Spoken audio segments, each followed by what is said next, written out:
Chapter 28. The bodies of the 8 swordsmen who were guarding Mr. Thales when the incident happened are all here. On one hand, it was out of respect. On the other hand, it was also because of the urgency of the matter. We did not touch them and left them in their original state. Gilbert stood in the corridor on the 3rd floor of Mindy's hall and looked at the 8 bodies in front of him as he spoke to Gines, who had a grim expression on her face. Yodel stood quietly at the side. 6 ordinary class swordsmen with outstanding skills, rich combat experience, and hope to break through to superclass, as well as 2 genuine superclass elites. All of them had their carotid arteries slashed by an irregular sharp weapon. Gilbert walked to one of the corpses and crouched down. He pressed on the corpse's neck, and an ugly and terrifying wound was revealed. The wound had already changed color, and even the blood had coagulated. Based on our initial estimates, the opponent might be a Lemeter powerhouse.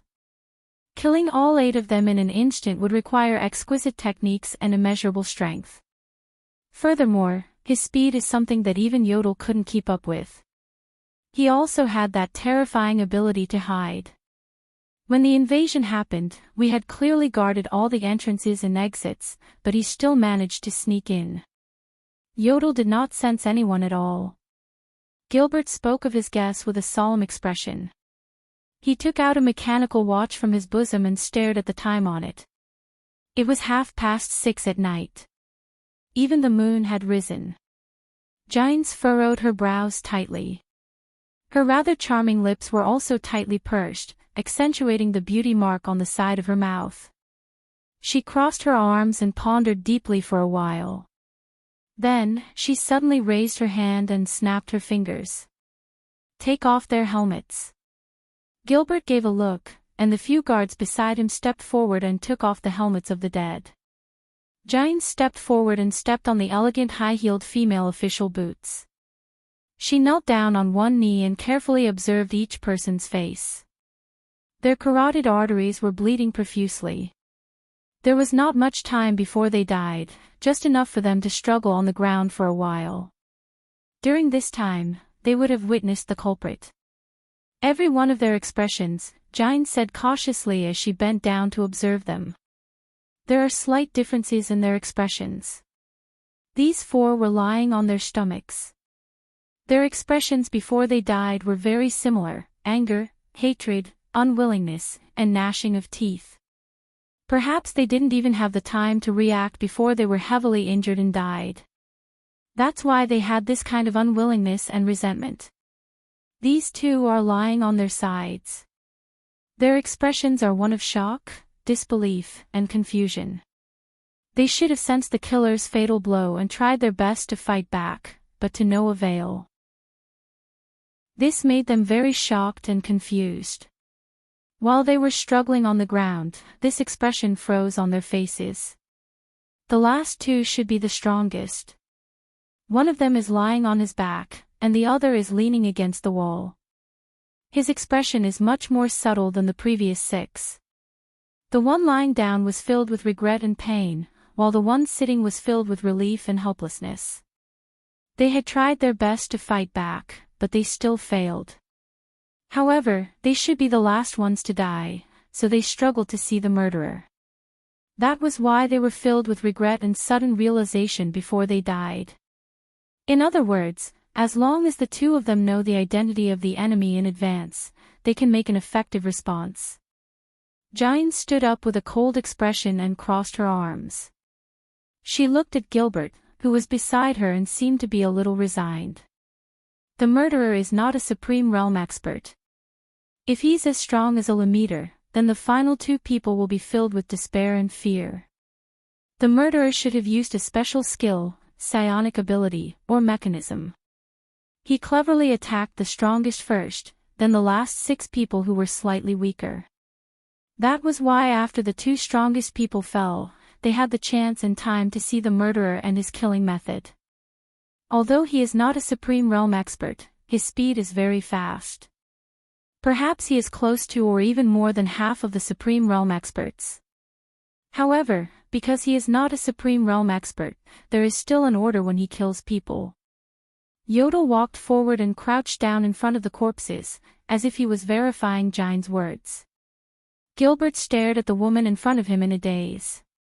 It was as if he was looking at the high-spirited young girl in the courtroom 20 years ago. He also saw the young, inexperienced, and sunny young man who always stood behind her. He sighed in his heart and walked in front of her. "Madam Gines, I know that you were once the most outstanding police officer in the capital. You even participated in the investigation of the royal family's assassination during the Bloody Year and tracked down the air mystic. Even the kingdom's secret intelligence department often seconded you," Gilbert said calmly with his hands behind his back. "Your reasoning is also very brilliant, and as sharp as it was in the past. However, our top priority right now is to find that child." Gines was deep in thought and glanced at him. The most outstanding police officer. She unconsciously clenched her fists. Bullsh *T police officer. However, the charming lady did not show any emotions. Instead, she used her left hand, which was placed on her other arm, to stroke the beauty mark on the left side of her lips out of habit. She chuckled softly without saying a word. Men are indeed the representatives of carelessness and carelessness. Gilbert narrowed his eyes and lifted the top hat on his head slightly to show his doubt. Did I not make myself clear enough? Gines put down her hands and walked forward in large strides. She pointed at the corpses in front of her and said confidently, "These two supra-class guards were the strongest. They were also the first ones to be attacked when they stood together. These two people were the second ones to be attacked, while the other four were the last ones to be attacked. However, the order of their deaths was reversed. The strongest struggled until the end and saw the murderer. As long as I could determine their positions before they were attacked, I can follow the tracks and find the location of the murderer's invasion. Although the amount of blood loss was so great that the blood traces were mixed together, it was difficult to find traces of the guards struggling to move before they died. However, according to the time of the bleeding in the arteries and the speed at which the people fell to the ground and struggled, with the two strongest as the center, I can draw two circles. This is the range of their movements before they were attacked and until they died. Don't forget, these two strongest were attacked by the same weapon at almost the same time. In other words, they were standing together before they were attacked. Therefore, the intersection point of these two circles is the location where they were attacked. Two circles have two intersection points. One of them is the answer. It is the location where the two were truly attacked. It is also the location where the murderer invaded." Gine's expression was focused. Step by step, she used her footsteps to draw the shapes. The content of her words made Gilbert and Yodel look at her solemnly. Based on the last gazes of these two strongest people before they died, the murderer appeared at this location after killing everyone. I guess it is also the location where the child was standing. Starting from the murderer's last appearance, Gines stood at that position and retreated step by step. According to the order in which they were attacked, we roughly found the murderer's path of movement. Gines slowly walked past a few corpses and returned to the corpses of the two strongest people. At the end of the path, the closest point between the two circles is this intersection point. Gines walked past the corpses that were lying on the ground. Her gaze was fierce. Finally, she stood at a spot. This is the location where the two strongest people were attacked first. In other words, this is the location where the murderer invaded and attacked first. Gilbert quickly walked forward and looked around. Are you saying that the murderer suddenly appeared here? He said slowly, the mercenary team did attack this place. But that is impossible. This place is still far from the stairs. During the time we were cleaning up the mess, he had nowhere to hide. Gines chuckled contemptuously again. Only Yodel quietly walked forward and pointed at a small decorative vase at the side. This kind of vase was very common in the corridor. There was only one, and it was the closest to Gines. Under Gilbert's puzzled gaze, Gines quickly walked forward, grabbed the vase, and smashed it without hesitation. Asterisk bang. Asterisk she quietly crouched down and grabbed a piece of the vase. After observing it carefully, she used her finger to gently wipe the inner wall of the vase and showed it to the two useless men. Gilbert was surprised to find that Giant's finger was stained with red blood. Yodel also crouched down and picked up a few pieces. There were also tiny drops of blood in the inner wall of the vase. No place to hide. Giants laughed sarcastically, making Gilbert feel a little awkward. So. Gilbert took the pieces of the vase and his expression changed. This is, Giant stood up and said in a capable and experienced manner, victims, 8. Cause of death, bleeding in the carotid artery. Murderer, supra-class blood clansmen, or vampires. Murder weapon, blood claw. While Gines was speaking excitedly, she suddenly froze and realized the current situation. Hence, she clenched her teeth and swallowed the words she was about to say. After all, I am no longer a police officer. Gines shook her head and got rid of the irrelevant emotions. So, he relied on his innate talent in blood transformation to sneak in and hide. He also relied on his innate speed to kill and plunder. He did not rely on his own abilities. Gines raised her head and rolled her eyes at Gilbert. This is the supreme class elite you were talking about? Gilbert was very embarrassed, but he knew that this was not the time to be angry, so he asked politely, this is really an eye-opener. So, that child. This is considered an eye-opener.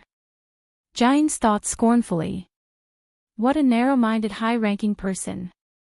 If you have seen Constellation's Secret Intelligence Department, Extet's Secret Room, Main Equinox Dynasty's Raven Guards and Hanbol Dynasty's Quintana, then you will know how many terrifying people there are in the dark. They only need to move their fingers to know all your secrets. Then, her gaze sharpened and she said resolutely, when the incident happened, the sun had not set yet. He could only use the method of transforming blood to hide among the few groups of mercenaries. Blood clansmen who have not reached supreme class can only transform into blood water, and it will not last more than half an hour. This means that the few groups of mercenaries arrived here within half an hour. A group of mercenaries traveling at full speed would only take half an hour to reach Twilight District in the Eastern District, which is filled with noble manners, the Morning Star District, which is where the City Hall and business gathers, and the Central District, where Renaissance Palace is located. Gines exhaled. The mature beauty ended her reasoning. She habitually extended her hand to the back of her waist, but she did not manage to grab anything. She was stunned again, then laughed bitterly in her heart. Yes, I am no longer a police officer. Even my addiction to smoking has long since been quitted. The intern who used to follow behind me and pass me the fire has long since become another person, hasn't he? She sighed. The shrewd lady stopped reminiscing and looked at Gilbert. Make your decision, Your Grace. Gilbert took a deep breath. The ones who sent people to test us are definitely nobles. The area of the Eastern District is not small, and the manors are the most suitable places to hide blood clansmen. Although there are many manors there, Yodel's figure flashed and disappeared. Gilbert was choked by his colleague's rude action. He could only sigh. All right, at least we have narrowed down the search area. Gilbert looked at Gines and nodded slightly at her. She only snorted softly. Gilbert did not disobey. Instead, he called out the people again. Open the backup armory. Everyone, get ready and change into the silver exorcism sword. Pick 30 of your best men and follow me out. Target, Eastern District. Take that lamp with you. Asterisk thud. Thud. Thud. Thud. Asterisk the muffled sounds from the ceiling continued, and they became more urgent. Chris turned around abruptly and showed a slightly anxious expression for the first time. He looked at Thales with an unfriendly gaze and ordered Istrone, send him back to the dungeon. Lock him up properly. Then, before Ishtron and Thales could react, the old man and Rolana disappeared before their eyes. Ishtron also had a pleasantly surprised expression. He lifted Thales up, ignoring the latter's struggles and shouts, "Hey, what's going on? Didn't we want to exchange information?" "Sir Ishtron." Thales, and shot towards the stone stairs. In the next second, before the dizziness passed, Thales fell headfirst on the wet stone floor. Thud. He grimaced in pain. "Little brat. Stay there properly. No matter what you do, we can hear you." After the crisp sound of the lock and Ishtron's anxious message, the surroundings became quiet. Thales then got up in annoyance and relief. Ishtron had already disappeared. So, he quietly extended his hand to his leg and pretended to scratch an itch. He inadvertently made a cut on the police officer's dagger that was tied to him. Pain came. His blood dripped to the ground. "It's here." Thales took a deep breath and welcomed the burning sensation all over his body. "This way, Gilbert and Yodel will know where I am, right?" He exhaled softly and completely relaxed. His whole body was suddenly hit by a sense of fatigue. The transmigrator trembled as he touched a wall and sat down. Today's experience is not at all inferior to yesterday's trip to Red Street Market. Now, Thales finally had the time to observe his surroundings. The dim light came from two small torches. The stone floor was damp, cold, and hard. The mottled walls were covered with countless scratches and carvings. There was a narrow metal fence and a large lock as thick as an arm. He kicked a rusty chain beside his feet and it made a ringing sound. Thales sighed and lay down on the cold ground. Without a doubt, this was a prison cell. It was damp, murky, and bloody. Bloody? Thales smelled the salty fishy smell in the air. It was the same smell as the one he smelled at Red Street Market last night, except that it was thicker. As his heart tightened, terrifying screams and moans suddenly came from outside the prison cell. Thales stood up in fright. In his previous life, the transmigrator did not have much tolerance for horror movies. It was always the late-stage Chinibu who forced him to watch them. It was called training one's courage. Under the stimulation of goosebumps, Thales' brain started to work on its own again. Dungeon. Blood. Blood clan. Screams and moans. Thales suddenly knew where he was. It was the Blood clan's food cabinet. A wave of nausea came. Thales sighed again. The amount of sighs he made over the past 2 days was probably more than the amount of water he drank. But just as he was about to sit down, a faint and rough panting sound suddenly came from beside him. Huff, huff, he was so frightened that he crawled a few steps in the opposite direction. "Can you stop scaring me?" Thales patted his chest in fright. Only then did he realize that his prison cell was not a luxurious single room. Thales slowly approached that direction. In his dim vision, a human body wearing heavy shackles and panting painfully on the ground appeared. In the darkness, the prisoner seemed to be unable to speak. He could only gasp continuously, and his voice was filled with pain and suffering. There seemed to be a tube connected to his wrists that were locked tightly in the shackles, and it was connected to the outside of the prison cell. Thales knew what that was. If it were up to me, just connect the blood collection device and the blood transfusion tube and lock him in the coffin. This was what Ishtron had said before. It seems that this is the blood collection device. Sigh. Thales lowered his head and exhaled again helplessly. He's probably a pitiful person who was abducted by the Blood Clan and brought here to become their food source. As if he sensed the arrival of the person, the prisoner struggled and moaned. Thales felt another wave of nausea. This wave of nausea made him decide that he had to do something. "I'm sorry, it might hurt a little. Please bear with it for a while." he said softly to the poor prisoner. The transmigrator extended his hand and touched the prisoner's wrist. He rubbed the crude blood collection device and pulled out a needle that was a few inches deep into the prisoner's blood vessel with force. Ugh, the prisoner struggled and moaned even harder, but he still made incomprehensible sounds like a mute. Thales pressed on the wound on his wrist. Fortunately, there was not much blood. Of course, it was also possible that he did not have much HP left to begin with. Thales thought gloomily.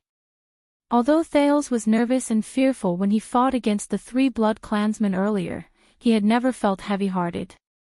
However, now that he looked at this blood source, who was chained and had his blood extracted, he started to feel heavy-hearted for some reason. Maybe it's pity, he thought self-deprecatingly. Thales touched the shackle. Only then did he notice that it was a mechanical lock made of dark black stone. It was engraved with complicated patterns and words. It was heavy and ingenious, and it locked the prisoner's hands tightly in front of his chest. There were also 2 clamps extending upwards, clamping the prisoner's cheeks tightly. He could not even shake his head left and right. Thales pushed hard and found that this heavy mechanical stone lock seemed to be firmly fixed to the ground, or it was so heavy that it was no different from being fixed to the ground. It seemed to be a heavy lock specially prepared for elites. Thales touched the position of the shackle. It was made of a special metal. At this moment, the metal suddenly heated up, and a scorching heat came from the shackle. Ah! Thales could not help but cry out in pain and let go of the shackle. The transmigrator frowned and tried the shackle again. As long as someone touched it, it would explode with a high temperature. It seemed that he could not do anything to unlock it. The prisoner's struggles slowly decreased. Thales watched him struggle and suffer in pain. He felt extremely uncomfortable, but he could only silently retreat to the side and sit down against the wall. As he moved, the light from the torches outside the cell lost its cover and shone directly on the prisoner's face. Thales saw the poor man clearly. This was a person covered in scars. His gray clothes were torn and dirty. He was also disabled. Below his knees, there was nothing at all. What was more terrifying was his neck. The flesh there had clumped together, showing a horrifying purplish-black color, as if his throat had suffered a serious injury. It was probably because of this that he could not speak. Thales touched his throat and remembered the 2 times he was strangled. When he thought of the pain, he could not help but shudder. He looked at the prisoner and thought to himself, poor man. He is covered in injuries, but it is a miracle that he can live until now. The prisoner's expression was exaggerated. His facial features were contorted as he panted, as if he was enduring great pain. But he could only let out rough moans that sounded like a whimper. Short green hair covered half of his face. The other half of his face had a strange tattoo. Whimper. He continued to moan in pain. Wait. Thales was suddenly stunned. He recognized the tattoo on the prisoner's face. The transmigrator suddenly realized that the person who was in the same cell as him, panting and unable to speak, was actually an old friend. An old friend whom he and Jayla had just met at Red Street Market last night. Madeira Ralph. The leader of the Blood Bottle Gang's 12 strongest. A psionic who was good at controlling the wind. A super-class expert. Chapter 29. What does despair feel like? Ralph felt that he knew the answer to this question. The pain of his throat being crushed and torn by the female bartender from the Brotherhood, he still did not know Jayla's name, seemed to have happened just 5 minutes ago. After that, he felt as if he was enduring that pain every single moment. Blood flowed from his throat into his lungs. The pain spread from his throat to his brain. Even his airways were blocked. He could not speak. He could not breathe. He could not move. He was like a severely injured and dying wild dog that was casually abandoned on Red Street Market. Whether he died of pain, suffocation, or suffocation, he did not have long to live. Only his childhood experience of wandering around the Camus Union had forced him to live, and his desire to live was the only thing that kept him alive. He, the superpower user who could control the wind, used his superpower again and again. As if he were squeezing a sponge, he squeezed the air that was full of dust, blood, and filth into his lungs through his cracked throat one mouthful after another. Then, he squeezed the air out from another wound on his neck. Phew. Phew. Phew. Phew. Every breath was accompanied by inhuman pain. It was as if he was going back and forth between Hell's River and the human world. I'm probably the first person to use my psionic ability to prolong my life, Ralph thought sadly. Ralph felt like a stray dog that scavenged for trash in the sewers for a living. The female bartender left. The cop left. A few teams of thugs passed by his heavily injured and dying body. A spy flipped him over and checked his mouth and nose. An earth-shattering explosion reached his ears. Ralph did not care about it. He only instinctively used his psionic ability to breathe amidst the pain. Until dawn. Until Numino, who retreated in panic, carried his corpse. Numino, who was born as a hunter in the countryside, was recognized as a coward among the strongest 12. Ralph had always looked down on him. He mocked, humiliated, and bullied him in the gang. It was the Phantom Wind follower's hobby. The most ironic thing was that it was this coward whom he despised who collected his corpse at the last moment. Ralph was woken up by the sharp pain in his legs. His hands were tightly bound. He opened his eyes in the police station's morgue. Then he saw Nikolai. The leader of Blood Bottle Gang's 8 cadres. He did not know that he had already lost 5 of them in Red Street Market, was the Red Viper Nikolai. But Nikolai only stared at him with a complicated expression, shaking his head in disgust and malevolence. You are one of the few survivors from the Blood Bottle Gang, Red Viper said faintly. Ralph struggled and wanted to make a sound. He endured the pain in his throat, but he could only make meaningless sounds. A sharp pain came from his knee. He could not feel anything below his knees. Look at you, Ralph, the strongest of the 12 strongest, the only superclass expert. That outstanding, arrogant, and promising Phantom Wind follower, Ralph. A young man who was proudly recommended to the Air Mystic by Lady Catherine, a young man with limitless potential. The Red Viper gently patted his face. Her eyes were still filled with complex emotions and disgust. But now, he's lying here like a corpse, unable to speak, unable to breathe, unable to move, unable to eat. Why are you still alive? The Red Viper's eyebrows furrowed. His expression became ugly and crazed. Why are you the one who survived, and not Sykes, Song, Sven, or Dorno? Why are you the one who survived? Why are you the one who survived? Why are you the one who survived, and not mine? Ralph widened his eyes. He struggled in anger and pain, but the double pain and disability prevented him from moving. The Red Viper put away his anger and started laughing.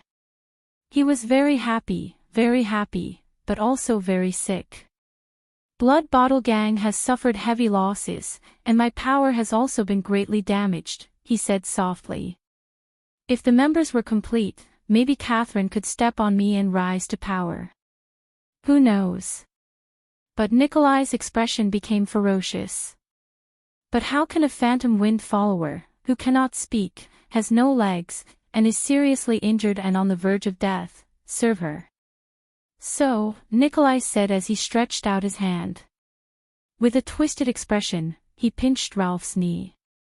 The wound that was forcefully stopped bleeding by the flames. Why don't you just die in battle and disappear? Ugh! Ralph shut his eyes tightly in pain. He struggled with all his might to move his body, which was seriously injured and unable to move. It was not to break free, but to reduce the pain in his knee. The wind's psionic ability that he relied on to breathe was almost interrupted. I am in a bad mood today. I have to clean up the mess and run into walls everywhere. Nikolai sighed and continued, but I have gotten rid of you and eliminated a genius that Catherine thinks highly of. I still feel very happy. Looking at the resentment, pain, and rage in Ralph's eyes, Nikolai showed an apologetic and helpless expression. He smiled and said, I have no choice. They want a super-class elite, and they even emphasize that the wrist must be left to draw blood. Otherwise, I would have cut off your hand and not your leg. He patted Ralph's face in the end and whispered into his ear, I wish you and the vampires have a good time. Nikolai's footsteps faded into the distance. 2 thugs from the Blood Bottle Gang walked over. One of them picked up a 3-inch-long copper needle with a tube, while the other grabbed Ralph's limp wrist. At that moment, Ralph deeply felt despair. Thales stared blankly at Ralph. He had the urge to ask him what happened to Jayla in the end. What was the outcome of their battle? Did Jayla escape? How did Ralph end up like this? Was he not a member of the Blood Bottle Gang? But Thales hesitated. Because he saw Ralph at that very moment. He saw this legless man whose gaze was unfocused and could only express his emotions with meaningless cries. His eyes were a mixture of despair, pain, regret, and grief. He still remembered Ralph from last night. Frivolous, confident, arrogant, and extraordinary. He came and went freely in the endless gale, leaving behind his signature laughter. And now... Huff, huff. Ralph closed his eyes again and moaned in pain. The phantom wind follower who was casual, sharp-tongued, and fearless was no longer there. His lips were dark and dry, and it was obvious that he was severely dehydrated. But Thales could not find any water, and he could not be sure if Ralph could still swallow in his current condition. Thales did not even know how he breathed. The prince only sat at the side in a daze, watching Ralph suffer in pain and struggle. In the second year after he transmigrated, a female beggar's legs were broken by quide. That poor girl wailed for an entire night before she died. At that time, Thales was still muddle-headed and only managed to retrieve a few pieces of his memories. He was horrified and terrified by the horrors of reality. He could only hide in a hole in the wall and shiver. So, in his dreams, he listened to the girl's wails for an entire night. It was similar to now. Later on, he did wonder why he did not have more courage to end the girl's pain. Thales looked at Ralph's deformed appearance, and his heart felt heavy. No matter how great the crime, no one deserves to suffer like this, he told himself. In the end, the boy still sighed and crawled to Ralph's side. He said softly, Ralph. Madeira Ralph.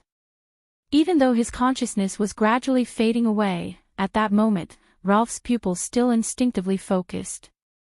Who? Who will remember me? A cripple like this, waiting for death. Thales gently pulled out JC's dagger and slowly pressed it against Ralph's neck. I know that you are in pain right now.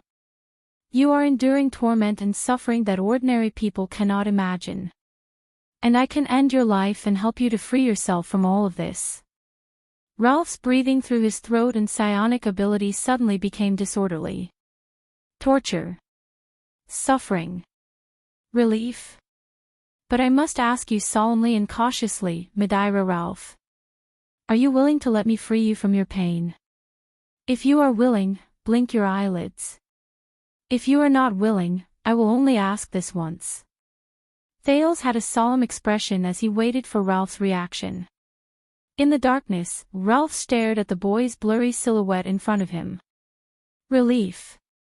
Ralph felt the pain from his throat to his knees. Every breath tore open the wound in his throat. Every time he struggled, it affected the stump in his knees. He was thirsty, hungry, cold, in pain, and most terrifying of all, in despair. He remembered the feeling of the wind fluttering beside him. He remembered the first time he killed someone with his psionic ability, the first time he entered a gang, the first time he received a reward from the higher-ups, the first time he became a man with that frail girl's body, and the first time he met the air mystic as if he was on a pilgrimage. He remembered his enemy's fearful gazes, his companion's submissive gazes, her expression of admiration, and the smugness and satisfaction he felt when he heard the whispers about the strongest 12. That was the glory of the past. And he had lost all of it forever. Isn't it? In the next moment, Ralph's gaze was firm. He tried his best to drive his greatly reduced psionic ability and inhale a breath for his half-crippled body. Then, the phantom wind follower trembled.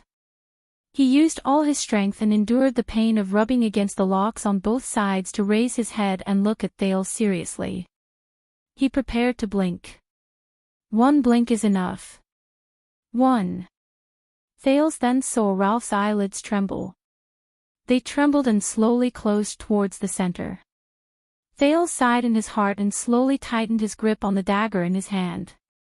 But Ralph's eyelids only trembled and stopped in the middle of his eyes. They did not close until the very last moment. A long time passed.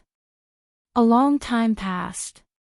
A familiar or unfamiliar scene flashed before the eyes of the former phantom wind follower. Barren fields, dirty muddy roads, wild dogs everywhere, and swarms of flies. That was when he was young, struggling to survive in the countryside of Camus Union. That time, he fought with a group of wild dogs for a piece of black bread that was almost finished by a swarm of flies. Those wild dogs are so fierce, Ralph thought quietly in the dungeon. Their deafening roars, their relentless biting, their insane strength, and yet. Ralph subconsciously licked his upper teeth. That bread tastes terrible. In Thales' eyes, Ralph's face trembled and twisted. His eyelids slowly relaxed, opened, and returned to their previous angle. Asterisk thawed. Asterisk between the two locks, Ralph's head, which he had painstakingly propped up, suddenly fell backwards as if he had deflated. The back of his head hit the ground. In the end, he did not blink. Thales quietly exhaled and slowly put down the dagger in his hand. But Ralph was oblivious to the pain at the back of his head and the scratches on his cheeks. His twisted face, along with his head, began to tremble slightly. Asterisk sob. Sob, asterisk this was not a moan. Thales could not help but be stunned. He saw Ralph close his eyes in pain. His face trembled, and he allowed the transparent liquid to flow continuously from his eyes. Asterisk sob, asterisk his voice was very suppressed and sorrowful. He was crying. The phantom wind follower, the once powerful and glorious psionic man and warrior. He was actually crying. He did not know if he was crying for his own cowardice or the pain at the moment. He was like an ordinary person, a normal person, or even a slightly weak little citizen. As if he could not bear the burden. He cried. Thales could only watch in a daze. He watched this man who could not speak or breathe normally. After giving up the chance to be free, he fell to the ground and cried bitterly. Thales turned his head away dejectedly, but his grip on the dagger in his hand tightened. Ursula, Ned, Cullet. The child beggars who died in the 6th house and did not even have surnames appeared before his eyes one by one. He thought about his own situation, Gilbert, and Yodel. The prince furrowed his eyebrows and lowered his head to look at his hand. The new cut on it was as familiar as the burning sensation he felt earlier. At that moment, something seemed to fall from the bottom of his heart. Thales moved closer to Ralph's ear for the second time. I understand now, he said softly. Ralph was still crying uncontrollably. Then, are you willing to break free of these shackles? Ralph's crying paused for a moment. It did not stop, but it gradually became softer. The wailing little girl with a broken leg appeared before Thale's eyes. He thought of almost every child who died in the abandoned houses in the past 4 years. Screams and wails came from outside the prison. This F***ed-up world. The boy did not know what was in the underground prison, but his gaze as he looked at Ralph became simpler and clearer. Then, the prince stared seriously at the phantom wind follower, who could no longer move with the wind, and continued speaking in a resolute and decisive manner. He continued to speak resolutely, break free of these shackles, and then, with this broken body, struggle to survive in this world. Let's see how cruel it can be. Are you willing? Ralph stopped crying.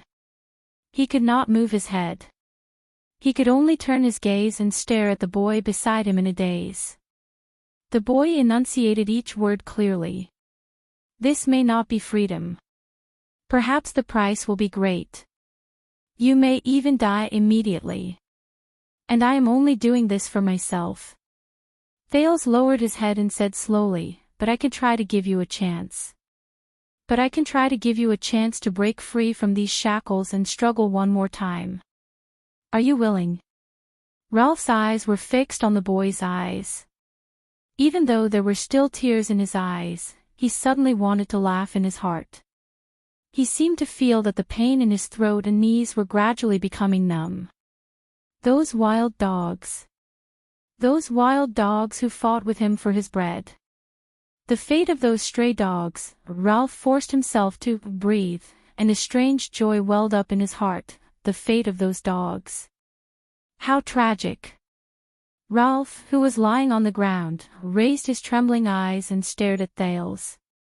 In the next moment, the phantom wind follower slowly but clearly. He blinked once. Everyone blinked countless times in their lives. It was inconspicuous. But just now, Ralph blinked once.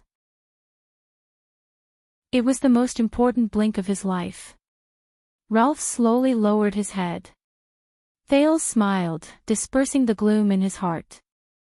The prince nodded briskly. All right, I understand.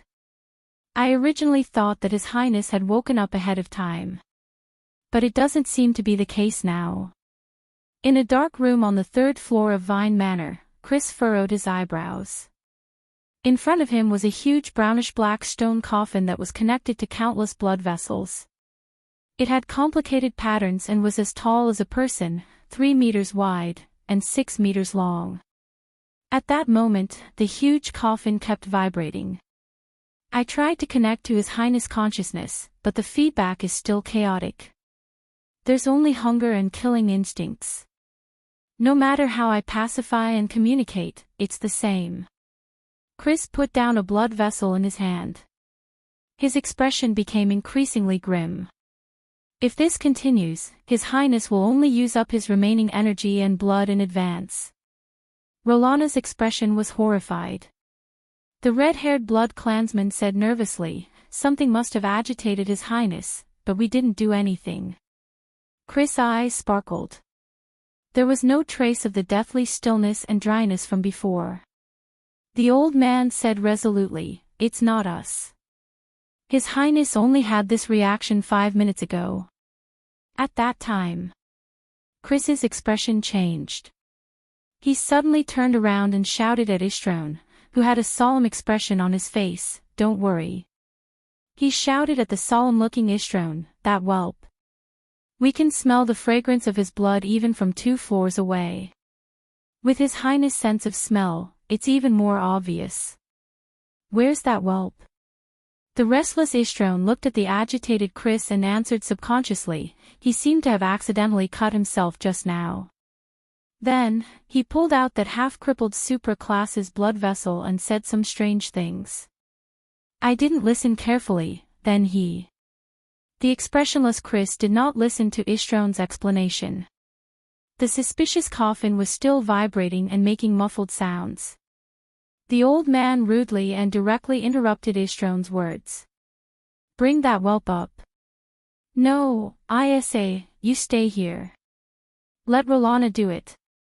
As he watched the huge coffin vibrate more frequently, an unusual spark flashed in Chris' eyes. His blood is what His Highness desires. This plan is very risky, Thales calmly stated to Ralph, who was on the ground. It was as if he had returned to the sixth house and was doing everything he could to protect the innocent child beggars who were born to suffer in Hell's River. But it's even more unwise to sit here and wait for a miracle and surrender. Ralph only quietly looked at the boy, whose gaze was obviously different from ordinary people. He laboriously inhaled a mouthful of air. His serious look. Ralph laughed in his heart. He's not any worse than Big Sister. The Phantom Wind follower did not realize that after experiencing the choice between life and death, he had already become much more at ease. Thales continued to explain calmly, as if he was not the one speaking. I don't know how much power you have left, but I estimate that it won't be a lot. Also, that old man's power, so, reckless risks and waiting passively are not suitable for the current situation. Our best timing is to wait for my reinforcements to arrive. The moment they break the door, you won't be able to wait for reinforcements, mortal whelp. A cold female voice interrupted Thales' words. Ralph's expression instantly tensed up. Thales was stunned for a moment. He turned his head around in disbelief and looked at the cell door.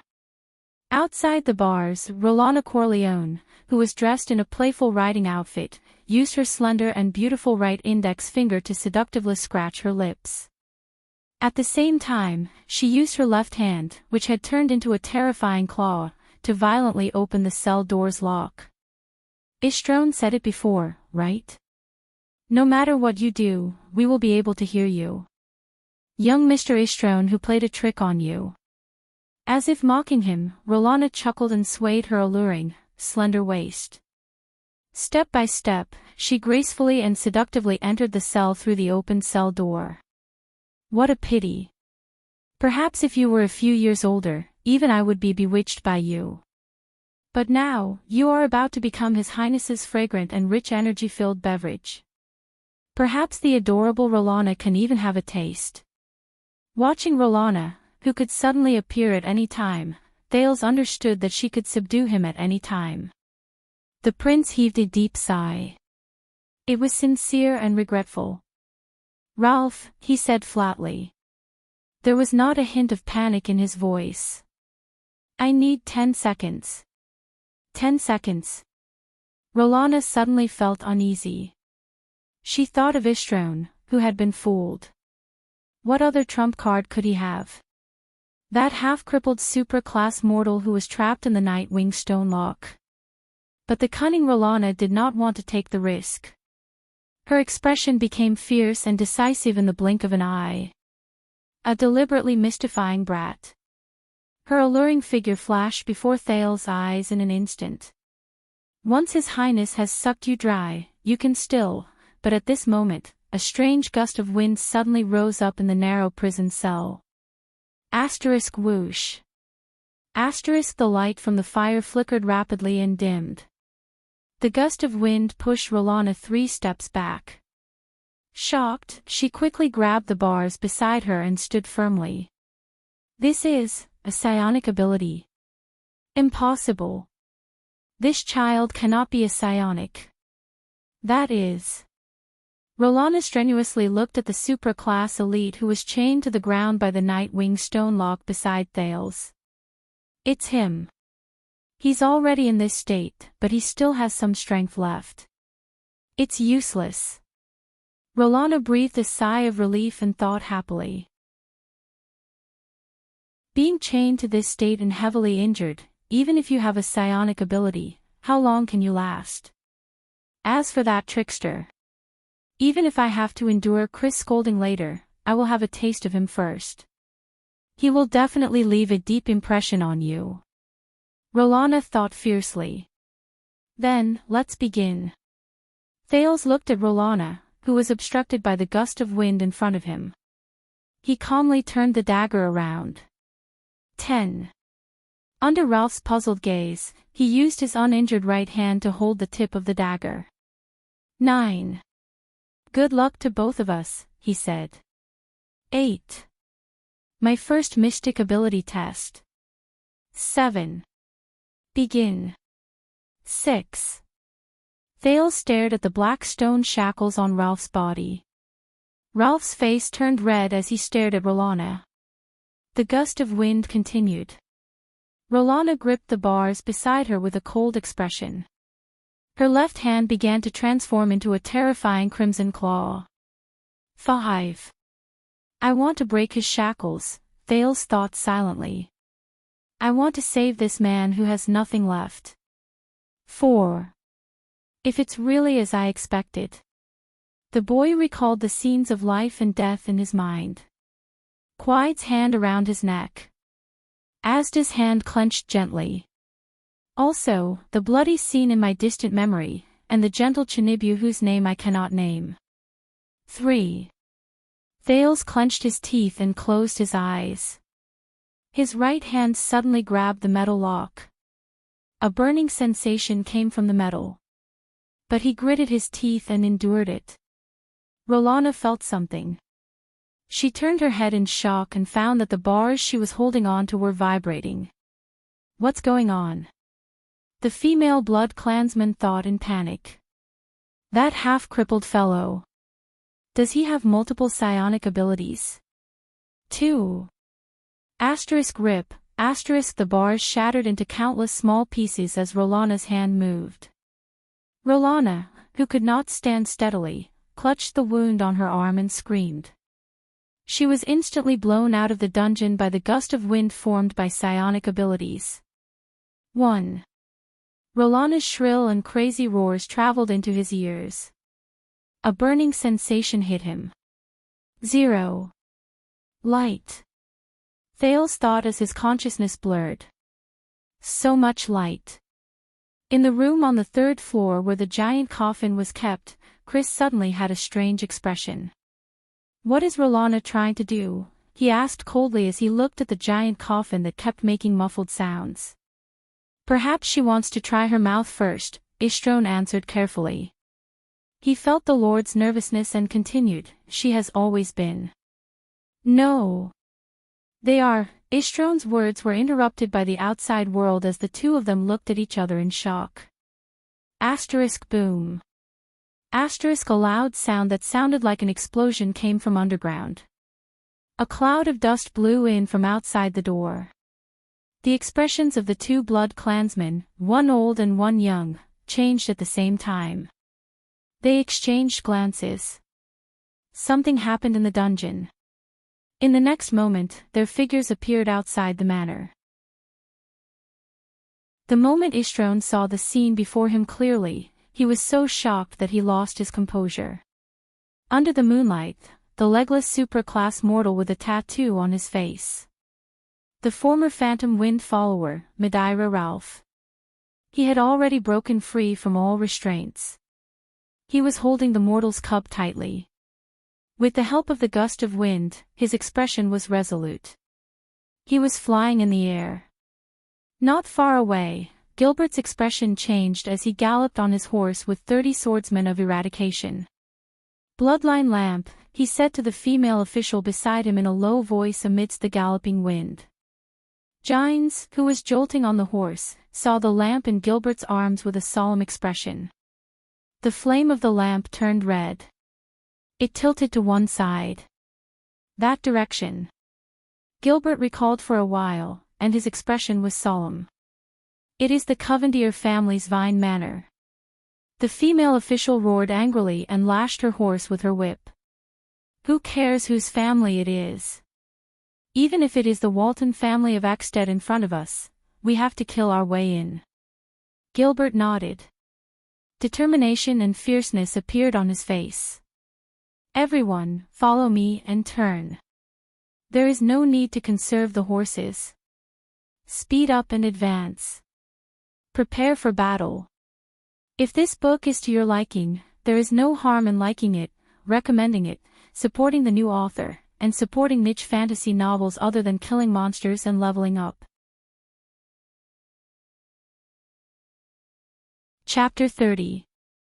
Ever since Asda's disappearance, the boy had yet to truly test his power of losing control. He did not know how the mystics controlled it. He did not even understand that thing at all. He could only simulate a scenario that was most similar to the experience of losing control based on his previous induction and inference. Then, he tried to use it. In Thales's plan, this power was supposed to be something he could explore and research in secret and safely after he had more or less understood the origins of mystic energy and mystics from Gilbert's lessons in a peaceful and safe environment. After he had considered the reactions of the people around him towards him losing control, he would then start to explore and research this power step by step in an orderly manner. However, the impending disaster before his eyes and Ralph's miserable state, where he could neither live nor die, made him decide to bring forward this potentially dangerous mystic energy experiment. The first 2 times he'd lost control, he used blood as a medium, the dagger as a material object, and the mysterious sphere as energy inexplicably moved before his eyes. So, his initial guess was that the power had something to do with spatial transference. I just need to transfer the lock of the stone lock to my hand, Thales thought in his heart. The process of the experiment was simpler than he had imagined. The burning sensation in his body grew stronger, the stone lock grew bigger, and more scenes appeared in his mind. Then, Thales lost consciousness. When he opened his eyes again, he saw the moonlight, heard the wind, felt the cold, and saw the blood clansmen on the ground, who were extremely shocked. He was already in Ralph's arms, and the ground beneath his feet was gradually drifting further and further away. Even though the process is a little strange, Thales thought wearily. It looks like the experiment is a success. Although Ralph was in a sorry state and in pain, he had already freed himself from the burden of the heavy shackles. He forcefully controlled the wind and floated upwards.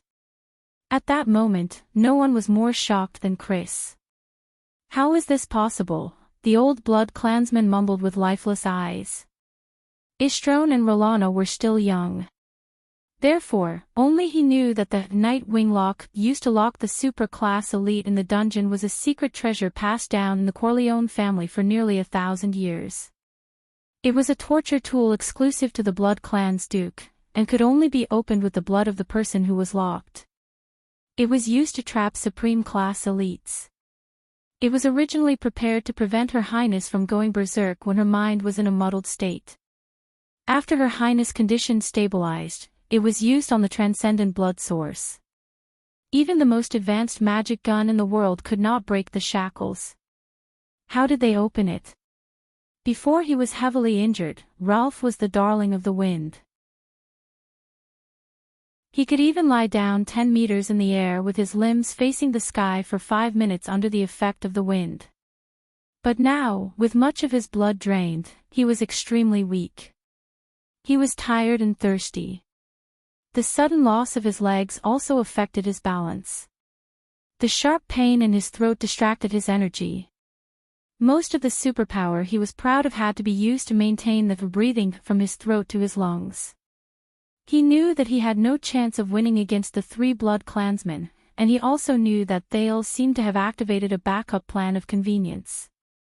So, after Ralph broke free from the chains, he only wanted to continuously use the wind to rise to a height that they could not reach.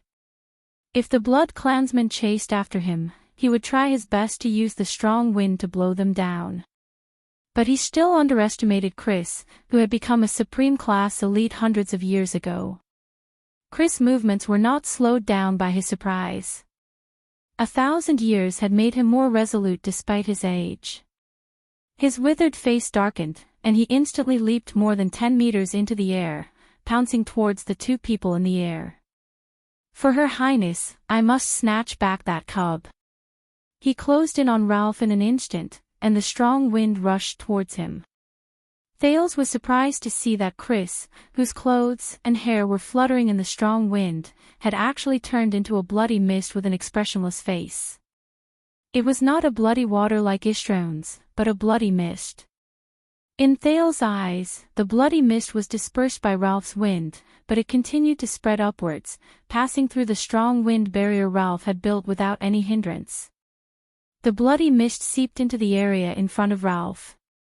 Under the two people's solemn gazes, it gradually turned back into the pale old man with an obscure face and started to descend again. Ralph could not speak. He could only roar angrily. He raised his left hand and activated his psionic power, wanting to blow the old man down from the air. But before he could finish roaring, Chris Corleone's hand gripped Ralph's left wrist. Chris' tone was even colder than the temperature in the sky. He said in a terrifying voice, "Do not even think of flying." Crack. Ugh. The sound of Ralph's bones breaking and his pain moaning came from 20 meters in the air at the same time. Then, Istrone, who was on the ground, and Rolana, who was covered in dirt, rushed out of the dungeon while holding her half-grown arm. They saw Ralph, who was holding Thales, being grabbed by Chris' left hand and pulled towards the ground by the latter's terrifying strength. Ralph looked as if he had gone mad. He used all his strength to urge the wind to blow him upwards, almost forgetting to breathe. But he still could not shake off Chris's sharp claws that had pierced through his bones and tightly gripped his wrist. Thales could not even open his eyes due to the strong wind. Exhausted, he had already used up all his trump cards. The prince was already powerless. Finally, Ralph, who was struggling with all his might, was inevitably pulled down from the sky by Chris. Ralph lost his balance. Almost exhausted, he tried his best to urge the wind, but Chris' great strength made it impossible for him to rise into the sky again. "For His Highness, that cub must be alive," Chris said coldly as he fell from the sky with Ralph tightly clasped in his hand. Rolana licked her teeth with hatred on her face. She swung her newly grown arm and immediately smiled, getting ready to catch that cub. Beside her, Istrone's perception was slightly stronger than Rolana's. His expression changed, and he suddenly looked outside the manor's gate. There, a concentrated tremor was getting closer and closer. "Rolana," Istrone said anxiously, but Rolana's entire body and mind were focused on the two people in the sky. Thales did not dare open his eyes. However, the increasingly faster sound of the wind and the increasing sense of weightlessness in his ears indicated that the situation was not good. Is this move still too early because of this sudden accident? Ralph had already given up on breaking free from Chris' grip. He looked at the moon that was getting further and further away, and the ground that was getting closer and closer. His eyes gradually became pure, clear, and relieved. At that moment, Ralph suddenly realized that after experiencing so much pain, a fractured wrist was actually not that painful at all. The Phantom Wind follower's lips curled into a smile that had not appeared in a long time. "What a pity, child. Thank you for giving me a chance. At least, I've struggled. And those vampires won't have the chance to touch you." Time seemed to have slowed down. Then, Rolana, who was about to catch Thales on the ground, saw in shock. The half-crippled Ralph howled and roared the moment he was about to fall to the ground. With one hand, he threw Thales in the direction of the manor's house with all his might. "No!" Chris roared without any grace, but Ralph, who had one hand free, grabbed his waist tightly and threw him to the ground. Thales felt the momentum of his fall change, and his body involuntarily flew in another direction. In an instant, the stone wall of the house appeared before his eyes, and it was getting closer and closer. He was about to crash into his head. Thales could only shut his eyes tightly. Is this the end? But out of the prince's expectations, the tragic sight of his head being smashed did not happen. His momentum suddenly stopped, and he felt dizzy. Then, he fell into a stable and safe embrace. Thud. Ralph and Chris fell fiercely, and the huge force even broke the ground. Dust immediately flew in the air on the empty ground of the manor. Rolana's expression changed drastically. She rushed towards Thales, who was flying in the direction of the house, with a flash. But Istrone, on the other hand, glanced at the manor's gate with a solemn expression. He arrived in a flash. His voice rang through the manor in the empty night. Enemy attack. Feeling dizzy, Thales slowly opened his eyes in an embrace that was both familiar and unfamiliar at the same time. Before him, a dark purple mask and two dark lenses looked at him under the moonlight. Don't worry, Thales. Standing on the balcony of the third floor of the manor's house, the royal family's secret protector, Yodel Cato, spoke hoarsely. His voice was even faintly trembling. You're safe. Thales smiled tiredly but at ease. He closed his eyes and was completely at ease. A series of tremors traveled clearly from outside. Asterisk bang. Asterisk the gate of Vine Manor was knocked open.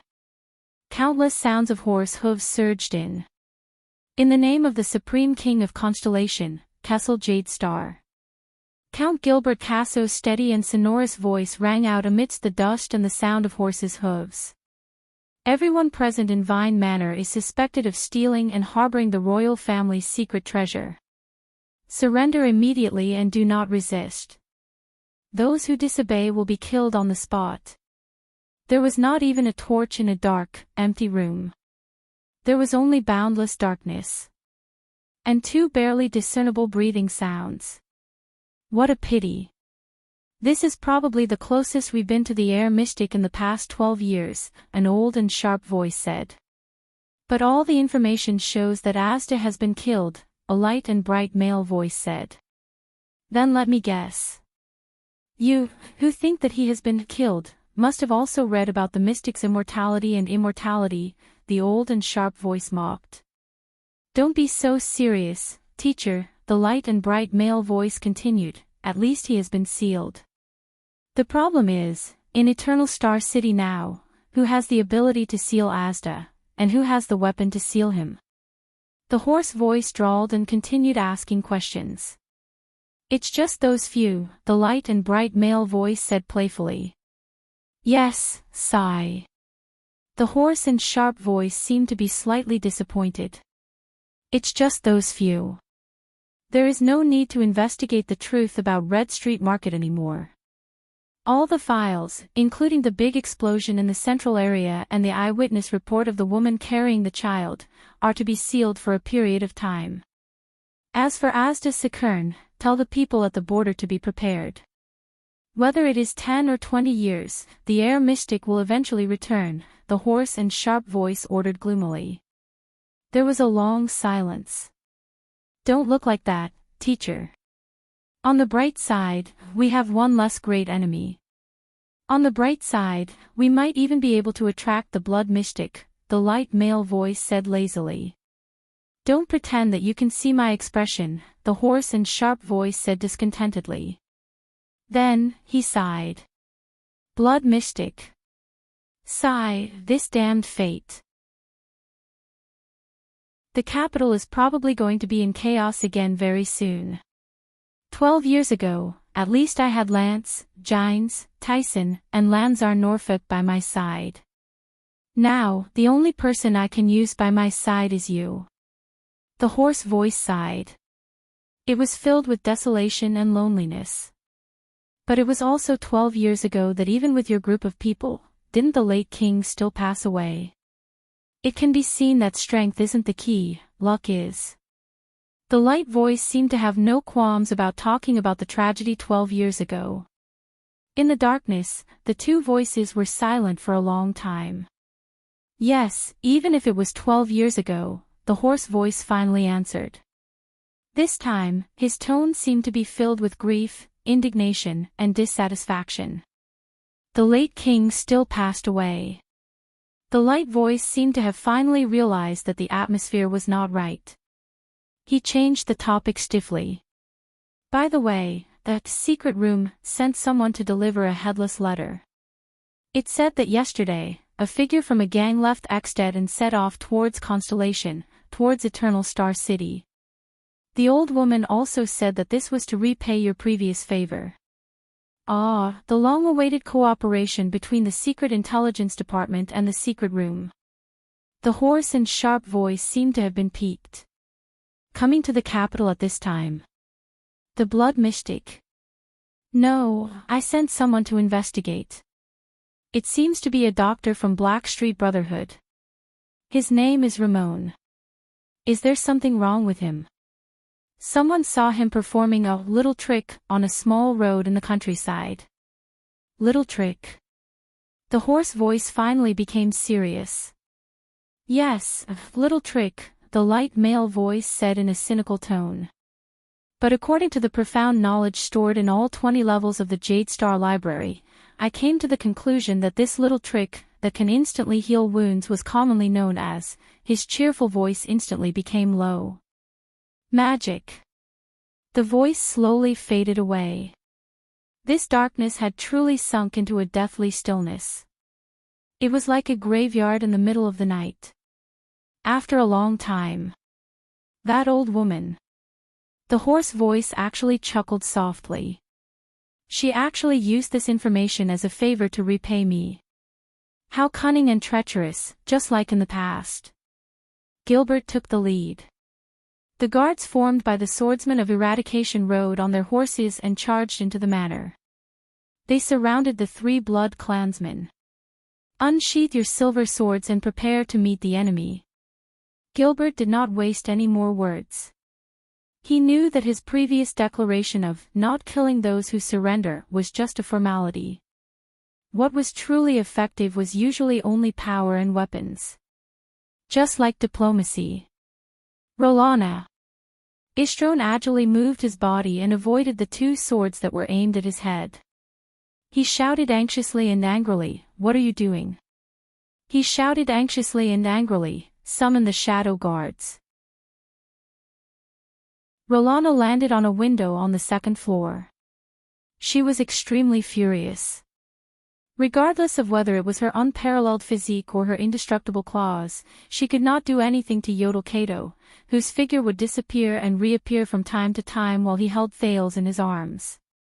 She was also aware of the current situation. Hence, she spread her arms and let out a soundless roar with a strange rhythm towards the direction of the underground prison. Rumble. Suddenly, a tremor that sounded like a thunderstorm came from the direction of the dungeon. Gilbert's expression changed. He swung the long sword in his hand decisively, and the swordsmen beside him shouted in unison. But it was already too late. A black tide suddenly erupted from the entrance of the dungeon. It charged towards the horse formation formed by the 30 swordsmen of Eradication. Gilbert saw the thing that charged out clearly. With a steely expression, he roared, "Form a ring formation." It's a blood thrall. The 30 swordsmen of Eradication, who were at least of ordinary class, also saw the thing that charged out. It was a person with blood-red eyes and a crazed look on their faces. Almost all of them were battle-hardened guards. They knew what the creature in front of them was. It was the lowest form of the Blood Clan. It was formed by humans or other races who had accepted the blood essence of the Blood Clan and were transformed into blood thralls. They were hungry, crazy, loyal, and unafraid of death. Dozens of blood thralls surged towards the horse formation like a tidal wave. Gilbert saw the situation clearly and knew that Thales was already safe. Blindly relying on horsepower to attack these fearless creatures would only increase the number of casualties on his side. "Defend," he ordered loudly. "Ha!" The 30 swordsmen of Eradication roared angrily. They got down from their mounts and quickly formed a circular formation. Each of them stepped forward with their left feet and slanted their right swords to protect the person beside them. This was the defensive formation that Constellation was famous for, returning light formation. At this moment, a figure slowly stood up from the pit that Ralph and Chris had created. Then, the figure flickered and disappeared. "Please wait here for a while and rest." Yodel gently placed Thales on the balcony of the 3rd floor. He saw Chris' figure emerge from the dust and then disappear. "We will take care of the rest." Then, Yodel also disappeared before Thales' eyes. In the next moment, Yodel's grayish short sword with a crisscrossed cross appeared in midair. It clashed with Chris's sharp claws, who was charging toward the third floor. Sparks flashed in the air. Asterisk clang. Asterisk a piercing sound assaulted everyone's eardrums. But surprisingly, there was no collision of air. Yodel and Chris, two supreme-class elites who could be considered the best in the world in the Western Peninsula, roughly understood each other's strength after exchanging a few moves. They split up. This is the ability to move through shadows. Chris' expression was cold. His right claw pierced deeply into the wall of the second floor and fixed himself on the wall. As someone at the peak of supreme class, even in Constellation, you should not be a nobody. Is it because the light of the kingdom's wrath is too bright and has been overshadowed? The old man said coldly. The battle between the blood thralls and the guards did not attract his attention at all. All his attention seemed to be focused on Thales on the third floor. As usual, Yodel did not say a word, and his emotions could not be discerned. His strange figure stood lightly and illusory on a window pane on the second floor. He looked like he was on the verge of falling, but he never fell. Under the manor, the blood thralls and the round formation finally clashed. Asterisk bang. Asterisk the first dull thud came from a violent collision between a blood thrall and a guard. The sharp sword beside the guard slashed open the blood thrall's body with its two sharp edges, while the blood thrall's claws and nails tore through the warrior's armor regardless of the cost. The same scene quickly appeared at every point of the round formation. The scene immediately became chaotic. Amidst the chaos, Thales noticed that Rolana Corleone was roaring furiously and leaping towards his direction. But before she could reach him, she was forced to take 2 steps back by a long silver metal chain that meandered in the air. Your battlefield is here, you blood-sucking *TCH. As her words were filled with anger, Thales saw a black-haired woman in her 40s. She was dressed in a suspicious light blue female court uniform. He did not know her at that time. She whipped her chain violently in front of Rolana. Rolana sneered.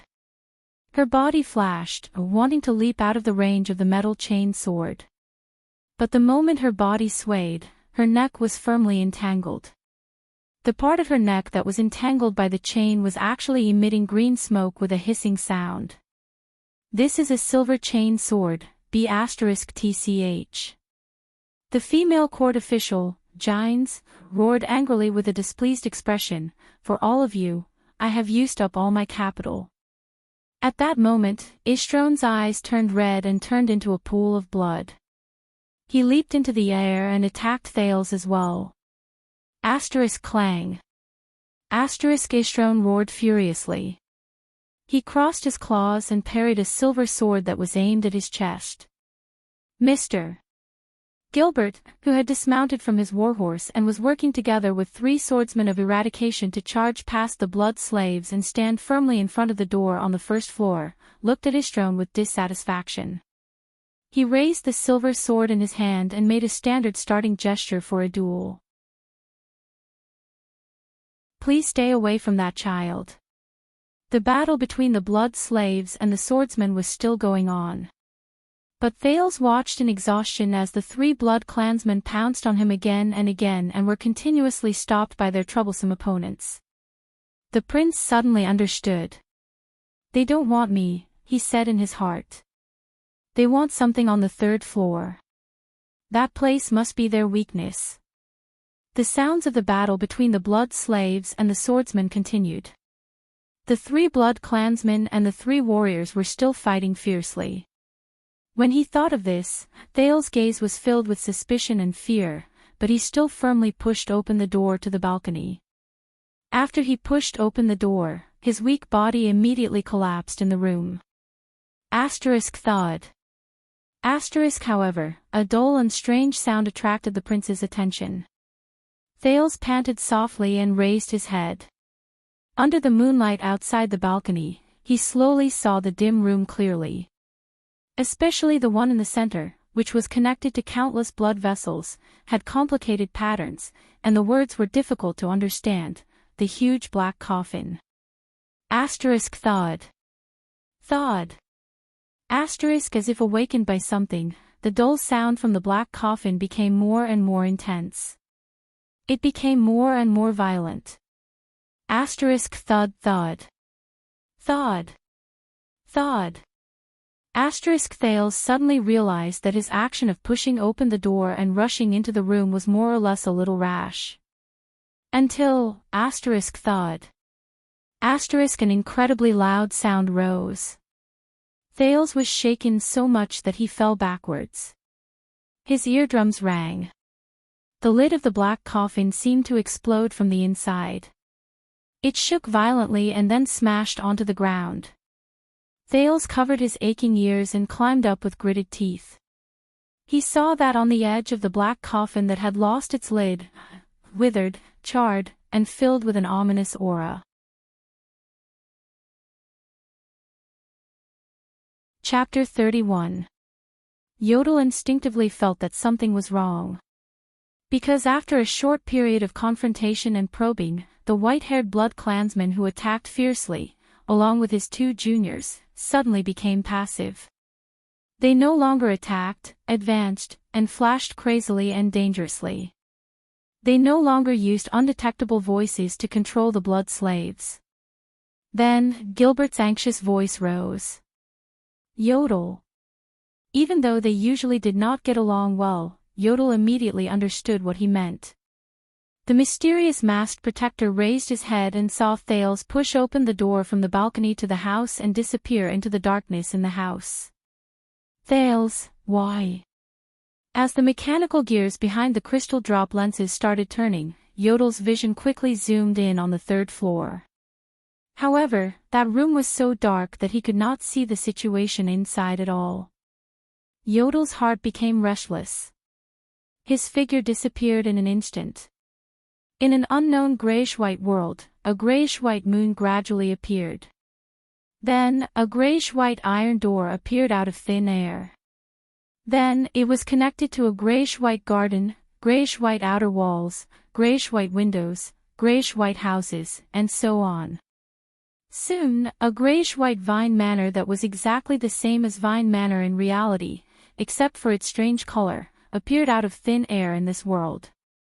After an unknown amount of time, as if the sky was being pulled, a spot in the air, like the surface of water that was touched by a dragonfly, suddenly formed layers of visible ripples and spread outwards. Finally, a normal-colored Yodel gently appeared in the grayish-white world from the center of the ripples in the air. He stepped on the grayish-white Vine Manor, which was also grayish-white. He stepped on the grayish-white, deathly silent path that was almost the same as the real world, but devoid of any signs of life. In the world of shadows, the masked protector leaped from window to window in a practiced manner and climbed rapidly towards the third floor of Vine Manor. He wanted to rush to the room on the third floor from the world of shadows. However, when he was only a few meters away from stepping on the stone handrail of the balcony on the third floor, Yodel suddenly paused. This was because Yodel could clearly feel that a moment ago, this grayish-white path of shadow seemed to have been struck by a heavy hammer from every corner of it. Resonance. These two words appeared in Yodel's heart. What a familiar feeling.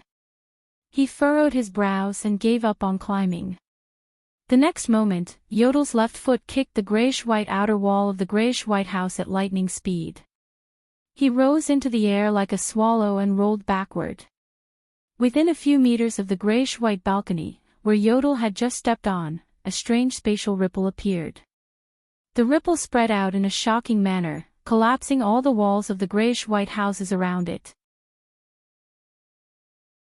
This ripple was a shocking blood-red color. This blood-red color instantly spread across the entire grayish-white shadow path. Yodel, who was tumbling in the air, sighed without anyone noticing.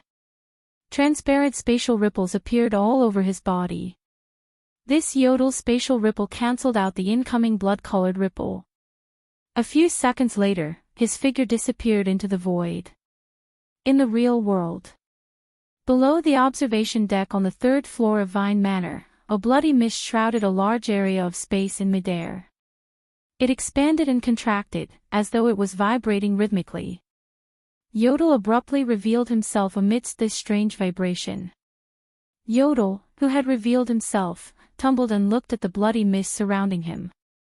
He furrowed his brows in midair. It had been 12 years, and once again, he was forced out of the shadow path. It was done in the same way as back then. What awaited him was a well-prepared ambush. The bloody mist stopped vibrating. A suffocating aura swept up countless droplets of blood and attacked him at high speed. The bloody mist condensed into an old, blood-colored right hand in the air. It struck out a seemingly light palm at Yodel, who was in midair and had nowhere to borrow strength from. It went straight for his chest. But before the palm could get close, the clothes on Yodel's chest and abdomen made an ominous sizzling sound and shattered in the air. If one observed carefully, they would discover that the surroundings of the blood-colored palm were filled with fine bloody mist that corroded all obstacles it encountered. For example, Yodel's heart. And he was stuck in midair, unable to dodge. The shadow path could no longer provide him with protection.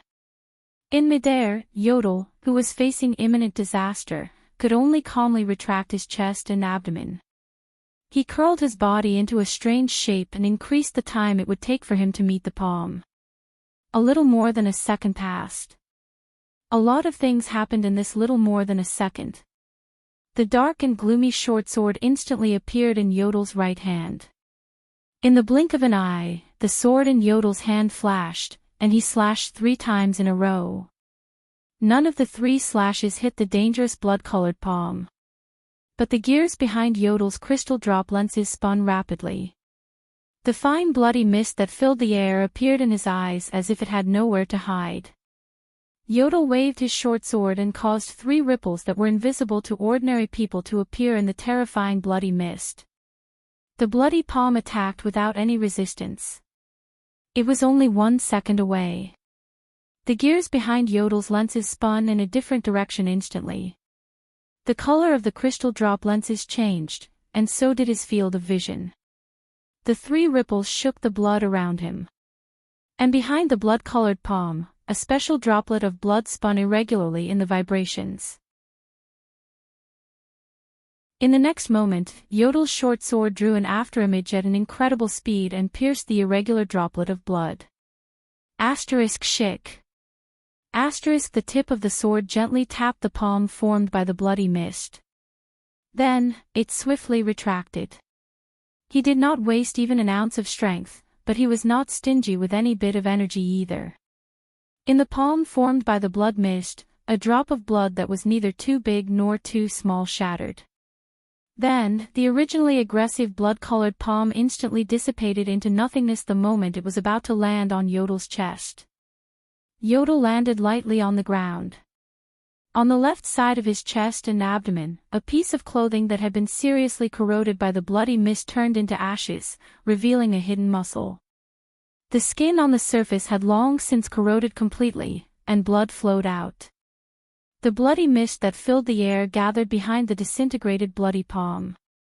It reformed into Chris Corleone's lifeless figure in front of Yodel, but it could not reform into his right palm. Yodel did not even look at the wound on his chest and abdomen. He allowed the blood on it to stain the hem of his robe until his muscles automatically contracted to stop the bleeding from the corroded wound. Chris furrowed his brows and swung his right arm. A new crimson palm bone grew out from his missing right wrist. It was mixed with the bloody mist, and at a speed visible to the naked eye, muscles and skin formed again. The wound on Yodel's chest and abdomen seemed to be much more serious, but Chris' right hand grew out again, and it was completely unharmed. However, a haze seemed to fill Chris' heart. He knew that in the dangerous battle where the supreme class elites decided life and death in an instant, the proud immortal had already lost to this mortal behind the mask. At first, Yodel entered his unique path of shadows and disappeared from this world. However, he continued to move forward on the other side of the world. Immediately after, Chris used the omnipresent bloody mist to form tens of thousands of droplets of blood. With a sudden eruption and a powerful resonance, he forcefully shook the brilliant masked protector out of the shadow he enjoyed alone. Yodel, whose path was abruptly cut off, fell into Chris' trap in midair. The bloody mist, which was filled with a weak corrosive power, used the attraction of the origin blood to condense into a palm that was even denser and attacked Yodel. Yodel had no way to borrow strength, dodge, or enter the shadow. Yodel was at an absolute disadvantage. But it was only for an instant. Yodel used the rapid turn of his body to gain more than a second. In this short period of slightly more than a second, Yodel confirmed the location of the origin blood among the tens of thousands of small blood droplets. He destroyed it and shattered Chris' right hand while he was at it. The outcome of the battle between the Supreme Class elites was decided from this. Yodel only lost a palm-sized piece of skin and the outer wall of some veins. Chris, on the other hand, lost a drop of origin blood that represented the Blood Clan's exuberant life essence under Yodel's sword. It was a drop of origin blood that could only be formed after more than 100 years. Chris sighed. What an outstanding young man. What a terrifying latecomer. What beautiful skills and astonishing instincts. It looks like I was ignorant when I compared the kingdom's wrath to you. As Chris spoke, his body flashed again and he avoided Yodel's phantom-like sword strike. Even the kingdom's wrath can't do better than you. Yodel ignored him. He stomped on the ground and charged towards a window on the second floor. But Chris stood in front of him again. But there's nothing you can do now. Chris moved. While he avoided Yodel's attack, he also delayed Yodel's footsteps towards the third floor. The immortal old man did not stop talking, but his words were filled with the chilling insight of a long-lived person. Based on that boy's age, he's probably the smartest and calmest mortal I've ever seen in my 600 years of life. Chris, who had lost a drop of origin blood, no longer hoped to kill or even defeat this opponent. Supreme Class elites were all dangerous people with vast power and high realms who could control them at will. With just a few moves, they had a clear understanding of the direction of the battle.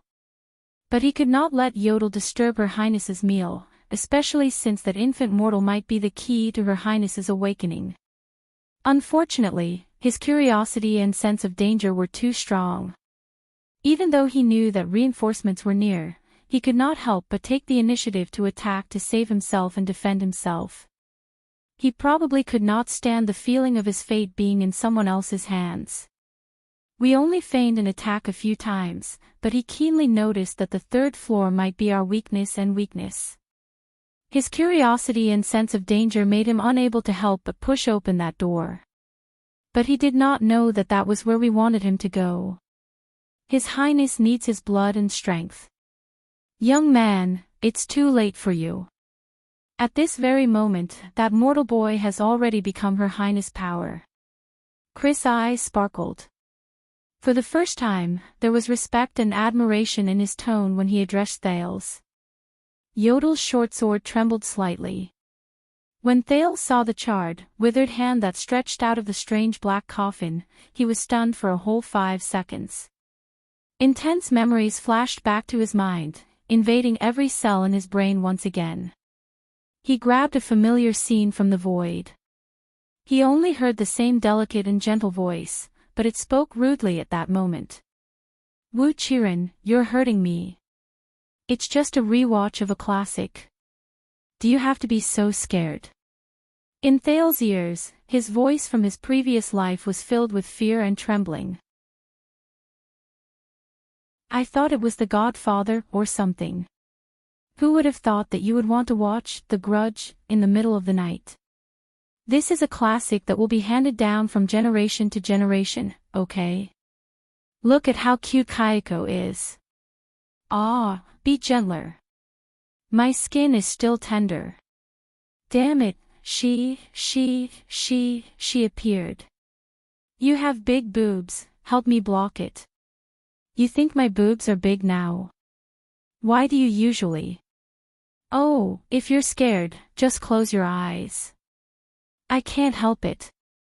By the way, can we turn on the lights? She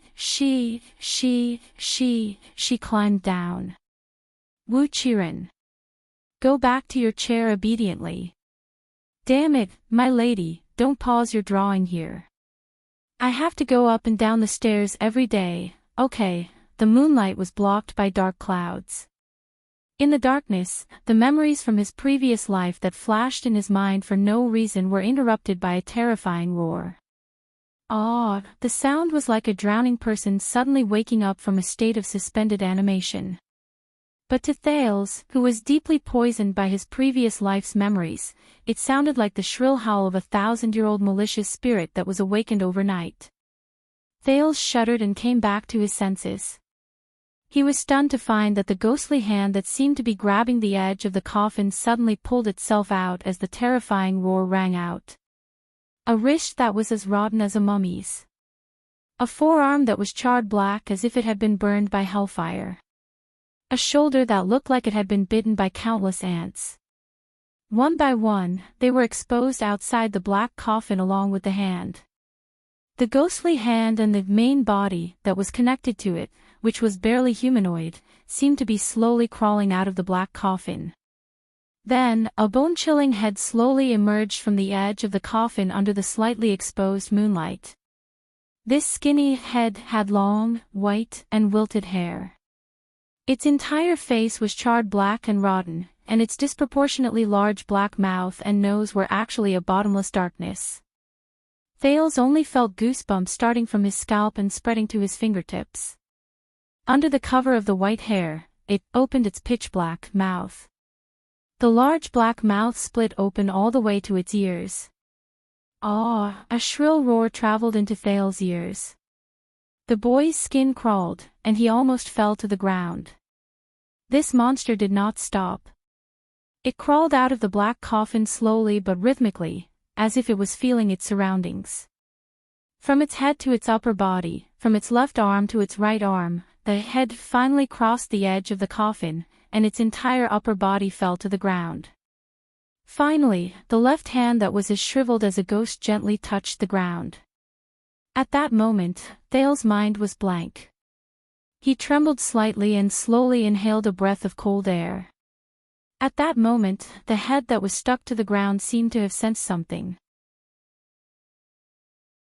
It paused for a moment, then slowly raised its head in Thales' direction. The shriveled white hair fell to the sides, and its face was slowly revealed. It was facing Thales. And where the eye sockets should have been. But Thales saw, there were two large, irregular black holes. The boy almost fainted from fear. This looks like a dried corpse that hasn't been completely burned. But it seemed that after transmigrating, the rich experience on the streets had made him a lot braver. Even though Thales was afraid, he still trembled and picked up what little rationality he had left in his brain. No matter what that thing is, Thales thought silently as he shuddered. I have to escape. Even though it looks scary, it's not fast. I just have to. Thales tried his best not to think about the scenes in the horror movies from his previous life. He turned his feet and twisted the comfortable children's leather shoes that Gilbert had prepared for him, even though they had been greatly worn out during the running. He was prepared to rely on his speed to escape from this dangerous place. I just have to wait for Yodel's rescue, Thales thought. But the moment he turned his leather shoes, the demon-like monster suddenly pounced out of the coffin. It was like a headless demon that had been blindly swimming around suddenly awakened. Ah! Ah! The shrill roar rang again. Thales, who was filled with terror points, was so frightened that he turned around and wanted to run.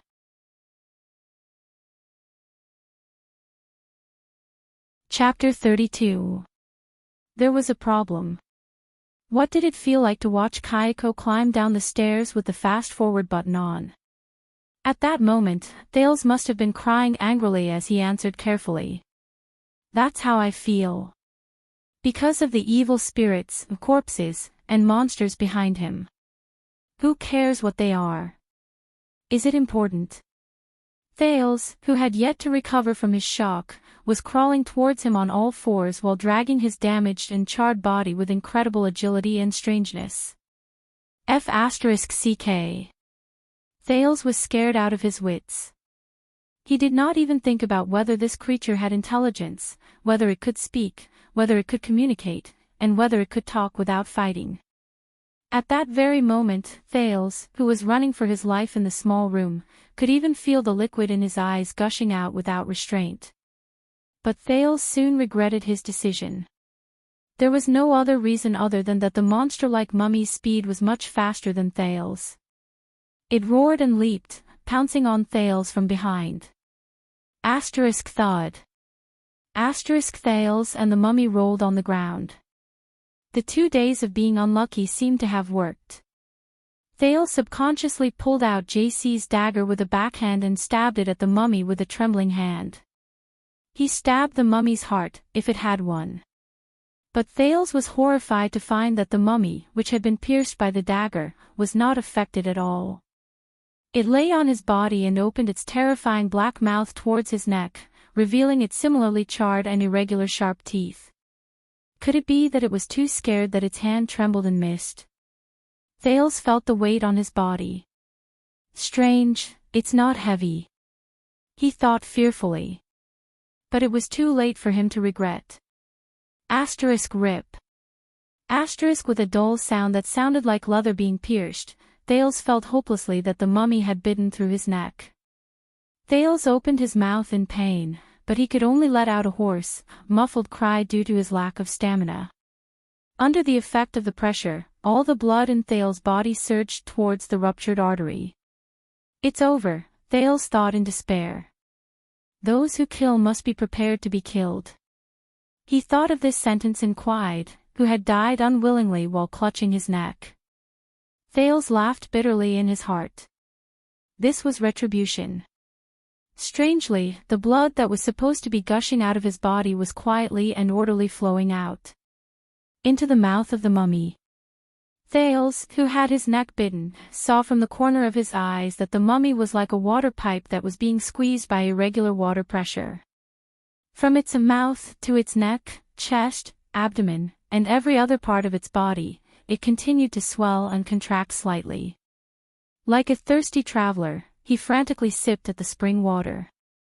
The mummy seemed to be sucking blood. In a few seconds, as he lost more blood, Thales' consciousness began to grow numb, but the consciousness at the bottom of his heart became clearer. It was so clear that everything in his mind had reappeared in front of his eyes. Wu Qiren, you're afraid of ghosts. What would you do if you really ran into a ghost? Can you not mention this? After watching Ju-on the night before yesterday, I still don't dare to go upstairs after dark. Don't be afraid. If you really touch it, bite its neck. If it's those with no neck or a broken head, lunatic. Stop right there. Stop. When you're tired of writing your thesis and raise your head to stretch, it suddenly appears. The former Wu Qiren took a step forward angrily and used the most familiar method to block that person's mouth. Then, amidst the sweetness in his mouth, he caught a glimpse of her smiling eyes. Her eyelashes were long, and her eyes were clear. Really, cunning and sinister. Wu Qiren closed his eyes in hatred and continued to peck at his spoils of war, or perhaps, to offer his tribute to the real victor. Another memory entered Thales' mind. However, this memory seemed to be different. After it entered his memory bank, it did not sleep peacefully with its kind. Instead, it instantly spread, became bigger, and trembled. Thales, who was completely immersed in the memories of his previous life, was abruptly pushed out of this illusory consciousness. Thales opened his eyes abruptly. At that moment, he felt as if he suddenly had strength. The mummy was still desperately sucking blood, as if it would not stop until it sucked him dry. Then, the 7-year-old boy's hand firmly and forcefully grabbed its shoulder and neck. If I really touch it. The prince clenched his teeth and grabbed the mummy's body. He used all his remaining strength to raise his head desperately. Just bite it. He opened his mouth and revealed his small teeth. Bite the neck. He was like a mindless creature. He bit the mummy's neck fiercely. Like two lovers kissing each other's necks. Time seemed to have stopped again, until a cracking sound rose out of nowhere. The burnt mummy's neck did not seem to be as hard as imagined. Thales actually managed to bite off a piece of it. In his rage, Thales fiercely chewed on a piece of meat of unknown quality and swallowed it. A sentence that did not fit the mood suddenly flashed in Thales' mind. Chicken-flavored, crunchy. Then, he continued to crazily and eagerly bite the mummy's wound. Just like the vampires in Tuval family. Then, a fishy and salty liquid suddenly surged into Thales' mouth. The crimson liquid flowed into his throat in big mouthfuls as the prince sucked it desperately. Just like how his own blood flowed rapidly into the mummy's body like a pump, the fishy and salty liquid in the mummy was also rapidly sucked in by him. However, the mummy did not seem to have any intelligence, nor did it feel anything, just like Thales, who had gone mad and whose mind was blank. However, just a few seconds later, he and the burnt and rotten mummy shuddered at the same time. Immediately after, the mummy seemed to shudder and suddenly let go of its blood-drinking mouth. It let out a shrill cry and pushed Thales away abruptly. After Thales was pushed away, he was stunned for 2 seconds as if he had just survived a disaster. Then, he immediately extended his hand and touched the wound on the carotid artery. Strangely, there was no blood flowing out of the neck that should have been covered in blood. There were only 2 warm, numb, and sticky wounds on the wound. In the dark room, the mummy seemed to have found something called fear. After it pushed Thales away, it covered its neck, which was also bitten. Thales' dagger was still stuck in its chest, and it limped towards the black coffin it crawled out of. Thales was not stunned. He stood up shakily from the ground and realized that his almost completely exhausted strength had recovered a little. It was the taste in his mouth. Bah, it was a little disgusting. Wait a minute, that mummy, what's going on? Even though countless question marks appeared in his mind, he still pounced on the mummy that was fleeing in a flustered manner without hesitation. What goes around comes around. We have a score to settle. Thales roared, extended his hand, and pulled it down. The mummy rolling on the ground did not stop. Before Thales could use his teeth to communicate with it again, it leaped at an astonishing height, grabbed the edge of the black coffin, and flipped itself into the coffin in an unsightly posture.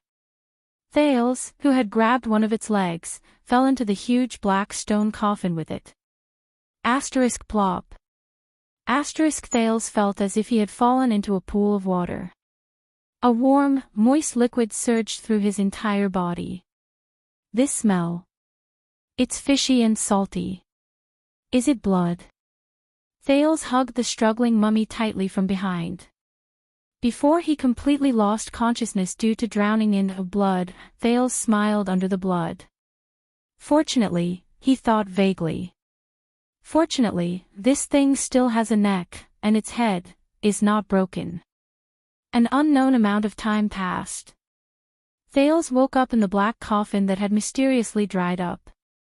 When he opened his eyes, Thales struggled to sit up. The first thing he did was to cough violently, coughing out blood and water from his body. Cough, cough, cough, cough. Thales licked a foreign object in his mouth. He instantly reacted, and in a fit of disgust, he spat it out. He panted again and recovered for a few dozen seconds. Thales' right hand immediately touched the side of his body. It was a cold, burnt sensation. That mummy. Thales continued to search until he was sure that the mummy that had chased him like a dog had been broken into a dozen pieces and scattered in the huge coffin. The prince exhaled and chased away the disgust in his mouth. It was dark inside the black coffin. He continued to search the cold bottom of the coffin. When he touched something that looked like a flight of stairs, he forced himself to tiptoe and climbed out of the black coffin that was as tall as a person. This thing doesn't look like a coffin, but more like a children's swimming pool. Thales thought. He understood how the small mummy climbed out of such a tall coffin. He finally climbed out of the black coffin with his hands and feet and fell to the ground with a thud. The familiar sounds of battle rang in his ears. There was no lack of women's reprimands and the Count's loud commands. Face down, Thales rubbed his shoulder that hurt from the fall and struggled to prop his upper body up. He did not know how the battle outside was going.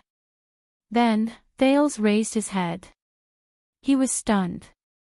There was a person standing in front of him. A small person.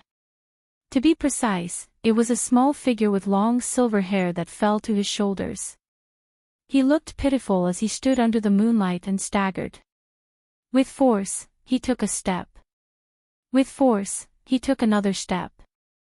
The small figure paused with each step, and even swayed as she walked towards Thales, who had just climbed out of the black coffin. Until she stood in front of him with great effort. She had red pupils, a pale face, delicate skin, delicate limbs, and a cute face with a little baby fat. But this small person was looking at Thales on the ground coldly, condescendingly, and even arrogantly. Thales was stunned for a long time. He thought about it for a long time before he climbed up from the ground with a heart full of doubts. Then, he saw the person's entire body clearly. The person still did not say a word. She only stared at him coldly. After a long time, Thales seemed to have suddenly realized something. The abnormal 7-year-old boy blushed, which was rare for him. He scratched his head and laughed awkwardly. Little girl. He lowered his voice in shame, hesitated, stammered, and asked meekly. He hesitated, stammered, and asked weakly, why? Aren't you wearing clothes? The naked little girl stood alone on the ground. She was a head shorter than the skinny 7-year-old boy. She looked at the boy with an unfriendly gaze. Thales felt awkward when he did not get a response. Fortunately, the awkward atmosphere only lasted for a few seconds. Because Thales suddenly saw that there was a dagger stuck in the chest of the little girl. There was a dagger stuck in it. The blood on the dagger had not dried up yet. 2 words were carved on the blade. J.C. Thales' hand, which was scratching his head, suddenly became stiff. The boy was not a fool. Besides, even if he was a villain in the novel who was protected by a retarded aura, at this point, his intelligence should have gone online. Of course, he remembered how he stabbed the dagger into the mummy's heart. But the naked little girl, who did not seem to notice anything was wrong, still stared at him coldly. She did not say a word. Her round face was expressionless, and Thales' figure was reflected in her blood-red pupils. Thales gently put down his hand and adjusted his breathing. His vision switched back and forth between the cute and strange little girl in front of him and the terrifying mummy of a malicious ghost in his memory. This is really strange. Thales exhaled deeply. The naked, red-eyed child, mummy, was still staring at him with that gaze, like a statue. Anyone who had been stared at by this thing for so long would have felt their hair stand on end. Thales gulped and pretended to smile in a relaxed manner. He thought about it again and swallowed the question, what brand of sunscreen repair cream is this? Now was not a good time to test the waters. Although she looked cute, if she was the mummy just now, it was unlikely that she would have any rationality. Who are you? A childish voice rang in front of him. Yes, although the little girl's gaze did not change. But the words that came out of her mouth were still relatively clear, understandable, and rational. Compared to the roar of a malicious ghost from before, it sounded sweet, cute, and, wait.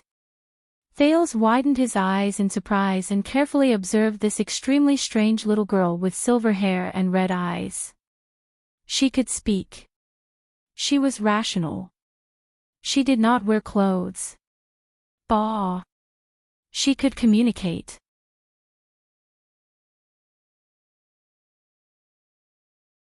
Chapter 33. A long time ago, before Prince Tormund led the survivors of the final empire to point at the stars above their heads and swear an oath to build Constellation, Eastern City District was just a suburb in the northeast of Eternal Star City. As Constellation's national power rose and its territory expanded, the power structure of the upper echelons of the kingdom began to expand. The number of suzerains, nobles, and officials increased. The important people in the capital did not want to live in the same area as the vulgar merchants, ordinary citizens, and even those filthy prostitutes, thieves, and thugs. Hence, they all built their homes in the northeastern suburbs. Gradually, this area became the gathering area for the nobles to build their manors in the capital. Soon, it was brought under the rule of Eternal Star City by the town hall, and it became the most important city district after the Central District and Morning Star District. The suzerains who guarded the four corners of the city, the popular people in the court of the capital, and even the exiled dignitaries of foreign countries all liked to build their manors and manors here. The area was filled with the properties of nobles and officials of various sizes. There were almost no residences or markets for commoners. Even the people who came and went were mostly servants and subordinates of the various families and forces of power. Aside from the ridiculously high land prices, there was also an unwritten rule in Eastern City District. The land buyers must choose a location that matched the buyer's status. You probably don't want to know what happened to those who violated this rule. Even though the 6 great clans and the 13 distinguished families each had their own manors in the suburbs of the capital, they had also built their own properties in Eastern City District. Naturally, they were all located in the best locations, regardless of whether the nobles of these families came often. Precisely because of this, the different manors and manors in Eastern City District were very far apart from each other. However, the grass and trees between the manors were maintained by the town hall to be lush and strong. The main road was also built to be wide, grand, and stable. Every 20 meters, there was a large everlasting lamp provided by the town hall to illuminate the area. As for the police officers and city guards patrolling this avenue, they had to be cautious. Even their superiors couldn't bear the consequences of offending these big shots. Secondly, they could also be at ease. Under normal circumstances, when the police department and the city guards needed to intervene, the nobles often had their own ways to deal with it, so they didn't have to worry about it. As the captain of the city defense team who patrolled the main road in Eastern City District all year round, the sword and crossbow on Jened's body had almost never been used over the past 10 years. However, his helmet and armor were as bright as new. When he ran into the carriages of the nobles on the road, he was used to tidying up his armor and retreating to the side, taking off his helmet and saluting them. In the words of the police chief in Eastern City, they should have changed their heavy helmets into hats a long time ago. Taking off their helmets and saluting them was just too comical. Jened treasured his job very much. He knew how much effort his comrades had put in to get him, who should have been dismissed from the army and made a living on his own, to join the capital city defense team. Moreover, he was assigned to the Eastern City District, which was stable, peaceful, and occasionally gave him tips.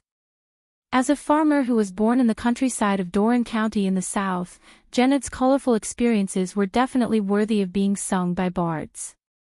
More than 10 years ago, when he was about 19 years old, Jened no longer remembered his birthday after his father passed away.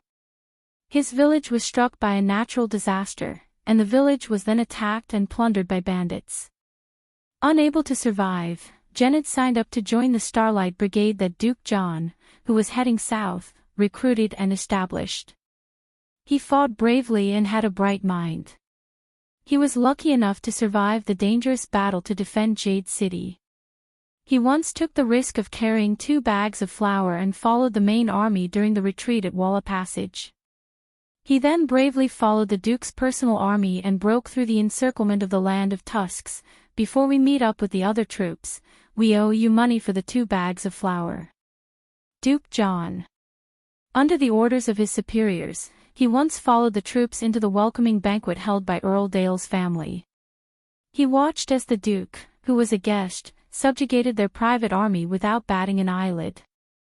In the decisive battle at the Plains of Fire, he even rushed through the bombardment of the mystic guns and cut down a battle axe. He once led a small team under the Duke's 9-pointed star flag and withstood the last desperate counterattack of the rebel army at Blade's Edge's Gap. Genid heaved a deep sigh and cursed the day where both victory and sorrow existed at the same time. Then, he waved his hand at his team members and made way for the knights holding the iris flower flag on the other side of the line. That's right. There were 34 knights from the Covendier family. They did not have carriages with them. They were probably the subordinates who worked for their master. The two leaders seemed to have supra-class or above. As for the others, judging from their movements on the horses and the positions of their weapons, they were all just for show. Genid pursed his lips without anyone noticing and retreated to the side. In just over a year's time, he had been promoted from a normal supply soldier to a combat recruit, then to an axeman, an infantry captain, and the most glorious personal guard of the Duke. Genid had turned from a farmer who did not even know how to hold a sword into an excellent military officer who had been through hundreds of battles. The rare battlefield experience had also made him a rare existence even among ordinary classes. As long as he had 3 to 5 companions to form a formation, he would not be afraid even if he ran into supra-class warriors. Even in the days after the Starlight Brigade was disbanded, Genid still remembered the guidance of the respected captain of the Duke's personal guard in the Starlight Brigade. He had never slacked off in his training. He had seen countless knights during his most dangerous days. These warriors on horses were famous for their charging power. There were noble warriors who were brave and had extraordinary skills, but there were also cowardly playboys who bullied the weak and feared the strong. Of course, under Duke John's command, there were far more of the former than the latter. That was why Genid could tell with just one glance that the two leading knights had calm expressions and smooth movements. Their bodies were slightly bent, and they could exert their strength on the horse at any time. There was a sword at the side of their waist and on the saddle, and the swords were very close to their dominant hands. It was obvious that they were elites who had more or less experienced on the battlefield. These elites who were supra-class and above would definitely be the officers of a battle squadron on the battlefield. Regardless of whether they were the vanguards, ambushes, defenses, reserve troops, or even the personal guards of the commander, these people were indispensable pillars and even the core of the army. For example, there was the famous Baron Alcra Murch in the kingdom. Right now, one of the two knights who brought more than 20 people and were supposed to overtake them stopped his horse and rode towards Genid. City Defense Team. This was a knight with sparse hair. He was in his 30s, and the light green plate armor he wore was clearly a handmade aristocratic family heirloom. With a straight face, he looked down at Genid, who was leading the group, and scolded him. We saw the hoofprints of a large group of horses on the road. At this time, there shouldn't be so many cavaliers in Eastern City District. Did you meet them? Are you supposed to appear now? Genid thought disdainfully in his heart as he stared at the noble knight under the tricolor iris flowers. However, after 10 years of working in the city defense team, his edges had long since been ground away by reality. The former Duke's personal guard lowered his head in a humble and submissive manner and answered, "Honorable sir, the suzerains are the ones who can mobilize a large number of private soldiers in Eastern City District. We dare not interfere with their affairs." Seychelles. Duke Sayan's trusted knight furrowed his brows. "Did you meet these cavaliers? Which family are they from? What flag are they flying?" Genid was silent for a moment. Around 10 minutes ago, the 32 cavaliers that passed by ranged from ordinary class to superclass. The noble who was leading the group was agile, but he was obviously not a soldier. There was even a woman following behind him, but Genid did not see them flying any flags. However, as someone who had served under Duke John for many years, how could he not recognize the soldiers' movements, their equipment, and the style of their shields? In the past, many of the people in the Duke's personal guards were once the Duke's private soldiers from his family. They followed the Duke to the south and became his personal guards. Among those people, some of them had saved his life, and he had also saved their lives. Almost all of them were people whose backs he could entrust to him. Good men, oh, and a good woman, as expected of the warriors under the 9-pointed star flag. Yes, Jennard told himself once again. Those 30 or so cavaliers are from the Jade Star family. They are the private soldiers of the royal family. Most importantly, they are the people from Duke John's family whom he swore to die for. Yes, honorable sir, Jennard answered resolutely. We met them just now. They did not show any flags. I do not know where they went either. The former personal guard of Duke John bowed. How ironic. Back then, when he was under the command of Duke John, the king's younger brother, no one taught him how to salute nobles. Yet, on the second day he arrived in the capital, a low-ranking official from the city hall angrily asked him to learn the standard salute posture. They are nobles, do you understand? Jennard's former superior in the city defense team. However, this ordinary captain of the city defense team would probably not know how great of an impact the information he was hiding would have on the future of himself and all of Constellation. Seychelles furrowed his brows. He reached into his money pouch and grabbed a handful of silver and gold coins, which he had inadvertently grabbed, and threw them back into the pouch. Then, he scattered the remaining copper coins to the soldiers of the city defense team. Your tips, he said. Then, he turned his horse around and chased after his companions. Don't think too much, and don't bother about the affairs of the other families. Just do what the Duke has ordered you to do. Both of us are here. As long as we don't barge into Renaissance Palace, there is nothing that the capital cannot solve. If those vampires do not cooperate, they will only die. Seychelles returned to the front of the cavaliers and listened to the other noble knight beside him, Cassine, speak softly with a calm expression. If they are other families, why didn't they show their flags? 30 to 40 unknown cavaliers galloping into Eastern City District at night. How long has it been since something like this happened? Seychelles still spoke carefully. Having traveled through the chaos of war in the Eastern Peninsula, he had learned to be cautious and meticulous from the people of the Eastern sages. His Majesty's 48th birthday is coming up soon. This birthday is too crucial. The nobles' messengers, suzerains' envoys groups and even spies from various countries, representatives from the Tower of Eradication and the Churches of the Gods, as well as forces of various sizes hidden in the dark. It can be said that the entire world's attention will be focused on the capital.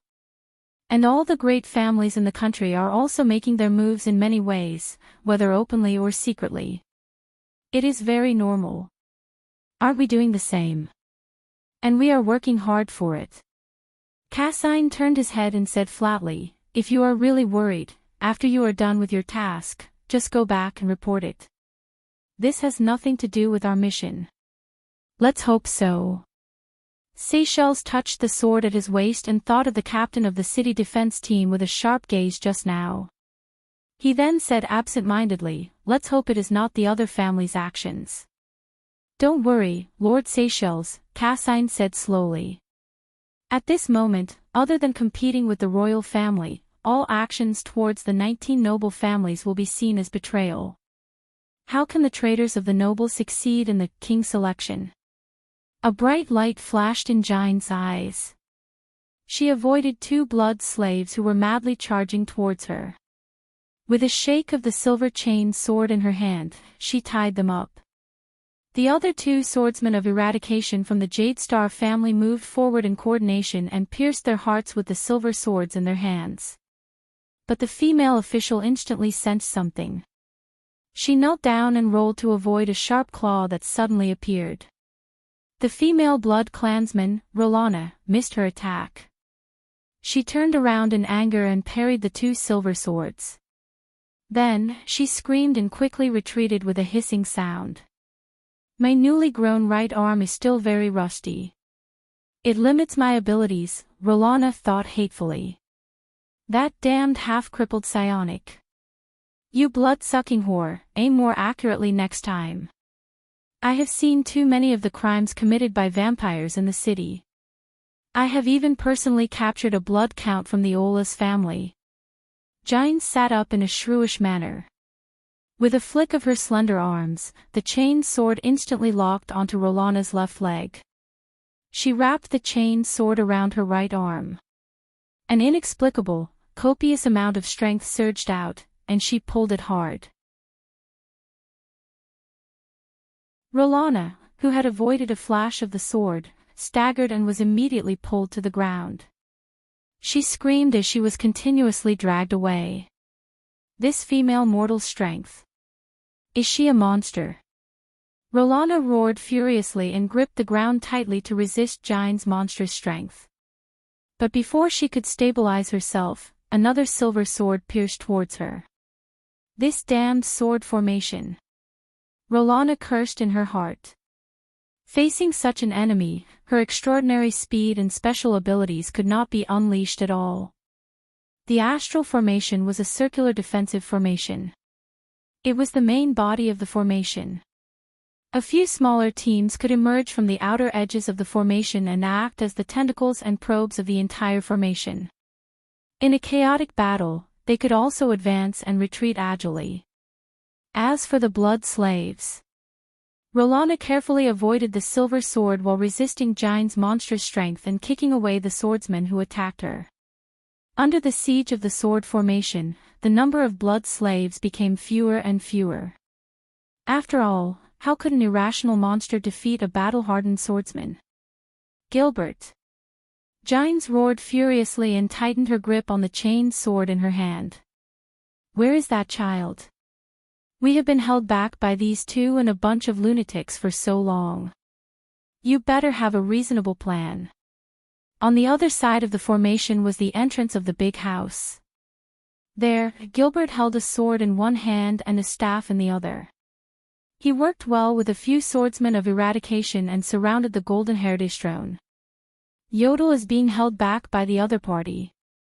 That guy is also in supreme class.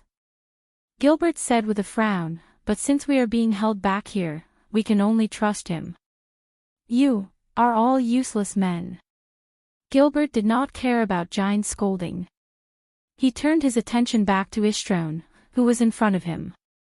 It was this blood clansman with extraordinary speed who had kidnapped Thales under the noses of the 8 guards and killed them along the way.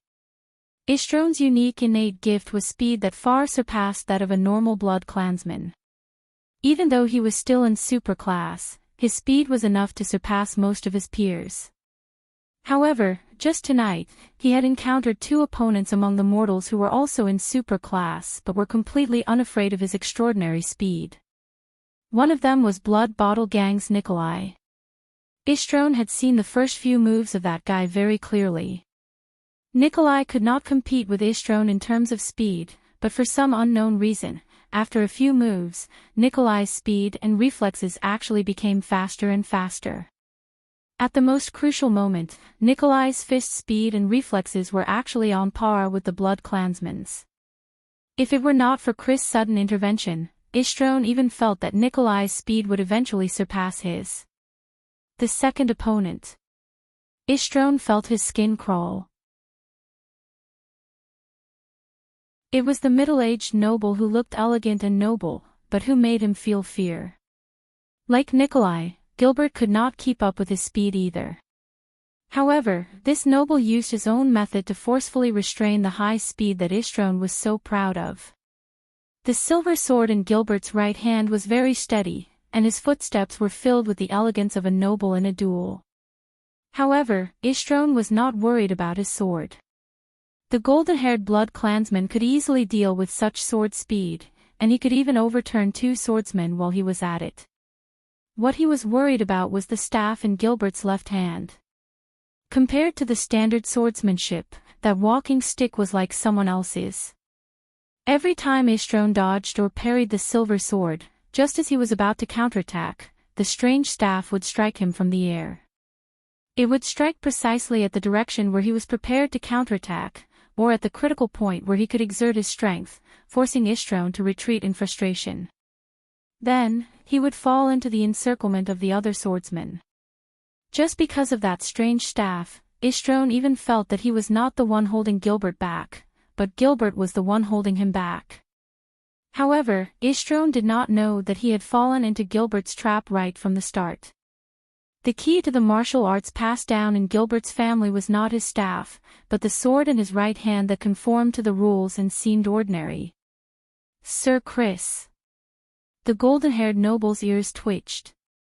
He heard his cousin Rolana's soft murmurs in the midst of the chaotic battle. It's very difficult for us to hold on any longer. Has His Highness not woken up yet? If we really can't hold on any longer, let's retreat with the ancestral coffin.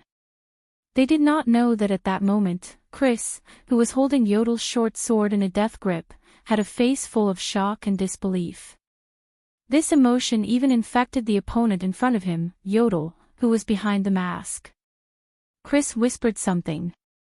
Only Yodel, who was opposite him, and the Blood Clansman, who had extraordinary hearing, could hear it.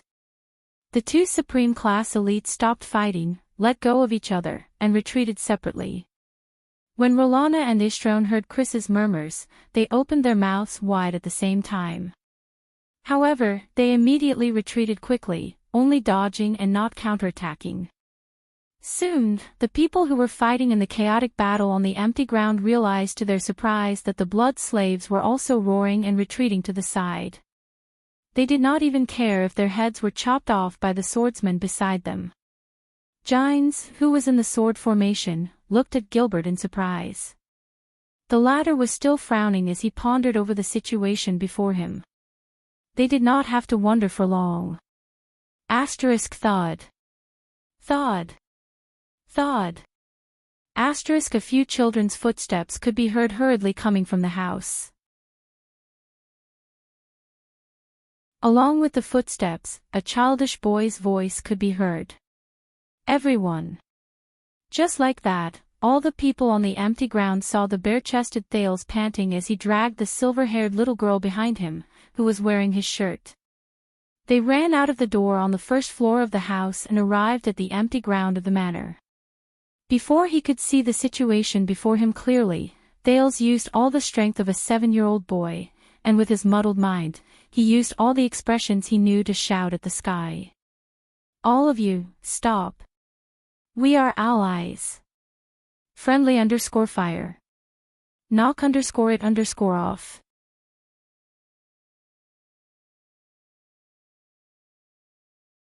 Chapter 34. The moonlight shone on the empty ground of Vine Manor. Everyone stared blankly at the two children on the ground. For a moment, there was complete silence. Thales lay on the ground, panting. There was nothing on his naked upper body except for the bandage on his wound. He only felt cold and pain. The silver-haired Loli in his arms pressed on his shoulder and propped herself up with a blank expression. She saw the bandage on his chest and the burn wound that was the size of a silver coin underneath. She sniffed the blood on it and revealed an expectant and intoxicated expression. This expression scared Thales so much that he quickly sat up. Before this dangerous Blood Clan girl, whom Thales had long imagined to be a boss monster that could turn into a blood-sucking mummy at any time, could bare her fangs, he pushed her away from his arms. Yodel and Chris instantly appeared in front of the two children. I'm fine, Yodel. Don't worry. Thales saw the wound on the secret protector's chest and revealed a tired smile. The latter took off the cloak that was on top of his tights and draped it over Thales. Thales nodded. Before that, there is an urgent matter that must be dealt with. He turned in another direction. There was a large pit there, and at that moment, a legless, half-dead person was lying there. The Phantom Wind follower, Madeira Ralph, a free fighter who had broken free from his shackles. A survivor who did not want to die to be free from pain. Mr. Gilbert, please save that person. Thale's eyes dimmed, but he said firmly to Gilbert in the distance, "If it wasn't for him, I probably wouldn't have been able to hold on until all of you appeared." Also, the prince said in his heart, "He's the first person I've truly saved in this damned world." Gilbert nodded and commanded the swordsman of eradication beside him to save Ralph. "Your Highness." Chris' deathly still face was now filled with excitement. He knelt on one knee in front of the silver-haired lowly. There was already a blanket in his hand, and he draped it over her with trembling hands. Thale's shirt was not big enough and was torn in many places. It only covered the little girl's knees. The little girl's 2 white calves below her knees were exposed. When Chris thought of this, he glared at Thales with a fierce gaze. Although Her Highness had a noble status and did not care about the gazes of ants, as the loyal butler of the Corleone family for more than 600 years, Chris naturally had to consider everything for his mistress. "Your Highness, you're finally awake." The cute red-eyed little girl nodded expressionlessly. She held Chris's hand habitually and said word by word in the tone of a superior, "Chris, you did a good job." The little Lolita's chubby face was expressionless as she mumbled in a childish and cute voice, I'm sorry, loyalty will be rewarded." Beside him, Thales took 2 seconds to understand the meaning of this sentence. Loyalty will be rewarded. Then he burst out laughing. Such serious words coming out of the mouth of a young Lolita with missing teeth was truly a tragic sight. Chris, who was nodding gratefully, glared at him. "You are." "Your Highness." Rolana and Istrone appeared in front of the little lowly with shocked and bewildered expressions. The former looked at her short stature and asked cautiously, "Your appearance, how did it become like this?" The little lowly raised her crimson eyes and looked at Thales with a complicated expression. She said nonchalantly, "As long as I drink recovery brew, I will return to my original appearance." After she finished speaking, the little lowly looked at Thales, who was trying hard to hold back his laughter. She did not seem to realize that there was a problem with her pronunciation. So, with a cold expression, she asked with a slightly puzzled tone, "What is it that you want to show off?" "What is it that you want to show off?" Thales could not help but laugh out loud. This time, the 3 blood clansmen looked at him with unfriendly gazes. Istrone even looked at him with a layer of wariness and respect. "No, haha, cough cough." The boy quickly covered it up with an unprofessional cough. "There is nothing to show off, haha, cough cough, sorry." Gilbert, who had finished restraining the swordsman of eradication, walked over with Gines. The former leaned on his cane, took off his hat respectfully, and said, "Honorable Mr. Thales, and this cute blood clansman lady, perhaps you do not mind explaining the current situation to us?" Thales stopped smiling and glanced at Gilbert gratefully. "Mr. Gilbert, thank you for your rescue and sacrifice." However, he suddenly felt that the charming lady in her 40s behind Gilbert was looking at him with a complicated expression. The meaning in her eyes was unfathomable. Is this that boy? He and that person's son? Gine's gaze immediately darkened. Thales did not think too much about it. He turned his head and continued, "Let's postpone the self-introduction for now. Enough blood has been shed tonight. Because of this, I and this." When he said this, he glanced at the little lowly, who was obviously childish and adorable but had to keep a straight face. He paused for a moment. "Little sister Serena Corleone." Lady." Looking at the red-eyed lowly's unfriendly expression, he quickly changed his words. After a friendly and pleasant discussion, the little lowly, Serena, suddenly felt an itch on her neck. She pursed her lips without anyone noticing. "We have decided to put down our grudges, end our hostility, and form an alliance. I will provide Princess Serena with my blood on a regular basis, and Princess Serena and her subordinates will serve me until..." Before Thales could finish speaking, he felt Yodel's hand, which was holding him, tighten abruptly. Then, he was anxiously interrupted by two people. "Why do we have to serve you? We can use other benefits in exchange. At most, we can just leave." This was the red-haired and unfriendly blood clansman, Rolana. "Mr. Thales. Your blood. It's too dangerous. How can this be?" This was Gilbert, who was eager to protect his master. However, Thales only suddenly raised his right hand and clenched it into a fist. This was a gesture he often used to calm down discussions that were becoming more and more heated and out of focus when he led university students during discussion classes in his past life. Both of them stopped talking at the same time. The prince took a deep breath. Thales left Yodel's support and ignored Gilbert's obstruction. He slowly walked towards the blood clansman and said softly, "You will serve me in exchange for my protection. And I will provide you, a group of political refugees who have no home to return to in Constellation. You can only use Corleone's name to cheat for food and drink under the symbol of the iris flowers. I will provide you with a better protection than the master of this manor." Chris, Istrone, and Rolana's expressions changed at the same time. They looked at Serena. However, the silver-haired, red-eyed lowly only snorted coldly. "I didn't tell him anything. He figured it out himself." Figured it out. Not getting along with Blood Bottle Gang, not being on the same side as the master of the manor, Istrone's words about, with our current situation, and the coffin on the third floor that looked like a swimming pool but was actually a large nursing ward.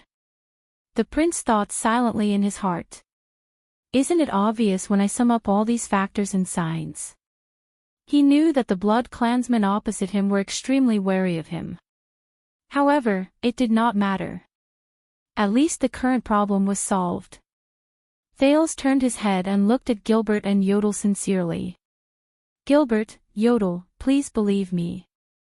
I will provide blood for Her Highness Serena's speedy, recovery under the condition that her health is not compromised. I used this promise in exchange for my safety just now and Princess Serena's friendship." Gilbert stared at Thales for a long time. However, Gines, who was behind him, took a step forward with a complicated gaze. She spoke softly, "Gilbert, this is the promise he made. It is also the promise his family made. Just like him in the past." She added silently in her heart. Gilbert heaved a deep sigh and nodded at Thales. "Of course we believe you. But I will report to you," Thales chuckled softly. He turned around and brought the blood clansman into the other people's line of sight. He said softly, "Then, let me formally introduce." However, before he could finish speaking, Chris, who was beside him, took a solemn step forward and spoke solemnly. "You do not have to worry. In front of everyone." He gently supported the little lowly beside him. The latter walked forward unsteadily. "She is the true heir of the Corleone family, the head of the 7 great clans in the Eastern Peninsula's Night Kingdom, the legitimate ruler of the Hill of Pain, Her Highness Serena L. Van Corleone." Chris looked at the few humans with a haughty gaze. Behind him, Rolana and Istrone had glorious expressions on their faces. Serena, with the appearance of a 5- or 6-year-old lowly, lowered her round face and curtsied with her non-existent skirt. She then raised her head expressionlessly. Thales pursed his lips in his heart. She looks so powerful. Gilbert and Gines looked at each other and saw shock in each other's eyes. More than 600 years ago, after the earth-shattering Battle of Eradication, just like many other races with a long history, the Blood Clan also split into 2 branches in the east and west of the Sea of Eradication. The 13 noble clans went their separate ways towards different continents. The 5 clans in the Western Peninsula formed a family alliance and the Dark Knight Parliament to occupy Grand Banquet Hill. To be exact, they occupied a piece of land and called it Grand Banquet Hill. The 8 great clans in the Eastern Peninsula established a king-like rule. They took root in the eastern coast of the Sea of Eradication under the name of Night Kingdom. Over the past 600 years, compared to their relatives in Grand Banquet Hill who were in a state of disunity and were even forced to sign the Convention of Human Kingdoms and Immortal Races, the Blood Clansmen in Night Kingdom were more united and powerful under the powerful rule of the infamous Night Wing King, Laurie Corleone. They even participated in the affairs of the peninsulas extensively. During the Second and Third Peninsular Wars, they sent out the Sacred Blood Army, which was formed by elite Blood Clansman warriors to participate in the wars. During the latter, the Night Wing King even personally led his army to attack Dragon Cloud City, the capital of Extet, the Blade of the Western Peninsula. However, 200 years ago, the politics of Night Kingdom changed drastically. The Night Wing King, Laurie Corleone, disappeared mysteriously. The 8 great clans suffered a great blow to their strength. The Hollier family even betrayed them and crossed the sea to seek shelter in Grand Banquet Hill's Dark Night Parliament. From then on, there were only 7 ruling clans left in Night Kingdom. They also lost the only elite who could break through to the real-world level. Under the attacks of the Church of Dawn, they gradually declined. The Dark Night Parliament of Western Peninsula's Grand Banquet Hill and the 6 great clans worked hard to improve their rule. They reformed the rotten and old system, carried out extensive diplomacy, and even became one of the allies of the Fortress Treaty. They called themselves the 6 upper branches of the Blood Clan. And this little girl in front of him actually said that she was the master of the Hill of Pain in Night Kingdom, the nest of the Corleone clan where the Night Wing King was born. Gilbert raised his head and spoke respectfully, "Forgive me for being presumptuous. However, based on what I know, the current master of the Corleone family and the actual ruler of the Hill of Pain should be the Night Queen, who is also the current master of Night Kingdom, the Weeper, Her Majesty Katerina L. Van Corleone." Gilbert deliberately emphasized the words Night Queen and Her Majesty, emphasizing the difference between her and Serena's Highness. Thales yawned, causing Chris, who was already in a bad mood, to glare at him angrily again. Serena's red eyes narrowed slightly. She pouted and took a step forward.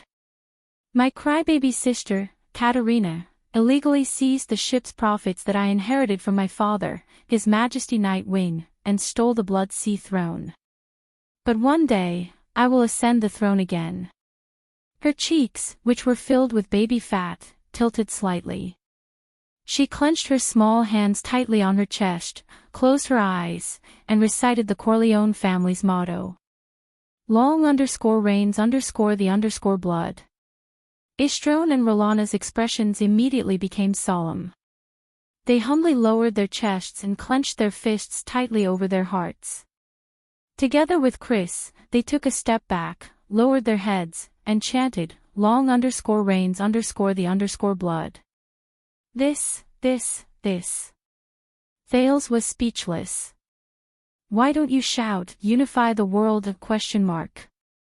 Your help and resources will occasionally be rewarded." Serena opened her eyes and fixed her gaze on Thales. She subconsciously licked her lips. "Like biting open my neck." Thales rolled his eyes and avoided the little lowly's fervent gaze. He said perfunctorily, "Wow, then I can't ask for more. It's my honor." Serena's small face puffed up, as if she was a little dissatisfied with Thales' attitude. Istrone looked at Thales' strange attitude and remembered that he was probably using this attitude to order him around. He felt an inexplicable sense of sullenness. Looking at His Highness' expression, he flashed a cold smile and said to Thales, "Little one, I'm afraid you don't understand the Night Kingdom on the other side of the sea. I'll put it this way then. Even if your enemy is the Supreme King of Constellation, with the support and protection of our Sacred Blood Army, he will definitely not dare to make things difficult for you." Right after he said this, Rolana, who was beside Istrone, felt that something was not right. The expressions of the few people opposite them were very strange, especially the middle-aged noble with a strange expression and the black-haired woman who looked displeased. Chris furrowed his brows, but he could not stop the golden-haired Blood Clansman from speaking. After all, he had fought against the other party before. He knew that the masked person was an elite at the peak of supreme class. Thale's face twitched a little. Being cocky is an illness that needs to be treated. Thale scratched his head and said to the little lowly, "Then, it's time for me to introduce myself. I am Thales.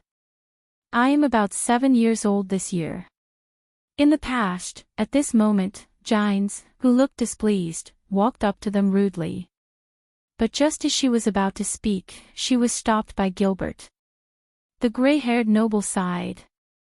"I guess that the alliance between us will not be too short, and Princess Serena also needs time to prepare for her return to the throne. Then, why don't we be honest with each other?" Count Gilbert Casso raised his head. His gaze was solemn as he briefly said a few words. "This is Thales. This is Thales. The next Supreme King. Constellation's next Supreme King. A long while passed. A long while passed." Just when Thales felt as if even the air had been petrified, a gust of wind finally blew past. "Hee, about that."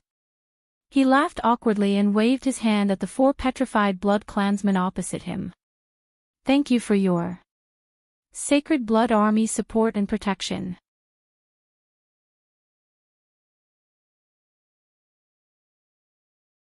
Chapter 35. At least 30 cavaliers broke through the gate.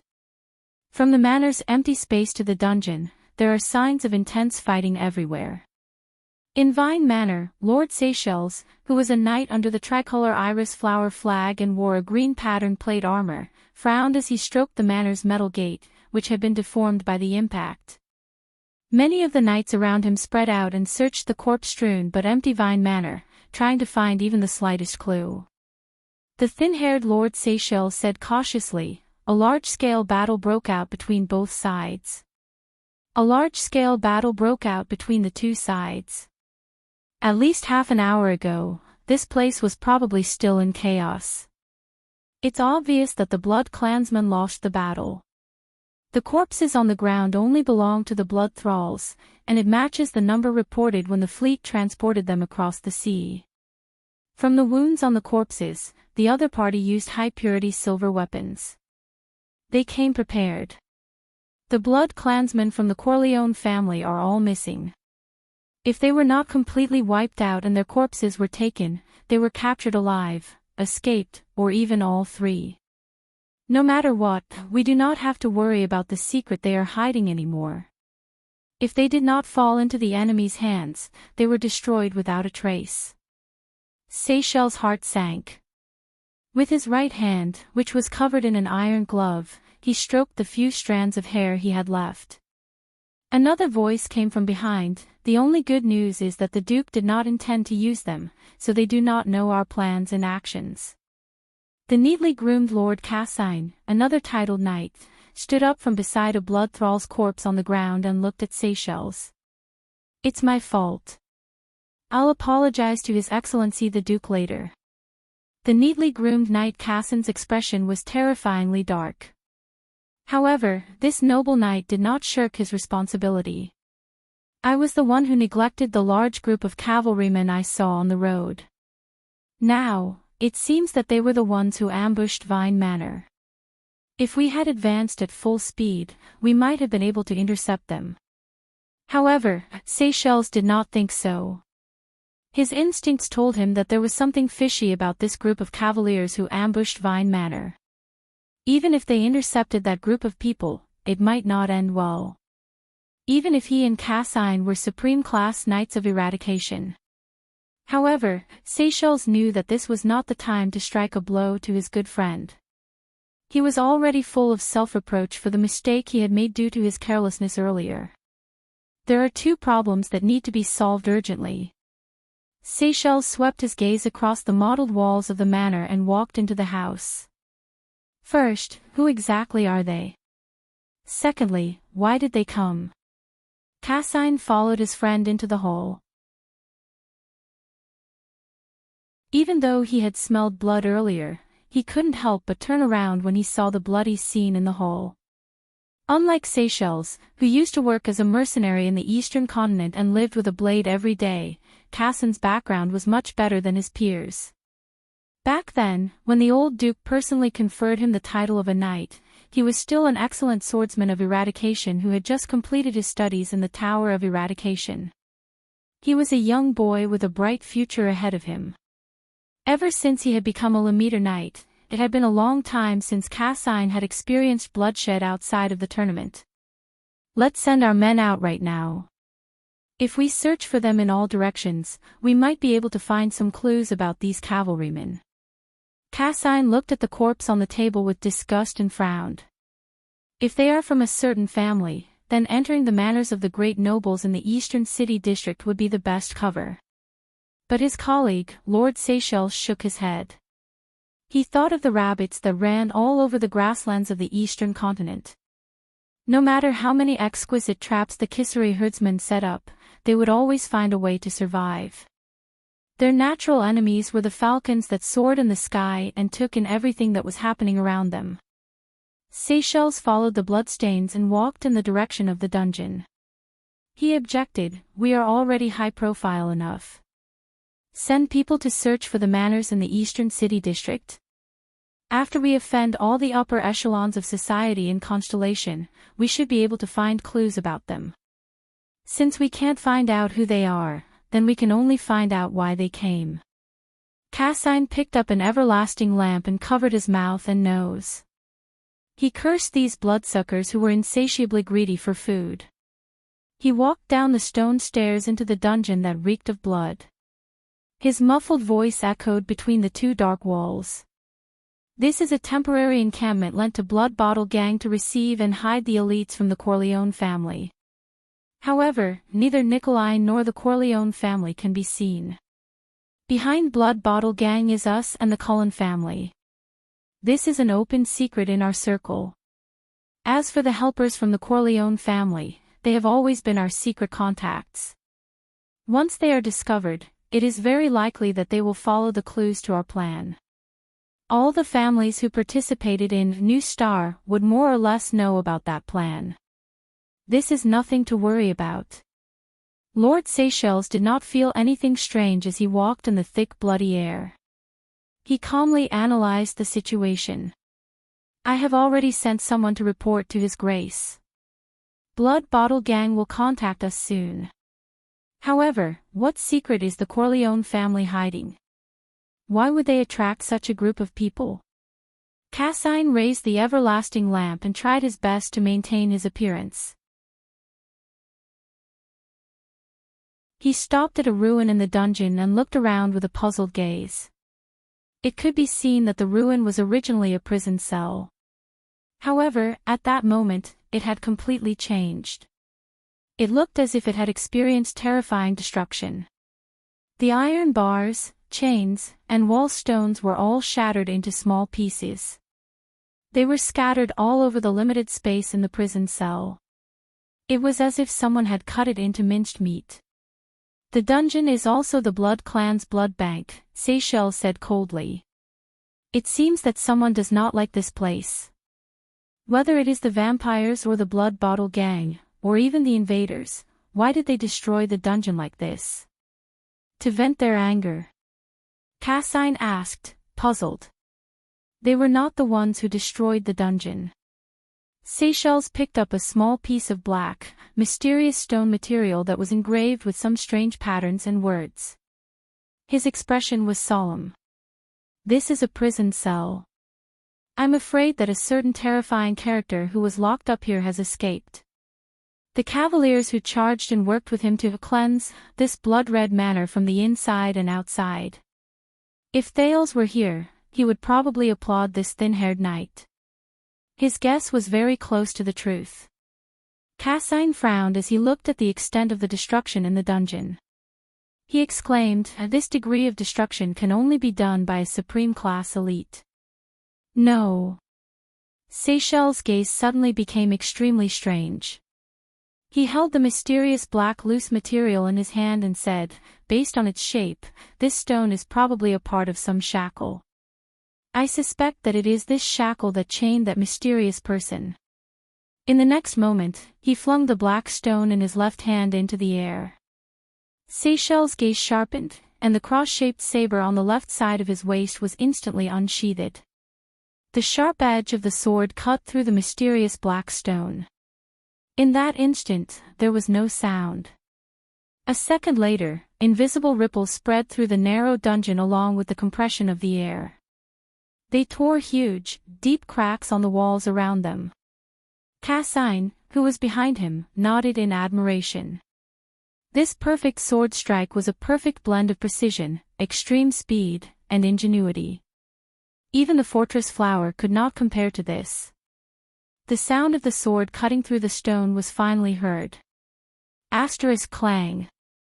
Asterisk the sound was clear, and sparks flew everywhere. Asterisk boom.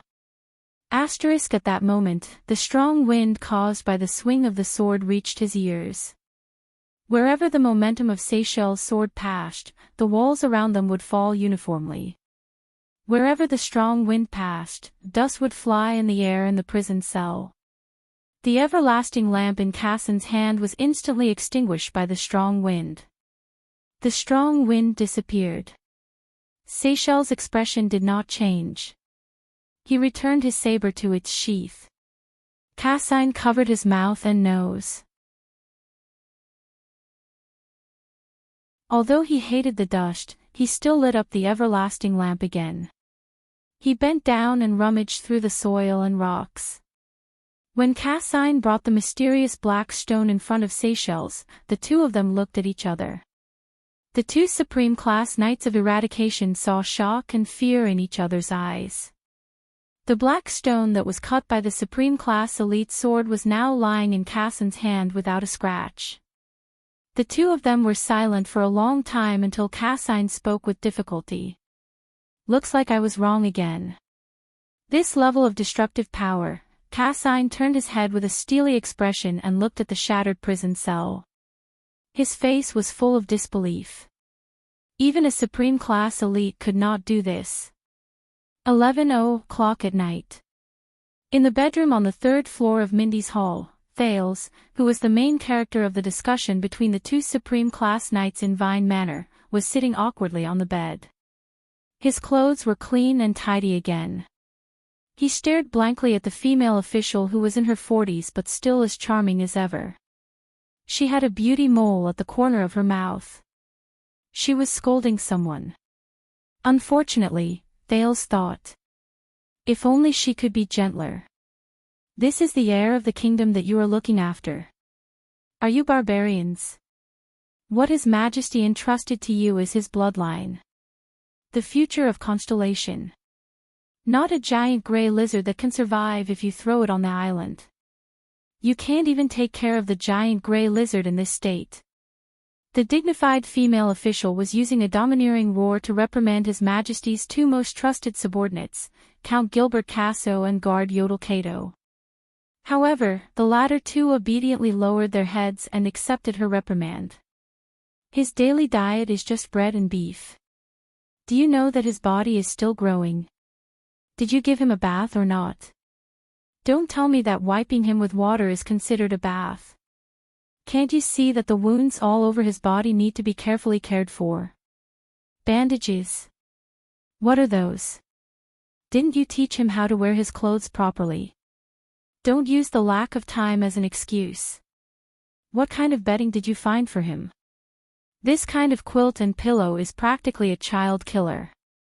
You actually don't allow him to appear outdoors. Do you know how important sunlight is for growth? Safe. Don't find excuses. Wasn't he abducted right under your noses when he was indoors? Move that little vampire girl's room 100 meters away from here. What? There's no such room. Then go and dig one out for me immediately. From tomorrow onwards, aside from protection and teaching, both of you are to stay 10 meters away from him. You two useless men. After a long while, when Gines finished lecturing in anger, she chased the two useless men out of Thales' room. Go and prepare everything on the list immediately. Gines. Then, she suddenly turned around. Thales, who was holding a glass of water and watching the show on the bed, was so frightened that he shrank back half a meter. Looking at Giant's fierce gaze that had yet to fade away, the boy remembered his former high school class teacher. However, Giants only looked at Thales hesitantly and with a complicated expression. In the end, she sighed softly. She forced a smile and tried her best to speak gently. "Don't be afraid, Thales. You are very safe now, and you will always be safe. During the month you are in Mindy's Hall, I will be in charge of your daily life." Thales gulped and nodded. "Thank you, Giants finished his sentence gently. "I am Giants Bajkovic, a first-grade female official, your father's loyal friend, vassal, and, how should I put it?" When she said this, Giants paused for a moment, as if she was thinking about something. But in the end, she still raised her eyebrows, as if she was thinking about what words to use. She said decisively, "And his lover." Thales did not manage to hold himself back and spat the water on the bed. On a road not far from Mindy's Hall, Yodel appeared out of thin air. He knelt down on one knee in front of a strong and burly figure.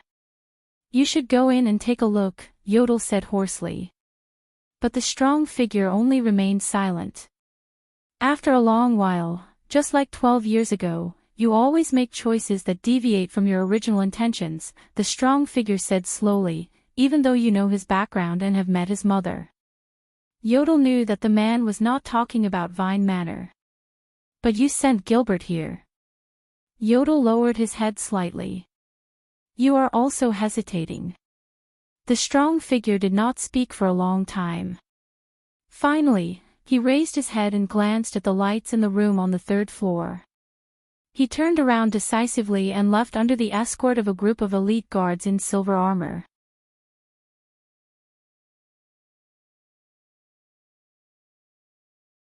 Chapter 36. Giants did not say anything else. After treating his new wounds, she told Thales to rest well and promised that she would return his life to normal the next day. Then, she left his room. But that night, Thales still did not sleep well. His experiences over the past few days were too complicated and bizarre. The thrilling events in Red Street Market, the shocking secrets in Mindy's Hall, and the desperate struggle to survive in Vine Manor had exhausted him, who had overused his brain. To make matters worse, even at this stage, Thales still could not get used to the soft bed beneath him. It was as if his habit of falling asleep as soon as he touched the pillow from his previous life had disappeared without a trace. Sigh. Thales rolled his eyes. After baking countless pancakes, he habitually rolled off the bed, walked to his special spot, in the corner, and curled up to lie down. As expected, hard ones suit me better. Thales licked his lips. 2 days ago, at this time, he was still worrying about the safety of the other 5 child beggars in an abandoned house and brewing his great escape plan. After that, his life was full of upheavals.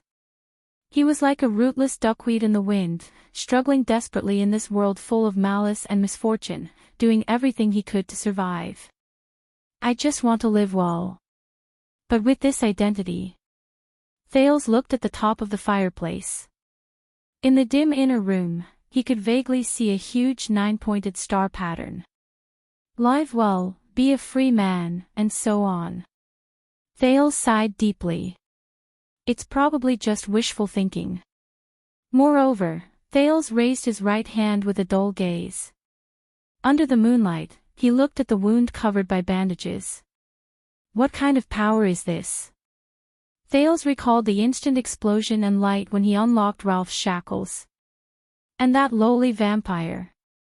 Thales felt a lingering fear when he remembered her mummified appearance and the 2 almost invisible round holes on his neck.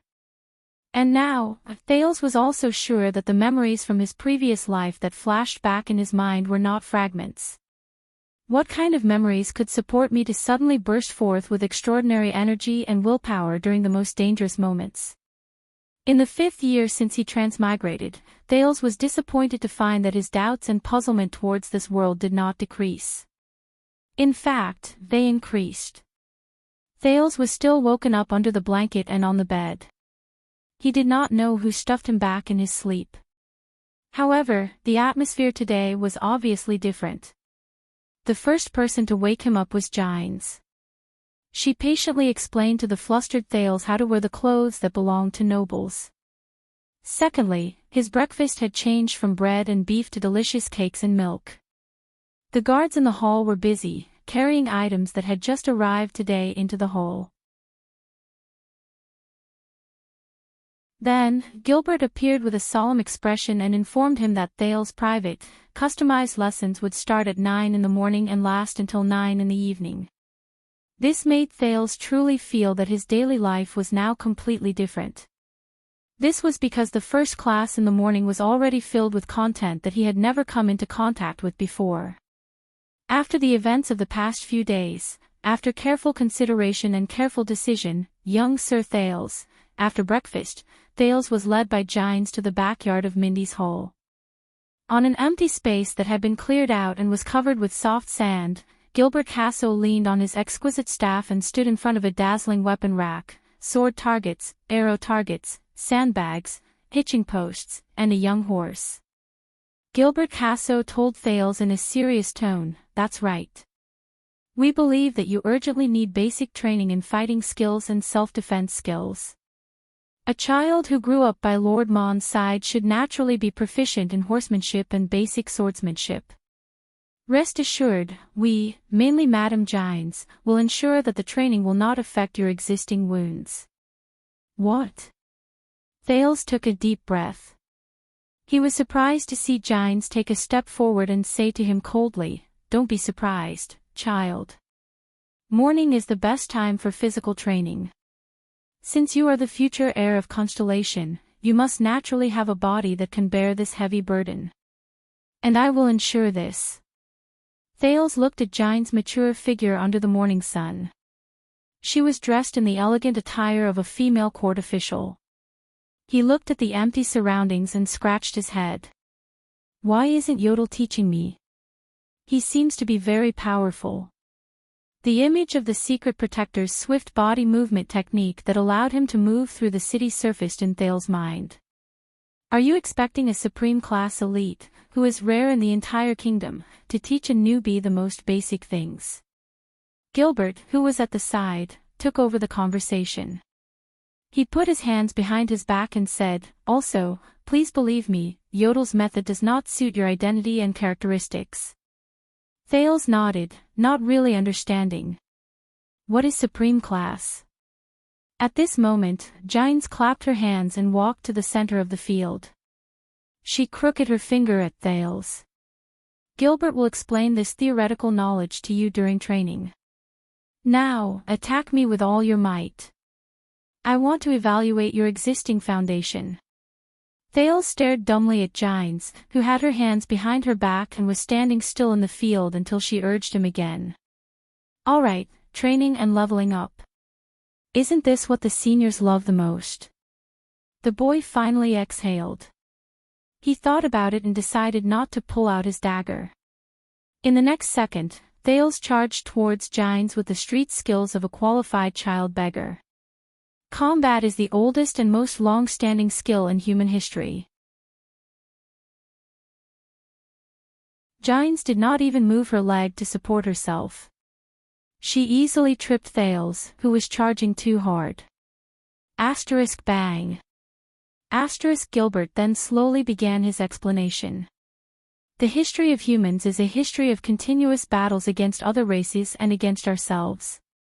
Thousands of years ago, in the battle for the right to live in the world, humans gradually summarized the skills and rules of using weapons or barehanded combat. Thales was tripped for the second time. He fell on the training field with his face covered in dirt.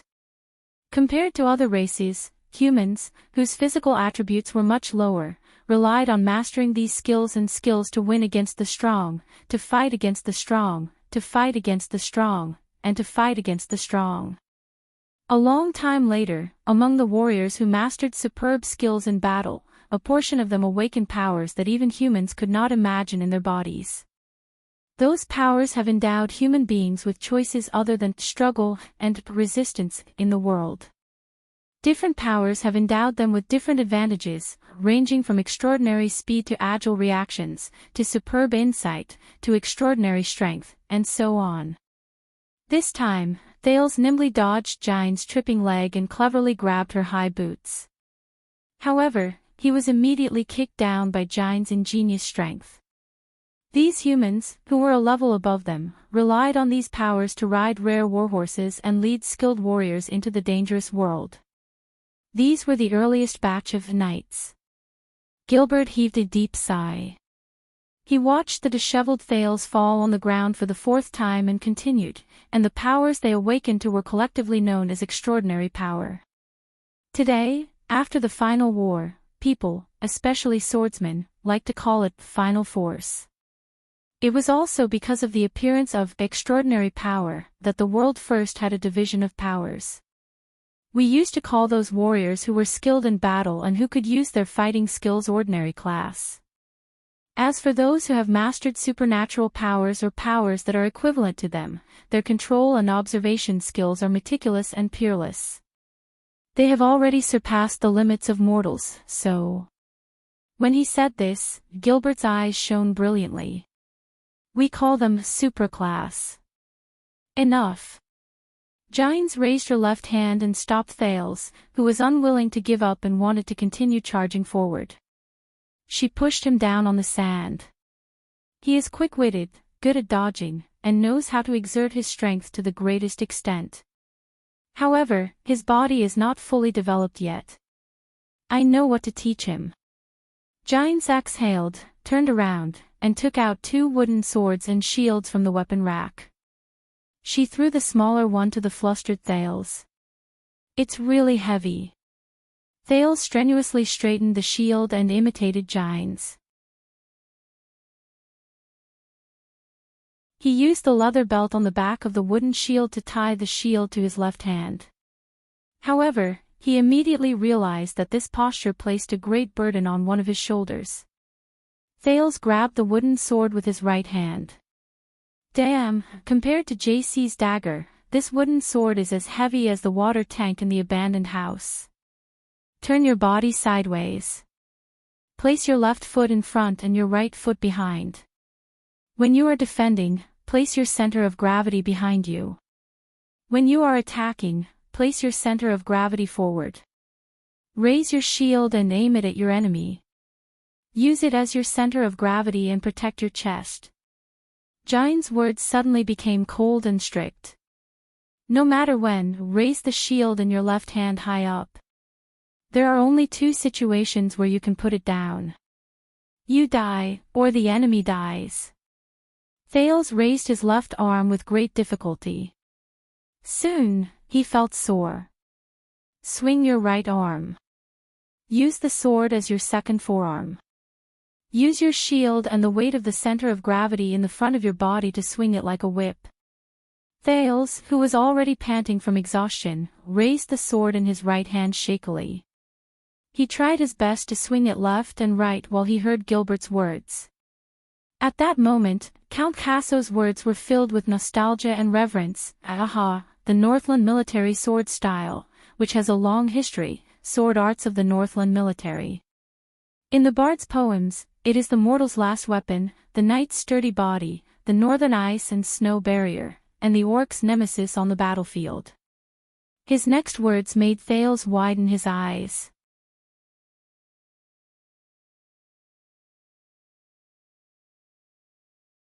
Chapter 37. 2 hours later. Pay attention to your footsteps. Steady your breathing. The key to the iron body style lies in your feet. The moment you are attacked, adjust the distance between your legs and divert the force. If you don't want to die, raise your shield towards the enemy. Gine's clear voice rang, followed by a merciless slash. Thales clenched his teeth and swung the sword in his right hand, causing his body to spin. The blood vessels in his left arm bulged as he tried his best to lift the disproportionately heavy wooden shield with the strength of his shoulder. He bent his right leg slightly and prepared to slide away according to the force of the impact to cushion the blow. Asterisk bang. Asterisk Gilbert, who was watching the fight by the side, closed his eyes gently. After Gines hit the lower part of the shield, Thales lost his balance for the 25th time and fell on the sand again. This time, he was exhausted and could no longer lift the shield in his hand. Damn it. The boy panted heavily and tried his best to lift his head and chest, but the heavy shield pressed down on his left chest, making it impossible for him to struggle up from the ground. This lady, who is also my father's lover, has been swinging her sword continuously for 2 hours. But why does she not show any signs of physical exhaustion? The Northland military sword style originated from the ancient chauvinistic kingdom 3,000 years ago. It was formed during the era of the human kings before the ancient empire. As if he had seen through Thales' thoughts, Gilbert's voice rang in the empty ground. According to records, the ancient elves and the dragons were at war at that time, and the human kings in Northland encountered the invasion of the ancient orcs in the north. This sword style was created to fight against the ancient orcs and even the dragons, those terrifying opponents whose strength and size far surpassed that of humans. Gilbert looked at Thales on the ground seriously and said softly, "This is the oldest combat sword style in human history." It was under such a huge disadvantage, in a battle that was almost hopeless, in a fight that was almost certain death, and in a charge that was almost suicidal, the first batch of knights awakened to supernatural powers, which are now known as the power of eradication. They became the earliest supra-class in human history. A brilliant light shone in Gilbert's eyes. Madame Gines is one of the best among supra-classes.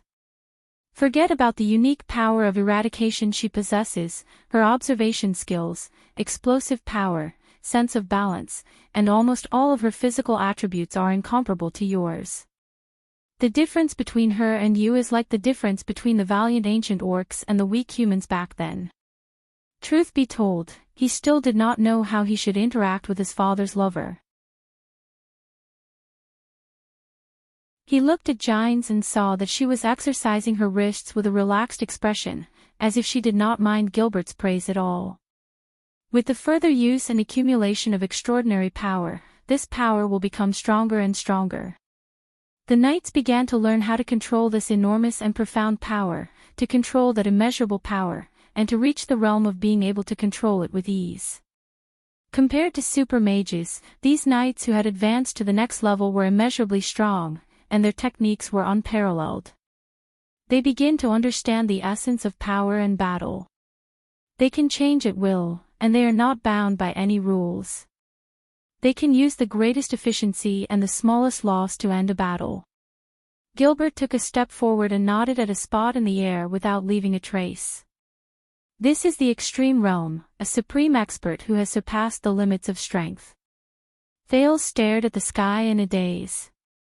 He remembered Asda's control over the air at will, and Yodel's ghostly movements. Gilbert looked at the sky and nodded at Gines. Ordinary class, supraclass, supreme class. After the humans became powerful, this system of power classification was widely spread to all races and places. Gilbert looked at the sky and nodded at Gines.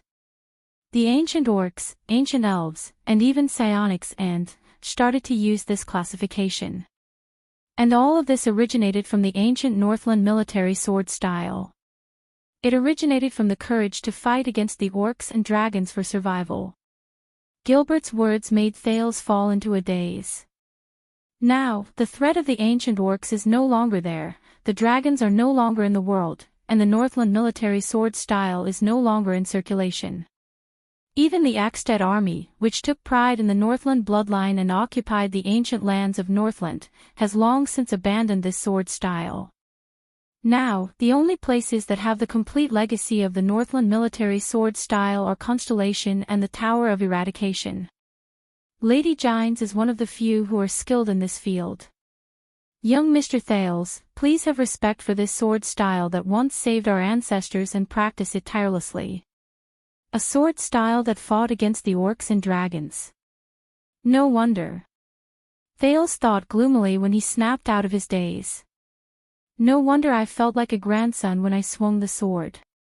When he recalled how he lifted the shield and swung the sword like an idiot, he was swung along by the sword, how he moved his feet, he was dragged along by the inertia of the shield, and how he sparred with Gines. Gines was training him.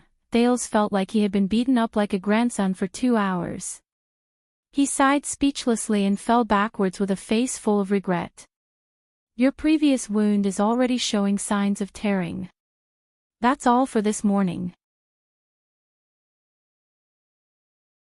Gines looked at the sun in the sky, threw down her sword and shield, and spoke with her usual expression. These 3 defensive styles of the Northland military sword style will be your homework for this week. As for riding a horse. Gines looked at the little colt that was happily running around a butterfly beside the stable, then at Thales, who had struggled to free his left arm from the wooden shield. She sighed, shook her head, and said, "Go take a bath. Have lunch. Gilbert has prepared an indoor class for you at 1:00 in the afternoon. An afternoon class. My God, do I still have to do night self-study at night?" Thales, who was used to living an irregular life of smoking, drinking, and smoking, exhaled once again. He felt his entire body ache, and he closed his eyes, resigned to his fate. Constellation's most respected illegitimate child helplessly and laboriously took off the equipment on his body. He pulled his left arm out of the shield, and limped into Mindy's hole. He only had an hour to bathe and eat. I have to say, his understanding and comprehension are pretty good. It has only been 2 hours, and he has already begun to understand the basic spirit of this sword style. Gilbert watched Thales leave and broke the silence.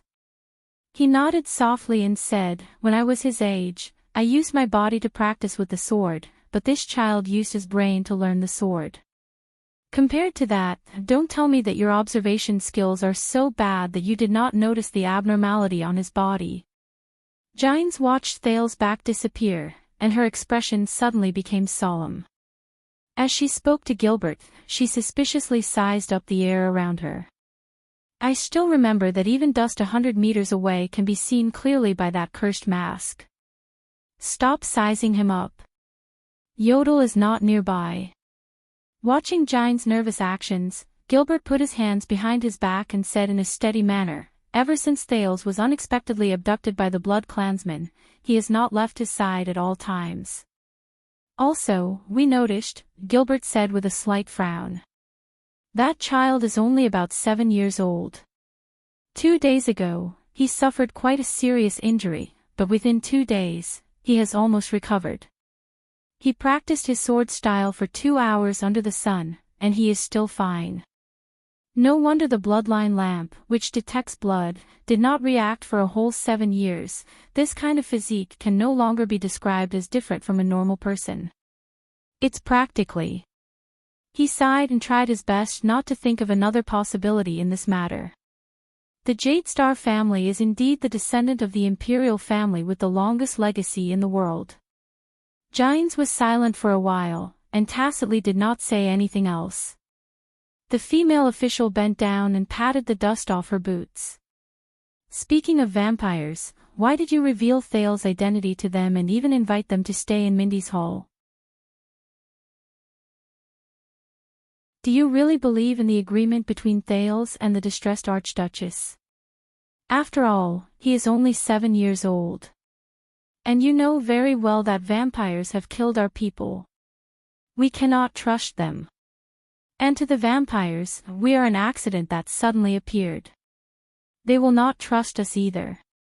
You have already said the answer." Gilbert's eyes shone brightly as he thought of the old blood clansman whose face was dead but full of wisdom. It is precisely because of the lack of trust between each other that we are wary of each other and even threaten each other. That is why we use our own secrets and common interests to bind each other. This is a tacit understanding and scheming in diplomacy. It is different from a clear investigation of a case. You're just trying to act mysterious and mysterious." Gines seemed to have recalled a bad memory. As she left the training field and walked into the hall, she said in displeasure, "Another Murat.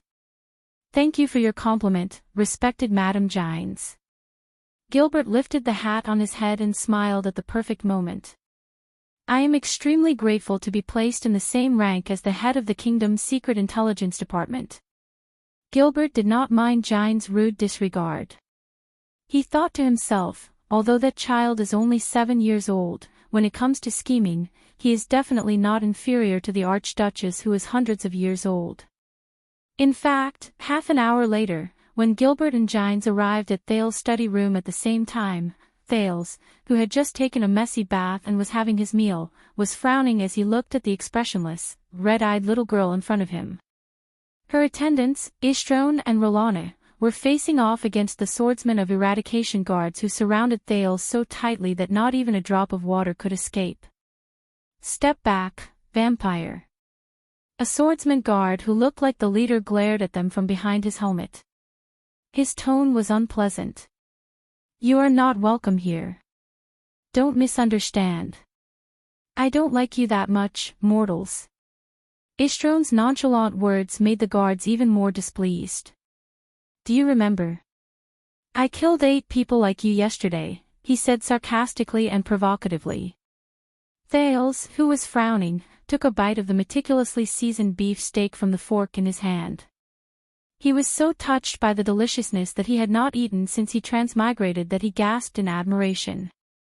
At the same time, he carefully avoided the chubby little girl opposite him. Her gaze was obviously not right. "Unfortunately, this taste probably can't compare to the dog meat I ate with Jayla back then." Thales looked at the situation before him and sighed. "What a headache. You won't have that kind of chance again, despicable rat hiding in a vase." The swordsman's tone dropped to the freezing point. The silver sword that was specially equipped at his waist was unsheathed by a foot. "Try taking a step forward." "I am happy to take revenge for my companions. Or I just need to open the curtains and let you bask in the sun." Hence, the handsome blonde man's expression was unpleasant. He planned to take a step forward. "Don't be nervous, boys." Rolana pulled her furious cousin back in a timely manner. Although she had a smile on her face, her tone was stern and serious. "Servants, step back. Your master has an agreement with our master." Looking at the swordsman of eradication in front of her, who wished that they could kill them, Rolana's playful face became even more radiant. "This is what your master said. We are now allies. Shouldn't we forget our past enmity? It's just 8 lives." The swordsman of eradication's emotions became more and more unstable. A few of them even gritted their teeth behind their helmets. "My cousin is indeed my cousin," Istrone thought in his heart. "Especially when I see the guards being extremely angry but having no choice but to restrain themselves. It really makes me feel good." Gines, who was outside the room, furrowed her brows. She was about to enter the room when Gilbert grabbed her arm. The gray-haired former diplomat shook his head with a mysterious expression and pointed at the young master sitting on the chair behind the guards. Gines revealed a puzzled expression. That was until she saw Thales, who had eaten the last mouthful of food and put down his knife and fork. He burped in satisfaction and slid down from the chair. "What should I do?" Thales pondered over this question as he looked at the 3 blood clansmen's meaningful gazes. However, he soon had an answer. "Thank you for your protection, Cora. With you around, I am very assured of my own safety," Thales said with a smile and tugged at the hem of the swordsman leader's armor. Cora, who Thales had poked his stomach on the first morning of his arrival to test whether the guards were actually made of stone, was the leader of these guards. He was also the one who had arranged for the guards to kill the attacking mercenaries one by one. He knew that he could not wave his hand and tell these loyal guards to retreat in an authoritative and domineering manner like most of the protagonists in the novels. Moreover, in order to protect him, they had just sacrificed 8 of their most reliable brothers and comrades. When faced with their most direct enemies, it was already a rare show of restraint that they did not immediately draw their swords and kill them. Even though they were already allies in an agreement, pretending that nothing had happened and telling their own people to retreat in front of outsiders was indeed satisfying, but it would only chill the guards' hearts. Thale's expression became serious. "I need you to do me a favor." "As you command." Even though his expression could not be seen clearly, the respectful tone of the guard leader, Cora, explained everything. The swordsmen who could guard this place were the Jade Star family's most trusted and most elite private soldiers. Even though they were not informed, based on the mission they received and their interactions over the past few days, the guards already had a pretty good guess about the identity of the boy who was personally sent by Gilbert and Yodel. Because of my previous experience, I do not trust this handsome Mr. Istrone Corleone, and his beautiful but equally dangerous cousin, Madame Rolana Corleone. They have left me with a lot of humiliation. Their existence makes me troubled, worried, and fearful. Thales furrowed his brows tightly and said through gritted teeth. It was as if they really had a life-and-death feud. Istrone and Rolana were shocked. They looked at the Archduchess behind them at the same time, but the latter remained calm and collected. "With just one word from you, young sir." Cora's gaze behind his helmet became even more piercing. The sword at his waist moved out another inch. "Our swords will be unsheathed for you." When the swordsmen of eradication around them heard this, they placed their hands on the hilts of their swords. Their gazes became increasingly hostile as they shared a common enemy. "Very well, I want their heads too much." Thale's face was cold as he stared at Istrone. The swordsmen took a step forward in unison. They vaguely surrounded the blood clansman. Istrone looked at the boy's expression and his heart skipped a beat. Rolana put on a fierce expression and stretched out her hands. "No way."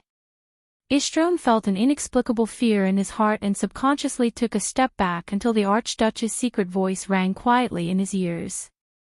"Steady yourself, Isier." The childish voice could only be heard by the blood clansman, but it made Istrone feel at ease. He is not going to turn hostile. But because of the sacred covenant, I cannot hurt them in my own house. So, besides this, little lady, chase the other two people to the corridor, Cora, Thales said coldly as he pouted and crossed his arms. "If they dare to disturb my private conversation with Lady Serena Corleone." A cold glint flashed in Thales' eyes. Causing Istrone, who had been traumatized since a long time ago, to feel uneasy. The prince turned his head and continued to speak mercilessly to Cora, and everyone else. "All of you will have a legitimate reason to take revenge and wipe out this humiliation. Especially that golden-haired one." Istrone's heart tightened. "If our swords are unsheathed, we will definitely not disappoint you." Cora nodded with a determined gaze and extended his arm towards the door of the study room. "Vampires, you heard me. Get out. The corridor is the place that suits you." Istrone, who had an angry expression, wanted to say something else, but was stopped by his cousin. Rolana hid her astonishment perfectly. She smiled mysteriously and bowed respectfully to the little lowly, Serena. Then, she dragged Istrone out of the study room. Outside the room, Gilbert flashed a smile. Gines, who had a shocked expression, made way for the guards and the blood clansmen. The two groups stared at each other warily as they walked out of the study room and continued to confront each other in the corridor in the distance. "Good day, Mr. Corleone and Lady Corleone." Gilbert bowed in a neat manner. His elegant mustache curled up slightly. "I know that the blood clansmen have excellent hearing. It is too easy to hear what is going on in the study room from here. I wonder if eavesdropping counts as disturbing Mr. Thales and Lady Corleone's private conversation." Cora, the guard, and the swordsman immediately walked forward with a solemn atmosphere. "You want to eavesdrop?" Rolana's smile froze abruptly. Ishtron's face was livid with rage. Gines looked pensive as she watched the blood clansman being forced out of the stairs by the furious swordsman before stopping. Gines lowered her head quietly. So what Gilbert said is true. He is really a smart and steady boy. However, he is a little too smart and steady. Thales exhaled. Under the red-eyed Lowly's slightly strange gaze, he pushed the heavy study room door shut and considerately drew the curtains to block the sunlight. The study room on the 3rd floor had perfect soundproofing. Gilbert had assured him that even with the blood clansman's hearing, they would not be able to penetrate it. Thales exhaled and said with a serious expression, "All right, we were pressed for time yesterday. Now, let us discuss the terms of the alliance agreement in detail. Especially the part regarding my blood and the fact that all of you are working for me." "Very good." Lady Serena, the lowly, who spoke with a lisp due to her shrunken body, also nodded seriously. "We might as well include the matter of your identity in the terms that we need to discuss." Thales had a puzzled look on his face, but when the red-eyed lowly said the next sentence, his expression changed drastically. "Her Highness Serena L. Corleone, the true heir of the Corleone family, the legitimate ruler of the Hill of Pain, the Archduchess, who wore the appearance of a little girl, spoke faintly and with a lisp. In other words, the problem of my right to inherit the throne as a prince has yet to be recognized." What they did not know was that while Thales cleverly avoided the irresolvable enmity between the guards and the blood clansmen and started negotiating with Serena, Chris Corleone was hiding behind the shadow of the fireplace chimney on the top of the study room on the 3rd floor, avoiding the sunlight. His posture was strange and his face was expressionless. "All right." The pale-faced Chris Corleone's ears twitched. He turned his head and said, "Our people are not fighting. I think His Highness and that little friend have already started talking. Both of us are supreme class, after all. There is no need for us to maintain this awkward posture, right?"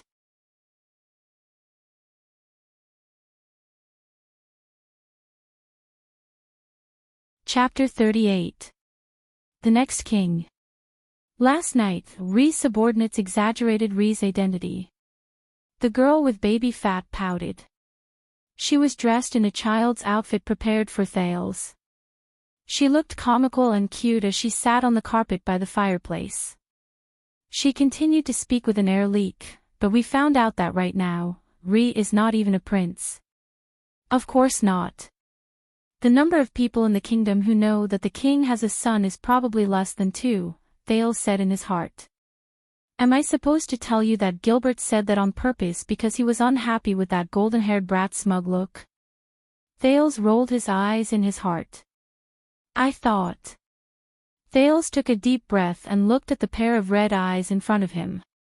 He said, "We talked about it in Vine Manor. Since my blood is very tasty, as long as you forget about sucking me dry in one go, I will provide you with a small amount of blood on a regular basis. As long as you enjoy my blood and work for me, I will guarantee that you will have a safe place to stay in Constellation." "But Rhee does not have this kind of power," Serena said slowly but surely, "to protect us." "All right, that's right. I am just an illegitimate child. So, it is not me, but my father who will guarantee your safety." Serena stared straight at him and suddenly interrupted him, "But Rhee is not Rhee's father, and Rhee is not the king." "So," Thales said helplessly, "I am very sorry, but you are already in Mindy's hole. Your secret has also been found out by us. I think the Covendier family will probably not welcome you back." "Half a pint," the red-eyed lowly said expressionlessly. "What?" "I need half a pint of Rhee's blood every day." She looked into Thales' eyes seriously. "Half a pint a day." Thales also narrowed his eyes and looked at the Archduchess of the Eastern Peninsula. "Just for my blood." "This boy's blood is different," Serena said in her heart. It was the blood that was full of vitality and power that woke her up from her murky slumber. Although, waking up to a fellow gnawing on my neck is not very pleasant. Serena pouted in displeasure and touched her neck. Don't forget, yesterday, it was this little girl's mummified version, Thales thought in disgust. She almost took your life. When he thought about how a mummy once bit his neck like a water pump, Thales, whose emotions were complicated, turned his neck in an unnatural manner. The two of them stared at each other silently until one of them broke the silence. Are you kidding me? Half a pint a day. You might as well suck me dry. Thales stood on tiptoe and slapped the table, or else he would not be able to hit it because he was too short. He stared at her without showing any signs of weakness. Occasionally, when he thought of her mummified appearance, he still felt a little creeped out. I can't wait to suck every single drop of blood from Rhee's body. Serena glared with her red eyes and replied in a serious yet creepy manner, but it's obviously more worthwhile for Rhee to provide my blood for a long time. You really know how to be calculative. Thales retorted sarcastically. 3/4 of a pint a day. I need to fly back as soon as possible. Serena's eyes turned cold, and her tone was unquestionable. Do you think I'm a cockroach that has full HP and full MP every time I level up? Thales gritted his teeth as he stared at Serena. Donate blood to you every day. No way. I don't understand what you're talking about. The cold face lowly chose to ignore the crazy words that the boy accidentally revealed. Once a week, 2 pints. Once every 6 months. 1/10 of a pint. This is for the sake of our friendly negotiation, Thales said fiercely. Once every 2 weeks, 1.5 pints. Please use your actions to prove to me that Rhee is friendly. At most once a month. I also need time to produce new blood after I lose blood, okay? Serena slowly stood up from the ground. Her red pupils stared at Thales, making the latter's skin crawl. Brat, don't test my patience. Rhee can still stand here and breathe in air because I'm interested in Rhee's blood. Serena's pupils shrank. Her expressionless face suddenly turned cold. If we want to leave without caring about the sacrifices, Rhee can't stop us. Moreover, Serena's eyes moved mysteriously, but her pupils never left Thales' gaze. It made the boy's hair stand on end. Here hides Constellation's secret heir.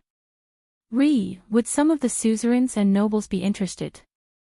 Thales immediately felt his skin crawl. This damned old witch.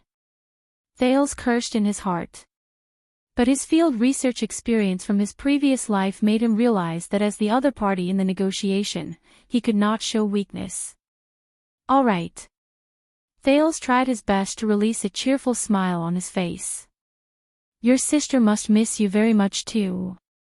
Especially since you not only came to Constellation for a vacation, but also became a cute little chubby girl. When that time comes, I can't become the heir, and you can't return to the Night Kingdom. Since we're so compatible, Thales smiled even more brilliantly. Why don't you marry me? His voice faded away. Serena's expression did not change. Her gaze did not shift, and her body did not move. But for some reason, Thales shuddered. In that instant, he felt a bone-piercing chill. Both of them stared at each other for more than 10 seconds. In the silence, Serena spoke very slowly and uttered a sentence, that's right. It seems that Rhee really wants to break off relations with me. As she spoke, Serena suddenly grinned, revealing her small fangs. Thales was shocked. His right hand, which was hidden behind his back, trembled. JC's dagger was ready and could be thrust at any time. All right then. Serena curled up the corners of her mouth mysteriously and licked her fangs. I can deal with you for more than 10 seconds at this angle and distance. Thales lowered his head and furrowed his brows tightly. He gulped hard. As long as he did not run into Chris, Yodel would be able to rush over. The guards, Gines, and Gilbert were also in the corridor. But Ishtrone and Rolana. Damn it.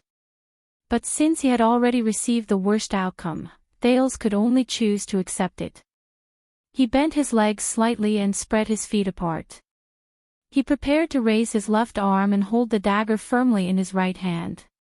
He was about to strike a standard iron body style. Northland military sword style. Even though I've only practiced it for 2 hours, I hope it's worth it. Thales smiled bitterly in his heart. For the first time, Serena suddenly flashed a smile that made people feel uneasy. Her childish voice rose, and it sounded exceptionally terrifying to Thales' ears. Then I can only compromise. According to what Ree said, once a month. How many pints, Thales, Ree will decide. He used his left arm as a shield to block her first attack. Based on his experience with that mummy last night, he wondered if she would. Thales suddenly realized what Serena said. What? Compromise. Thales' mouth was wide open in shock. It was big enough to fit 2 of Serena's fists. I was just about to say when the enemy surrendered. Why didn't they follow the script? Something even more terrifying happened later on. 2 faint dimples appeared on Serena's cute face. The little loli smiled shyly and said, Brother Thales, I have already compromised. You have to agree to one of my conditions, okay? Thales could not react at all. He stared at her blankly. When he saw the nameless girl suddenly turn into a smiling little loli, he simply thought, what the hell is going on? His emotions changed too quickly. He could only respond passively with a dry voice. WH. Ahem. What condition? The little girl smiled even more brightly. At that moment, Thales suddenly felt that the pair of strange red eyes was actually quite beautiful. Brother Thales, after you become king, can you support me in regaining the throne? Regaining the throne. The Eastern Peninsulas. Night Kingdom. So that's the plan. No wonder she made so many concessions. This goal is too far away. Thales scratched his head. His dagger had long since been put back into his pocket. He said a little awkwardly and hesitantly, if I really become king one day, well, according to the situation. Before he finished speaking, the little loli happily pounced on him. She crashed straight into Thales' arms. I know, Thales is the best. Thales fell hard on the carpet. But before he could pull the little loli away from his arms, he saw a pair of red pupils staring at him with watery eyes. Looking at that pair of eyes, Thales only felt his whole body tremble. His mind was a little messed up. So much so that he could not remember what the 2 children said after they got up from the ground. In the end, the blood supply agreement was set at 1/8 of a pint per month. For this, Thales counted with his fingers. It was not much. But he still felt that he had suffered a loss. Serena suddenly turned back into the expressionless loli, but her gaze was sharp as she said, because of this, you have obtained the help of 2 super-class elites and a supreme-class elite. Your road to becoming the heir will only be smoother. Yes, Thales thought gloomily. If you obtain the support of a powerful country in the Western Peninsula, your road to regaining the throne will be smoother. Besides, for the sake of Thales' promise, I will work hard to help you become the heir and ascend the throne. Promise. Thales' face twitched. I didn't promise her just now, did I? I didn't, right? I didn't. But, hey, what's with that cold face that suddenly turned back into? Watching the little loli walk out shakily, Thales suddenly realized that he was drenched in cold sweat. Something is not right. Before she left, the little loli turned her head around and asked with her usual expressionless face, Oh right, I have a question. What is the secret of Lee's blood? Just a little bit of it can actually wake me up. Last night, it wasn't just a little bit of blood. The baffled boy grumbled unhappily, for this question, please flip through books, search for information, search for literature, or ask my parents directly. Unexpectedly, Serena nodded seriously. If it's a fee, I will. She raised her eyes. Lee's blood and my strength, Lee's throne and my throne, our cooperation is actually very worthwhile. In the next moment, Thales was surprised to see Serena sway her small body and take a step back. For this, I apologize for my recklessness, and I pray for Lee's magnanimity and tolerance. Serena bent down again. Her chubby little hands pinched the non-existent hem of her skirt, and with a childish voice, she said softly, "The future Prince Thales Jade Star." Thales was stunned. Thales Jade Star. This was the first time someone called him that. Just like what Serena said before, he was not even a prince right now. From a child beggar to a prince. As expected, I'm still not used to it, Thales thought in distress. This witch. Thales kept reminding himself of this as he was drenched in cold sweat. Even though she looked serious just now, should I say that she was indeed the former Archduchess? As he thought of this, Thales sighed deeply. He felt that today's negotiation was a little frustrating. He extended his hand seriously and helped the little loli up. Even though the two children's actions looked very comical, both of them became extremely serious. Your Highness Serena Corleone, I accept your friendship. Thales moved his right hand in front of the little loli, Serena. His gaze was serious. Now, we are allies. Serena glanced at him, and her red eyes flickered. After a moment, she also extended her chubby little hand and placed it on his palm. Of course, Constellation and Night, happy working with you. The two little hands held together gently. Also, in the future, tell your people to stay away from my guards. They have a blood feud that cannot be resolved. Thales looked at the little girl who was a head shorter than him and said meaningfully, next time, why don't you tell me about how you will be restored to the throne? You don't have to go through so much trouble to test my attitude. Ishtron's acting skills are too bad. Serena's red pupils contracted slightly, and she nodded. All right, future Prince Thales, if Lee inherits the throne and we form the Starry Night Alliance, even though we are far apart, it is not impossible for me to marry Lee by chance.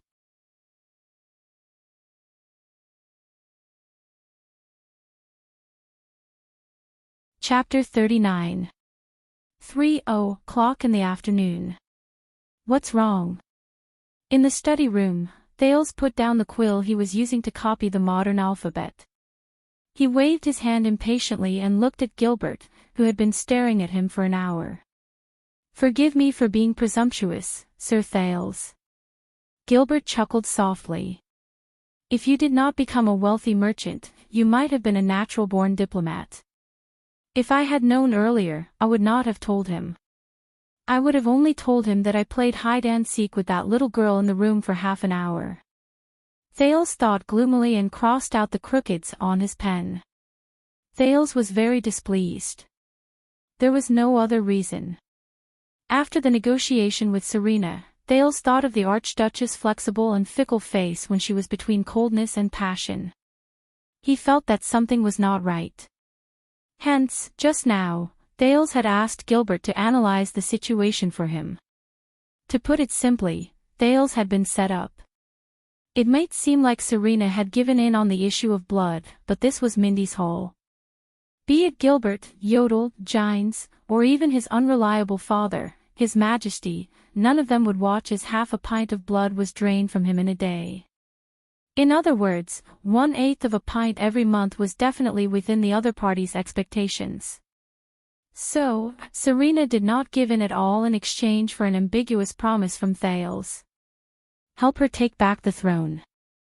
Thales realized to his chagrin that he was the loser of this negotiation.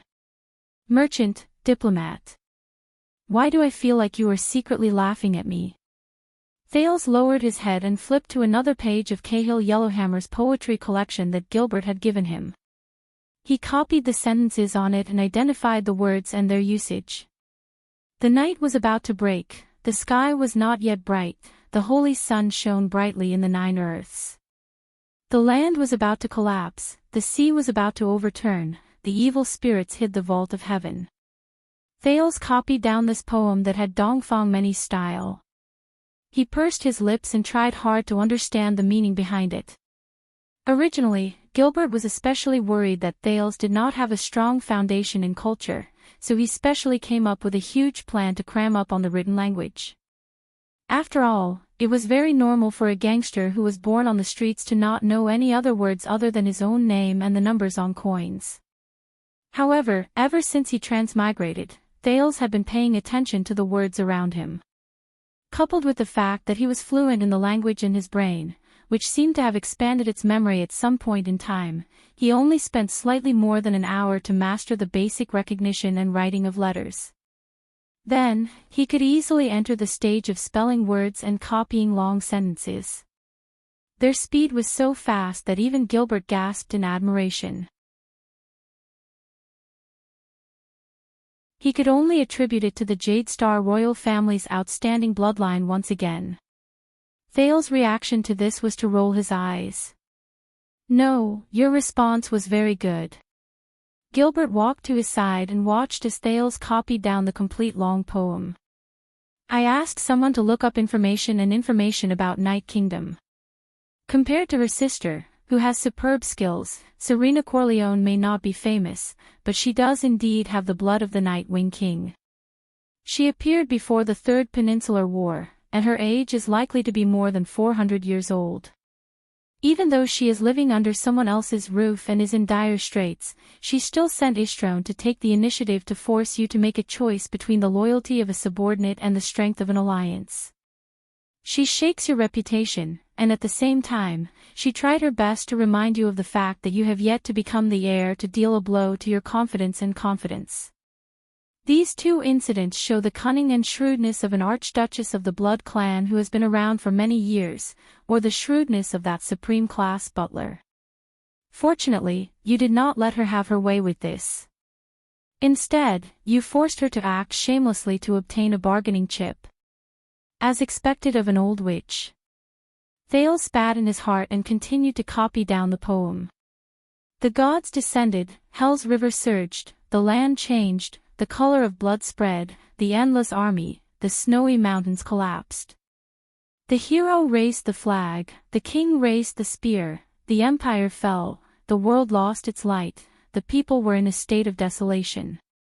What the hell is he writing? Thales furrowed his brows as he read the descriptive sentence. He replied absent-mindedly, "Then, you just watched as I was bullied by them." Gilbert did not say anything. He only stared at Thales quietly. "Wait." Thales' hand, which was holding the pen, suddenly froze, as if he had thought of something. His high-powered brain began to automatically collect every single factor and put them together into a paragraph. His identity. Serena's identity. The promise to take back the throne. Their alliance. The indifferent Gilbert. And Serena's words, "I will also work hard to help you become the heir and ascend the throne." Gilbert. Thales tilted his brows and opened his mouth wide. He stared at the former Foreign Affairs Minister in disbelief. "It's you." The former Foreign Affairs Minister grinned slightly. His mustache curled into an elegant arc. "By the way, I still remember." Thales exhaled and came to a realization.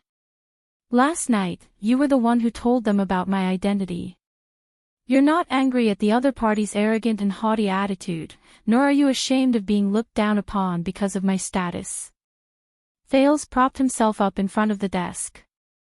His gaze was suspicious. "This is a strategy you've planned all along." Gilbert did not comment. He only shrugged mischievously, which was rare for him. This made Thales immediately certain. This is indeed Gilbert's plan. F*ck. You deliberately revealed my identity because you guessed that they would probably see this opportunity and take the initiative to negotiate with the heir of the kingdom, who is still in dire straits, to strengthen the alliance in exchange for my promise after I succeed the throne. It might take a long time, but they are, after all, immortal blood clansmen. They can afford to wait. Damn it. Thales cursed Serena in his heart. That old witch.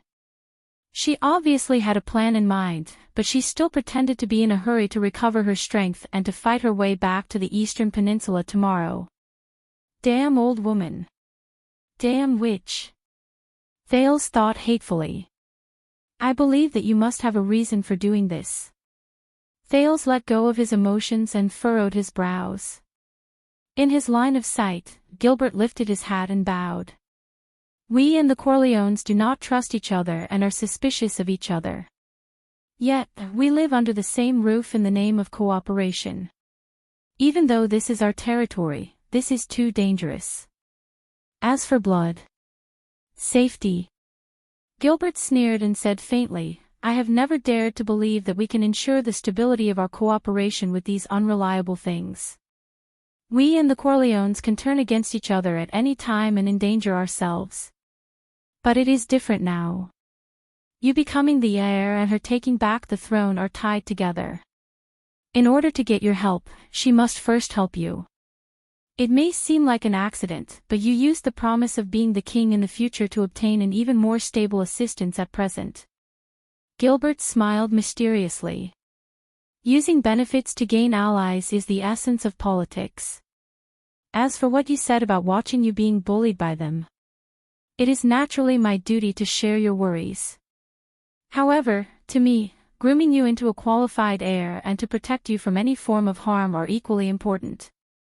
Gilbert smiled and said, Serena Corleones is just a foreign politician who has fallen from grace, while you are the future of Constellation. I think this can be considered a small test. Small test. Thales lowered his head and rolled his eyes again. Since you have such thoughts, why don't you just look for them and propose an alliance? Thales, who was unwilling, replied stiffly. My young sir. Gilbert blinked. Diplomatic negotiations are like a duel of swords. Even though the party who strikes first has the upper hand, it also reveals its own footsteps and tracks. Nothing could be better for us if they propose an alliance. I'll just quietly watch you act cool, the prince thought indignantly as he shook his head. Thales mumbled in annoyance, they even scheme against their own people. What terrible diplomats and politicians. All right. Gilbert only narrowed his eyes and lowered his head with a smile. He looked at his pocket watch and said, You have been copying these poems with unknown meanings for so long. I think you must be tired. Thales put down the pen in his hand. Let's rest for a while. Since we are talking about politics and diplomacy, let's take this opportunity to have a little history lesson, Gilbert said with a smile. Sometimes, forming an alliance is not just about visible benefits. Gilbert sat on the expensive sofa and tipped his hat. There is also an urgent crisis. And a common belief. Thales put down his pen and began to listen to Gilbert's words seriously. This is also about how a group of humans and forces of other races who do not trust each other and are in a state of disunity can become the most loyal allies. Gilbert's eyes shone with a bright light. Thales suddenly felt that Gilbert had become a little serious. This is the story of the war 600 years ago described in Cahill's Fallen Leaves poetry collection. However, Count Casso's next sentence shocked Thales so much that his eyes widened. That cruel, dark, bloody, terrifying, world-shattering epic war. The Battle of Eradication. In the deep and dark secret chamber, an old and hoarse voice traveled faintly. So, there is movement from the rich and distinguished families. Yes, my dear teacher. A cynical and lazy voice rose. They are at least super-class elites. There are also quite a number of supreme-class elites who set off from various strange places and gathered around the various counties in the north. They all have one thing in common. When investigated, they are not related to the nobles or suzerains at all. "Can you get an exact date?" the old voice asked indifferently. "I am afraid it will be very difficult," the relaxed and cheerful voice answered. "Even the ex-dead diplomat group themselves have not decided on their exact itinerary. So, should we assign people to investigate and inform the king?" After a while, the hoarse and old voice answered resolutely, "No. Your focus is still on the doctor from Blackstreet Brotherhood. I want all resources to be tilted to that side. Do not underestimate Lance. After all, he was born here and knows our methods. Investigate the whereabouts of all the Blackstreet bosses, especially the 3 great assassins. It is too difficult to find Black Sword, Prison Scythe, and Reversed Machete, but at least make sure that they are not nearby. I believe that Black Sword will not be so stupid as to protect a wizard. Also, even if everything goes smoothly, do not let your guard down. After all, we have not fought against wizards for more than 100 years. The records and manuals are just references." After a long while, then. "All right." After a while, the young voice said noncommittally, "Speaking of which, are we really not going to leave any survivors?" "That's a living mage." In the darkness, the sound of a person sitting up from a chair was suddenly heard. "There is no need." The hoarse and old voice then rose. "Things that have long since disappeared, let them be buried completely along with the Battle of Eradication." The book page had been unreachable on Chidian for 3 days.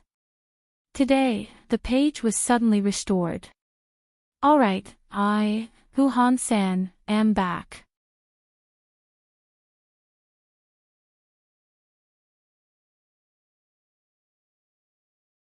Chapter 40. The Battle of Eradication. What a familiar word. Thales had seen quite a number of plays in the Dark Knight Temple next to the Grand Bazaar, although most of his attention was focused on how to make money from the pockets of the audience. It had to be said that even though the priests of Dark Knight seemed to be neurotic and wrapped themselves up tightly, saying crazy things like, "Our Lord will return, the world will eventually collapse for the 2nd time, history is a lie, and only the true God Dark Knight will save the world every day," fortunately, they did not say things like, "The long night is coming, and danger is everywhere. Hey, Ryan, watch out, that fat sheep is about to turn around." Thales the child beggar who was watching the play. But the plays they rehearsed were really a good way for the illiterate who had transmigrated to understand the world without spending money. Maybe not that good. Thales followed behind Gilbert and remembered a play called The True Dark Knight Descends to the Mortal World and Personally Saves the 33 Princesses. He could not help but twitch his mouth. Among the various dramas that ranged from ridiculous to cautionary, Thales had a deeper impression of a scene called The Day the Calamity Descended, the Day the World Ended. That was the Battle of Eradication. Until now, Thales still remembered that in the background, which was mainly black and red, there was a masked man dressed in black, holding a chain and a sickle. His footsteps were heavy, and the sound of his footsteps echoed throughout the entire stage. The music always became gloomy and scary at that moment, and it often scared the curious children below the stage to tears. Wherever the man in black went, actors wearing headgear of various colors to represent the world cried and screamed as they fell on the stage one after another. He still remembered the chilling words spoken behind the scenes that sounded like the cawing of a crow. "The calamity is here. The calamity is here. It will not let anyone go, it will not let this world go. Until everyone is captured by the calamity. Wake up, my compatriots, wake up, wake up. The calamity engulfs everything, hell's river flows backwards into the world, the sky collapses on the earth, the world is coming to an end. The gods are always on our side, the demons are also with us, the emperor stands behind us, the hero is in front of us. Only by fighting can we live, and dark night is eternal. My compatriots, the calamity is here. Dark Knight had once said that the ferrymen of Hell's River did not have a repulsive appearance. Evil fruits and demonic flowers that did not belong to humans could corrupt people's hearts. I would rather wield my sword and follow the heroes to the afterlife than become the servants of those calamities. This is the final battle.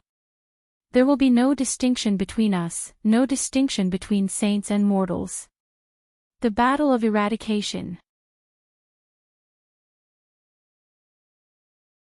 When the dark night shrouds the earth, the calamity will definitely dissipate. In Thale's not-so-clear memories, in the neurotic drama, the so-called calamity character who held chains and scythes slaughtered countless living beings until he was defeated by the alliance of the entire world. But until the end, the priests and actors of the Dark Knight Temple did not explain what the calamity was. There were also children on the street who asked, and the priests always made the children say, "When the Dark Knight returns, I am willing to serve," before they were willing to give them a malt candy. Then they would smile and say, "Calamity is the enemy of the world." Thales was so engrossed in his thoughts that he did not notice that Gilbert had already led him to the stairs leading to the second floor. The 3 huge portraits of the kings of Constellation that he had seen before were hung neatly on the wall. Lusaka Colden was a famous portrait painter during the reign of Mindys III. His portraits pay particular attention to combining history, relying on the environment and movements to best display the spirit and temperament of each character, Gilbert said in a daze as he stood under the portraits of the 3 former kings of Constellation. The 3 Constellation Kings. These are the few kings and sovereigns in Colvin's masterpieces, just as His Majesty introduced them to you before. A masterpiece. Thales then raised his head and looked carefully at the portrait in the middle of the wall, the young knight who was holding a spear and riding a horse. Judging by his posture, he seemed to be continuously moving forward, and his 7-pointed star emblem. Thales, who had only taken a quick glance before, only now did he have the time to observe carefully. Only then did he notice that this seemingly valiant and heroic knight had a bent spear, a damaged and mottled crown, and bloodstains all over his armor. His steed also looked tired. The knights behind him were all injured. Some of them were charging forward with shields, some of them were covered in blood, some of their armor was in tatters, some of them were supporting each other on their horses, and some of them only had one arm left. Under the setting sun in the distance, there were mountains of corpses and weapons everywhere. There were only a few people standing, and they decorated the tragic battlefield in loneliness. Blood and darkness dominated the remaining colors. Other than the young knight with the 7-star crown who seemed to be roaring madly, the 6 people behind him had desolate and sorrowful expressions. However, they still had expressions that showed that they would not turn back as they followed Tormund I, who was roaring furiously with his spear raised. When he saw this, Thales thought of something and suddenly remembered Kessel V's words. That is Tormund I, the last prince of the final empire, the founder of Constellation, and the king of Renaissance. His bravery in the Battle of Eradication is still being praised to this day. He is. Thales' expression changed slightly and he looked at Gilbert beside him. Yes, the king of Renaissance, Tormund Jadestar, Gilbert answered with a profound expression. During the Battle of Eradication more than 600 years ago, he was the person with the highest status among the surviving empire's commanders in the Western Front. He is also your ancestor, the founder of Constellation after the war. Western Front, surviving, empire's commander, highest status. Thales immediately grasped the keyword. Empire's commander. Which empire? What is his identity? Other than the Western Front, are there any other battlefields? Who is Tormund's enemy? Gilbert was already used to Thales' learning style of interrupting and asking questions, or even refuting, at any time. He smiled and said, "Of course it is the one and only, the Empire." The one and only Empire. Yes. Gilbert inhaled and revealed a nostalgic smile. Did you know, young Sir Thales? Originally, our known world was a vast piece of land shaped like an arm. And we, the original land of constellation, is at the position of the wrist. Thales raised his head abruptly. What? He interrupted Gilbert in shock. An entire piece of land. Then the eastern peninsula and the western peninsula separated by the Sea of Eradication. But Gilbert only smiled and raised a hand, gesturing for him to quiet down before the portrait of the late king. Let me finish. The answer lies in the Battle of Eradication. But Thales had already figured out an answer that was not far from the truth in his mind. The Battle of Eradication. Wait a minute. The ocean between the two peninsulas is called the Sea of Eradication. Two peninsulas. When he thought of this, Thales could not help but ridicule. Gilbert, are you trying to tell me that a powerful foreign being brought an army to invade our world, and we defeated its intentions in a fierce battle, but inadvertently broke a magic well and blew up the world into two peninsulas? Gilbert's smile froze. What? Then the one in the west is still called Kalimdor, sure. Gilbert smiled helplessly and interrupted him. My young sir, you do indeed have the ability to write novels and make up stories. If it were not for your identity, you might have been able to become an excellent bard or poet. However, we are now in a history lesson. Thales shrugged and shut his mouth. He placed a piece of memory that he had just found into the depths of his brain. It was still related to the girl with the Chinibu syndrome. Gilbert looked at him patiently until Thales stopped talking and became solemn in front of the portrait of his ancestor. Then, he continued to explain. More than 3,000 years ago, after humans understood supernatural powers, superclass and supreme class elites emerged one after another. The combat power and equipment of the army were continuously strengthened. After many years of friction, war, and union, humans finally became one. They won the war against the other races year after year, and they became the rulers of the known world in the peninsulas. Gilbert's expression was one of reverence and longing. His gaze drifted about as he said faintly, they built a huge country that spanned across the 4 seas and intimidated the entire peninsulas. It practically touched every corner of the known land. Northlanders, Redalians, Nidar, Karanzarians, Red Earthlings, and aside from a small number of Far Easterners, almost all humans were under its protection and rule. They did not decide on the name of the country or the name of the dynasty. The highest ruler called himself the Emperor. That unprecedented country, it's called the Empire. Thales sucked in a cold breath. What he felt in his heart was not glory or pride. Instead, there was only sorrow and a sigh. War creates the country, and the country creates war. He quietly added a sentence in his heart. It was a sentence that he learned from the master's book in his previous life. Integration and war. It's easy to say. How many wars, how much blood, and how many massacres were needed to create a huge country that was unprecedented in history? However, Gilbert's expression immediately became gloomy. At the height of the Empire's rule, a new race that was so powerful that it was almost terrifying was born among the humans without a sound. They were immortal, indestructible, and had peerless strength. Even supreme class elites were powerless to fight against them. Even the true gods and demons were no match for them. What was even more terrifying was that they had a completely different way of thinking and way of doing things compared to humans and even the other races. They were unreasonable, wild, and crazy. They were difficult to communicate with.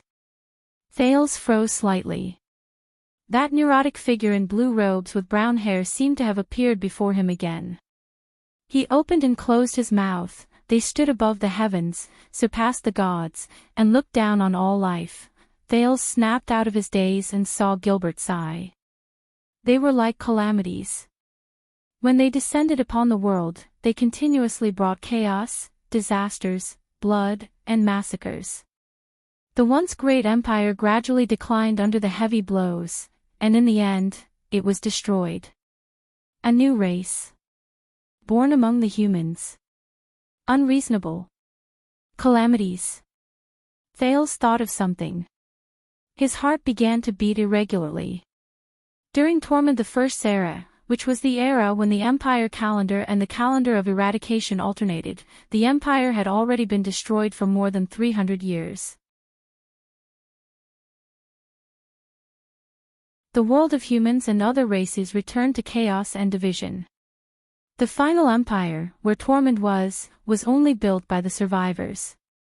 It was a remnant of the empire's name, but its system, territory, and people were completely different. Historians are used to calling the former Great Empire the Ancient Empire, and the latter Weak Empire the Final Empire.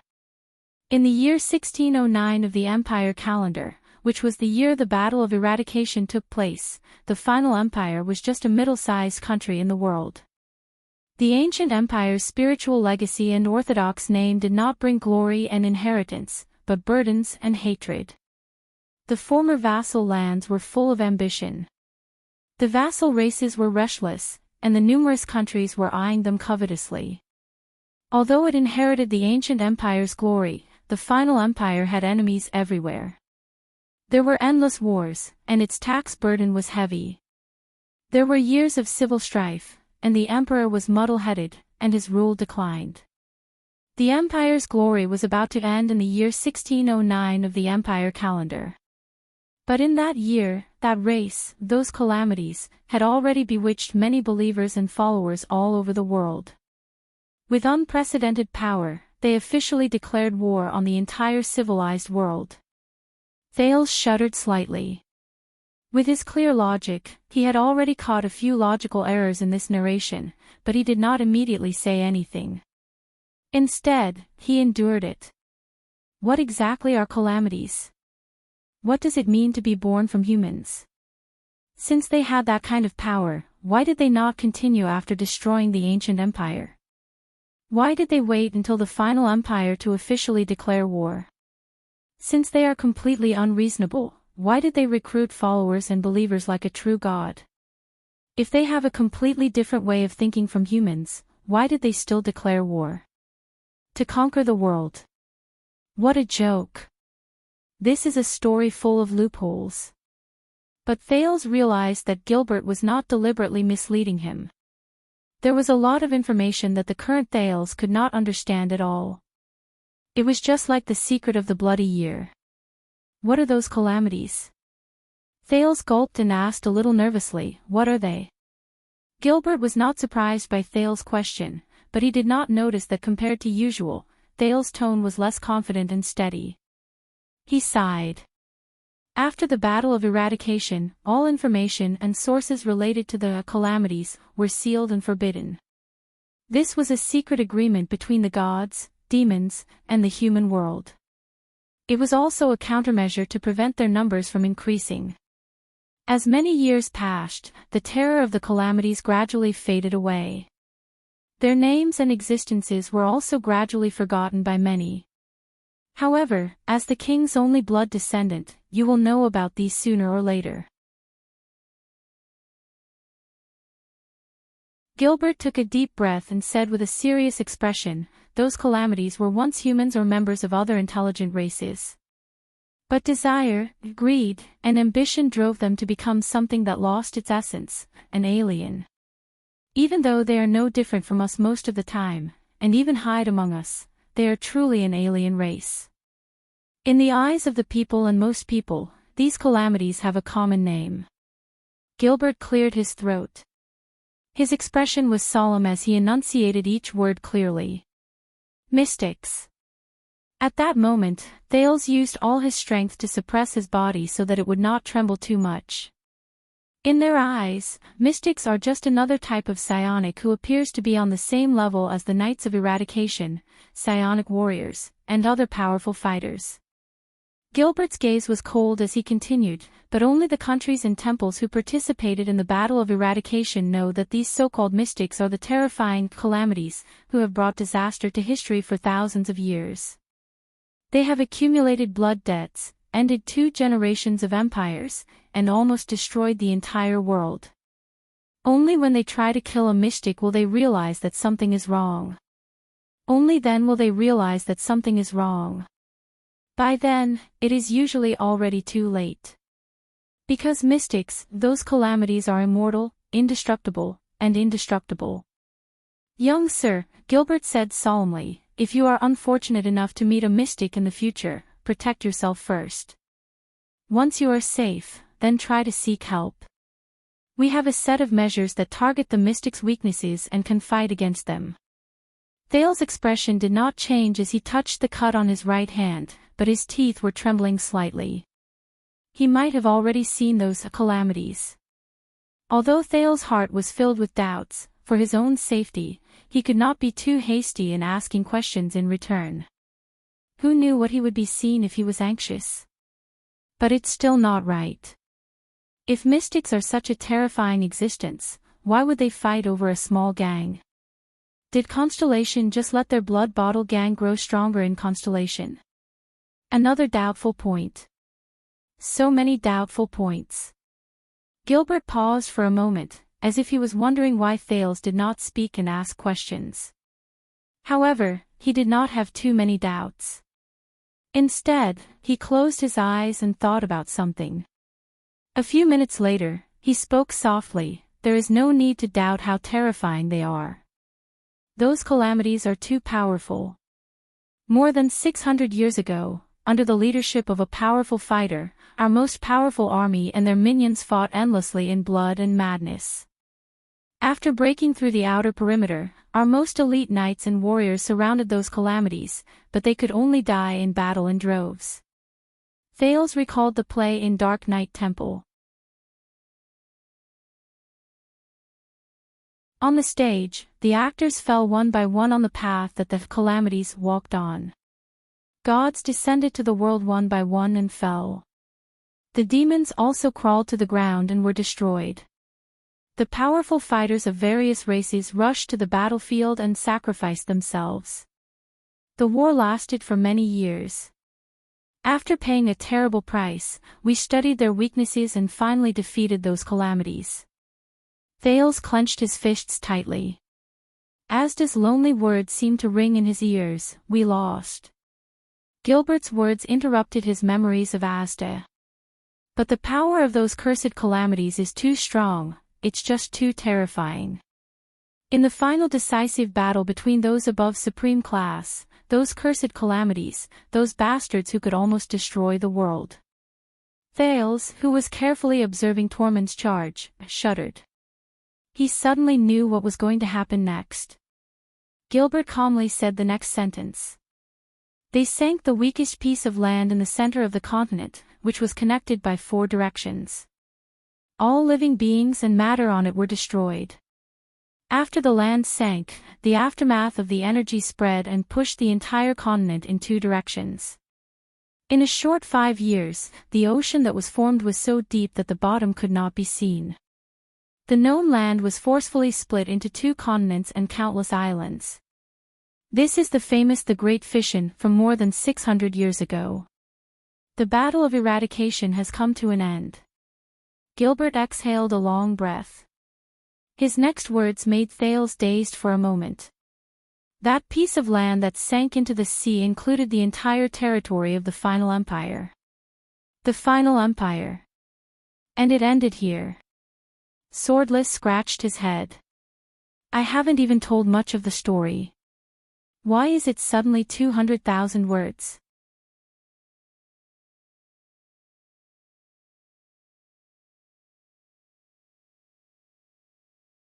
Chapter 41. The empire sank, the heavens fell, and the earth cracked. The capital of triumph, the capital of the empire with more than 2,500 years of history since the Age of Kings, witnessed the rise and fall of 2 generations of empires. As the final empire sank, it was completely buried at the bottom of the sea of eradication. Gilbert's compassionate words even affected the guards on both sides. Thales could clearly feel that their hands, which were pressed against the hilts of their swords, were trembling slightly.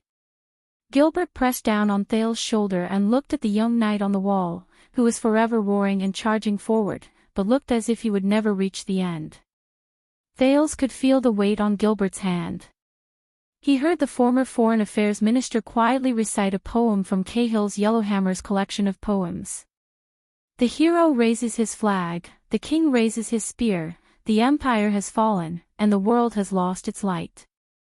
10 years of blood and fire, we return victorious, but we can never return to the homeland we fought endlessly for. The emperor no longer exists, and the nobles are all black. When he said this, Gilbert said absent-mindedly, "Thales, my young sir, can you imagine that feeling?" Thales stared at Tormund, who was charging forward with an indomitable will. The young knight looked so brave and fearless. Even on the horrifying battlefield, he still shone brilliantly. At that time, will he know that he can never return to his hometown? Gilbert did not wait for Thales to reply before he sighed, "No, at least I can't." Thales did not say anything, but there was a strange feeling in his heart. Living beings in fear, desolate, with nowhere to go. Thales calmly recited the last 2 lines of the poem. Living beings in fear. In his imagination, a majestic and magnificent city appeared, but it was slowly sinking. Everyone was running for their lives, shouting in panic, and panicking, but they could only watch helplessly as the seawater drowned everything. At this moment, Thales suddenly raised his head and asked with a solemn and slightly resentful tone, "Who are you?" With a heavy and slightly resentful tone, he asked, "Where are those people?" While immersed in the memory of the King of Renaissance, Gilbert turned his head and looked at Thales in puzzlement. Thales also looked at Gilbert. He calmed himself down, and his gaze was calm. Not only the royal family and nobles, but also the knights and soldiers. They were participants in the war. But there are also countless people who live in that land, farmers, merchants, the elderly, and children, the boy said calmly. Regardless of whether they are rich or poor, whether they are high or low, and whether they are of different races, they are involuntarily involved in this war. Everyone. During the war, when the continent sank, they were more innocent than the calamities, the emperors, the nobles, and everyone else. But they are the reason for the empire's existence. Did none of them manage to escape? Gilbert stared at Thales and narrowed his eyes slightly, as though he was seeing Thales for the first time and was re-evaluating him. Just like your grandfather, young Sir Thales, who sympathized with the people, you have a compassionate and benevolent heart. Gilbert sighed. Sympathize with the people. Those who could use the word sympathize probably never put themselves in the same dimension as commoners. As for compassion and benevolence, the prince shook his head silently in his heart. But Gilbert immediately lowered his head dejectedly. His eyes were filled with disappointment. No. The entire world, the final empire, from the nobles to the commoners, all sank into the sea. Only Tormund and his army were left. This proves that the final empire and even the ancient empire are not legends. They truly existed before.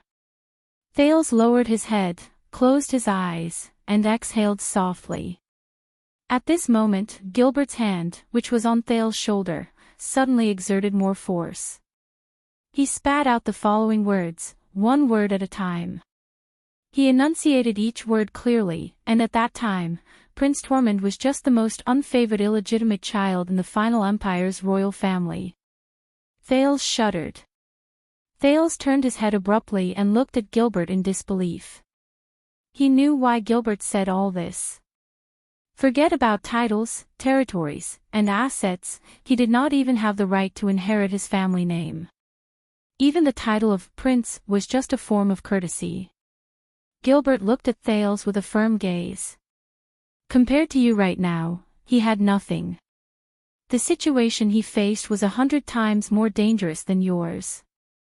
Thales looked at Gilbert in a daze, then looked at the illegitimate king on the wall. Gilbert shook his head and put down the hand on Thale's shoulder. He continued to speak. The battle of eradication was won. Humans and the entire civilized world celebrated the great victory. The world's politics also changed. In the east, the King of Peaks brought the hopes of the Far Easterners and overthrew the old dynasty to establish the main Nox dynasty. Amar Maimo Hanbol raised his banner and began to spread the great name of the Hanbol dynasty among his countless believers. In the west, the hero Rikaru Axtet was crowned king amidst the cheers of the people. The powerful and proud Axtet kingdom was born. But compared to this, Gilbert looked at Master Colvin's painting with a stern and pitiful gaze. The final empire, which inherited the glory of the empire, lost all its land and citizens in one night. Only its last bloodline was left. In one night, the originally insignificant illegitimate child became the only remaining supreme leader of the empire that no longer existed. Regardless of whether it was land, people, supplies, or wealth, Tormund had nothing. Other than the 6 knights by his side, he only had 2,000 soldiers left. They moved in fear in an unfamiliar land. Their hopes were cut off, and their future was bleak. At the age of 24, he moved between many forces of power and suzerains. For the sake of even a little bit of food, a little bit of supplies, a station, or a batch of weapons, he used everything he had, from groveling to arguing for what was right, from sweet words to seizing by force, to maintaining the independent survival of his subordinates and the last dignity of the empire. The lonely Prince Tormund struggled daily between wars, conspiracies, ambitions, and power. He worked hard to survive amidst mockery, exploitation, and malice. He was only 26 years old, but his hair had already turned white. Gilbert placed his hands behind his back. His eyes were filled with reverence. The final prince of the final empire. This was how the people of the 2 peninsulas mocked and ridiculed him at that time. Thale stared fixedly at the valiant prince and did not say a word. 10 years passed. Their numbers dwindled, and their hopes dwindled. Finally, after a battle with heavy casualties, the despairing subordinates carried the corpses of their comrades and surrounded the haggard Prince Tormund. They wept and interrogated him. What was the point of continuing to fight like this? The empire was destroyed, and not a single inch of its land remained. They were like rootless duckweeds, the ashes of history. They would eventually disappear without leaving a trace. Why did they still fight? Why did they not give up? Thales was slightly shaken. He looked at the prince. The ancestor's gaze was no longer the same. When you have nothing, when everything no longer exists, what are you fighting for? Gilbert looked at Thales' expression and sighed in pity. However, he immediately put on a determined look and expression. Thales. For the first time, he called Thales' name in a serious and unceremonious manner. You must listen carefully to what I am going to say next. That night, in the face of his subordinates' reproach, Tormund shed tears. He removed his battered armor, pointed at the stars in the sky, and recited his oath. At that moment, Thales saw the guards on both sides stand up straight with their heads held high. The sound of armor clashing against each other instantly came from the spacious hall. Gilbert's expression was firm, and his tone was solemn as he spat out a few words. As long as the stars exist, so long as the stars exist. The Empress shall last, so long as the stars be. Thales took a deep breath. Stars. As long as the stars exist. The Empire. Thales pondered over the meaning of this sentence. As soon as the middle-aged noble finished speaking, all the soldiers and guards in the hall began to move vigorously when they heard this sentence. Thud. Then, they swung their fists at the same time and punched the gold and silver 9-pointed star shield. Boom. The spacious hall was instantly filled with a clear echo. Thales, who was shocked by history and in a daze, took a step back in fear. Thales! Before he could react, Gilbert suddenly squatted down and held the boy's shoulders with both of his hands. He looked at him at the same level and said sternly, he looked at Thales at eye level and said sternly, please do not underestimate yourself, your bloodline, and the meaning they represent. The existence of you and Jade Star is the golden age of mankind. It is the strongest proof that the great ancient empire and the heroic final empire still exist in the world. At this point, Gilbert's eyes were filled with excitement. His hands were trembling, causing Thales to feel inexplicably anxious. He continued to speak loudly. That day, year 10 of the calendar of eradication, 27th of September, was the day Constellation was founded.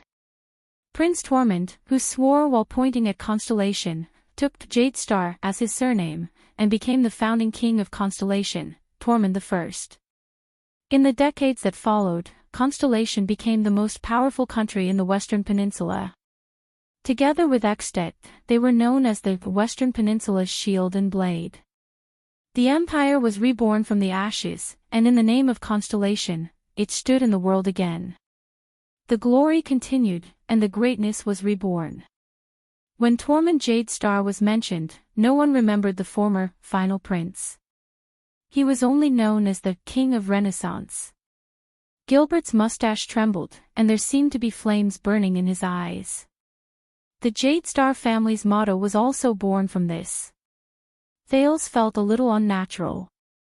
Even though he also sighed endlessly because of Tormund's story. But when he looked at the zealous Gilbert before him, he still found it difficult to blend in with this emotion. Did Constellation only exist for the former empire? This spirit of building a country is not right. There must be something wrong. However, when he looked at Gilbert's burning gaze and the breathing of the guards on both sides that had clearly become heavier, he could only clench his teeth and nod heavily. Thales furrowed his eyebrows tightly and spat out the words through gritted teeth. As long as Constellation exists, the empire will live forever. At this moment, a delicate rebuke filled with anger traveled into their ears. Enough! Thales and Gilbert turned their heads at the same time. They saw Jines Bajkovic, who was standing on the stairs with a cold expression. She looked at the teacher-student pair in displeasure. It's dinner time.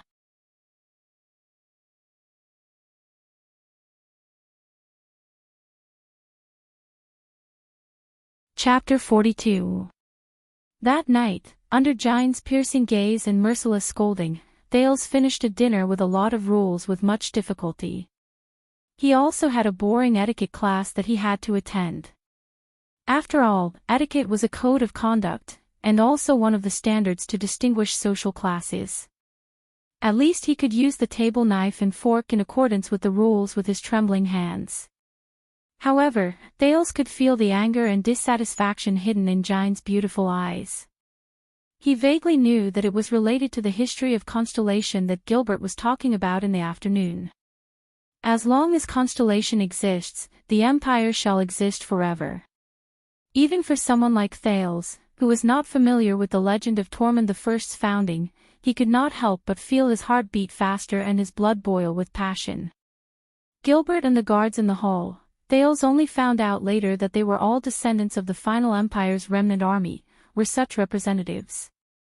However, Thales could keenly sense that Jines hated this sentence, and even the meaning behind it.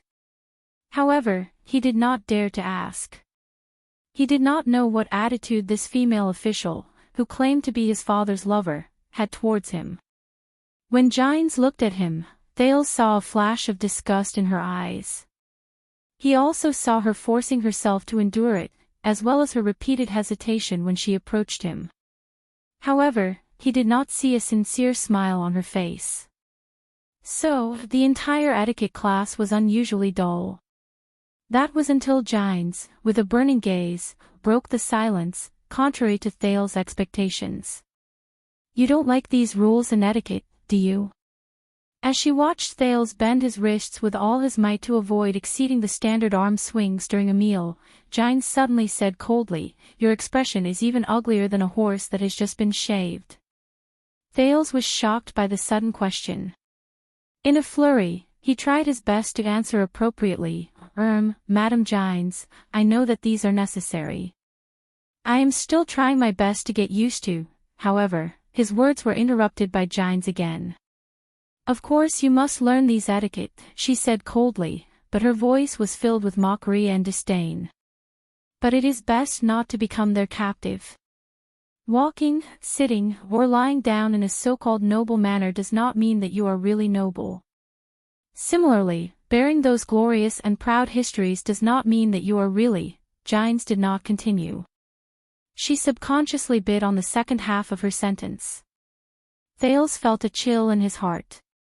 It seems like this lady has a different opinion about Gilbert's teaching method. "Madam Giles," he cautiously probed, "Gilbert's history lesson in the afternoon, you don't seem to be, not, what kind of joke is this? That is their great and ancient kingdom. How would I dare to have any opinions?" Giles snorted and denied Thales' words.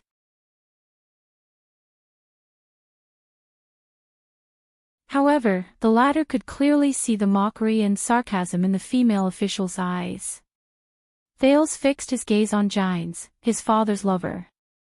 "Madam Giles," Thales said carefully and softly, "you were not father's female official from the beginning, right?"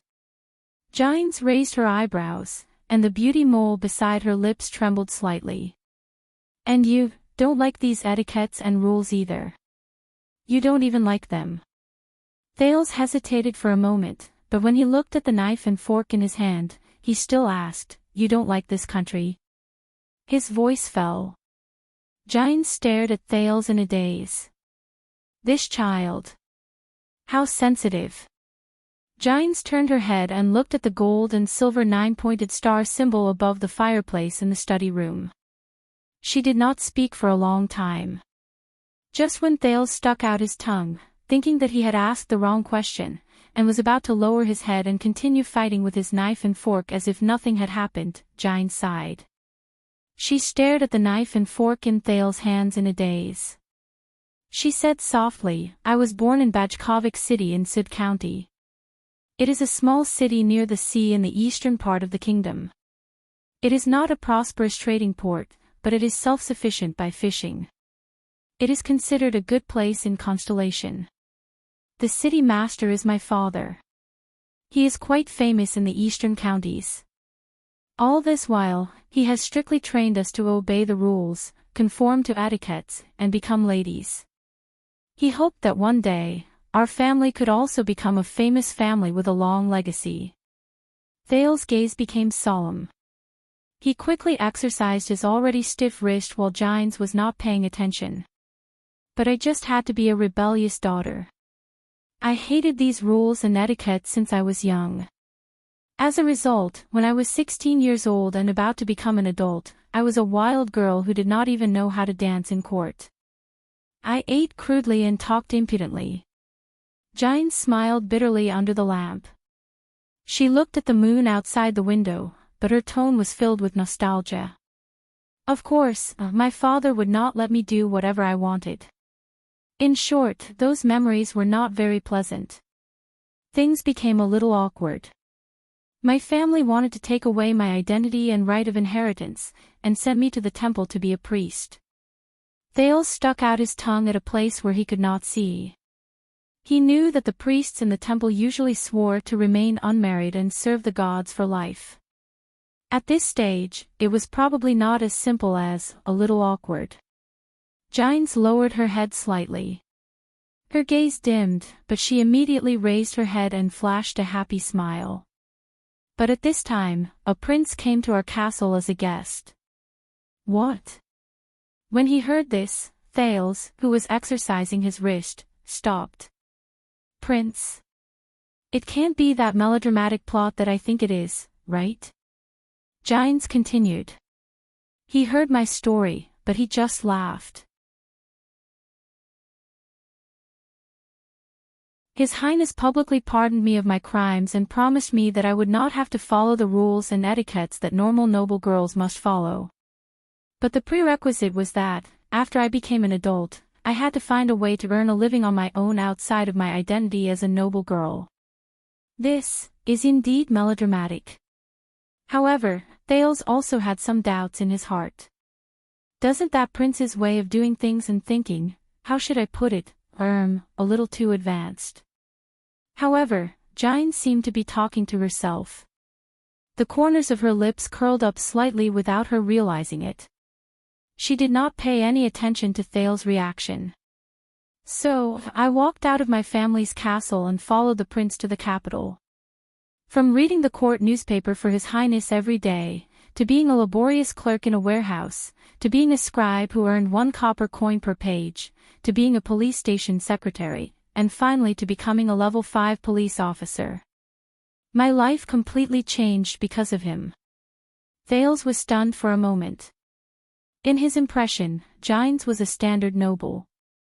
He never thought that she had such a colorful past. However, after moving around for many years, I still became a female official in the end. Jine shook her head in a self-deprecating manner. Look at me. A disgrace to nobles who hated etiquettes and rules. But now, here I am, teaching the heir of the kingdom, teaching him the etiquettes that I hated the most in the past. After Jine's finished speaking, her gaze returned to the dining table and she stared at Thales. His knife fell to the ground again. Thales let out an awkward chuckle. He asked a question that even he found to be a little melodramatic. That kind prince is Kai, is my father. Your father. Jine's gaze became a little blurry in that instant. However, Thales did not get the answer he expected. The female official turned her head around gently. There was a complicated and indecipherable look on her face. No, it's not him, Jine said softly. Even now, I still remember the smile on His Highness' face when he pardoned me, a girl who was shackled, dirty, crying and throwing a tantrum. That warm, accepting, and sunny smile. It was as if he was experiencing all the beauty in this world at every moment. No matter how ugly and dirty it was, it would not move him. Your father, Kessel, was just a foppish prince who was famous for being arrogant and presumptuous in the capital. His face was filled with a naughty smile that would cause ladies to panic. He did not have this kind of reassuring smile. Thales looked at Jine's in surprise. King Kessel. Arrogant, presumptuous, foppish prince. He saw Jine's gaze flicker, as if it contained endless sentiments and sighs. Then, she slowly spat out each word. That day, the one who came to our castle was the late king's eldest son. King Kessel's eldest brother, Midir Jadestar, the former crown prince. So, we thought that the Corleone family had come to help us as promised. The so-called 3 elites. Duke Zayn furrowed his brows and put down a letter with the emblem of a black fawn as wax. He crossed his arms under the tricolor iris flower. They were merely losers in the family's internal strife. They used the Corleone family's name, used our invitation, borrowed our long-distance voyage ship, and relied on our special customs clearance to use us, the Covendier family, like fools. They sailed across the Sea of Eradication, escaped from the Hill of Pain, and hid in Eternal Star City. They stayed in our manor for so long, and even took away a lot of blood, is that so? The 2 supreme class knights standing in front of his study table, Lord Cassine and Lord Seychelles, did not say anything. They only stared at the middle-aged bald man between them, who was sweating profusely and kneeling on the floor, with complicated expressions. Cassine remembered that the bald middle-aged man was a fellow member of the Tower of Eradication who came under the old Duke's command with him and served Covendier's tricolor iris flowers. Unfortunately, the middle-aged man was not skilled enough and was heavily injured in a battle. From then on, he could only handle civil affairs. But even so, the old Duke still pitied his situation and trusted him to manage the long-distance voyage. What was his name again? Cassine tried hard to search his memory, but he could not remember it. The kneeling middle-aged man's head was almost touching the ground as he stuttered, "Yes. Yes." They showed the sacred blood emblem that only the Corleone family's direct descendants have. That golden-haired one also threatened us with a terrible attitude. They also had your handwritten letter. Enough. Duke Zayn sighed and rubbed the space between his eyebrows. Beside him, Butler Ashford immediately took the opportunity to pour a glass of fine wine from Sarah Dukedom. Zayn forced a helpless smile. "This matter is not your fault. You may leave. Remember to be more careful next time." The middle-aged bald man felt as if he had been pardoned. He kept nodding and apologizing. Under Seychelles' urging, he only left the study while trembling. "He was once a talent, but he is useless now," Zayn said with a pained expression and raised his wine glass. "Immediately send him to the Eastern Peninsula again. Get rid of him on the high seas. Don't do anything within the borders and territorial waters. I do not want to commit murder." Hearing this, Cassin's heart skipped a beat. "Your Grace," he could not help but say, "if you let him stay, I'm sure he will only be more dedicated in the future." Cassin did not notice the secret signal that Seychelles gave him. "Forget about the usual matters, but I do not want to make any mistakes when it comes to such a crucial secret matter." Duke Zayn sighed. He made a mistake once. There is already a grudge and a shadow in his heart.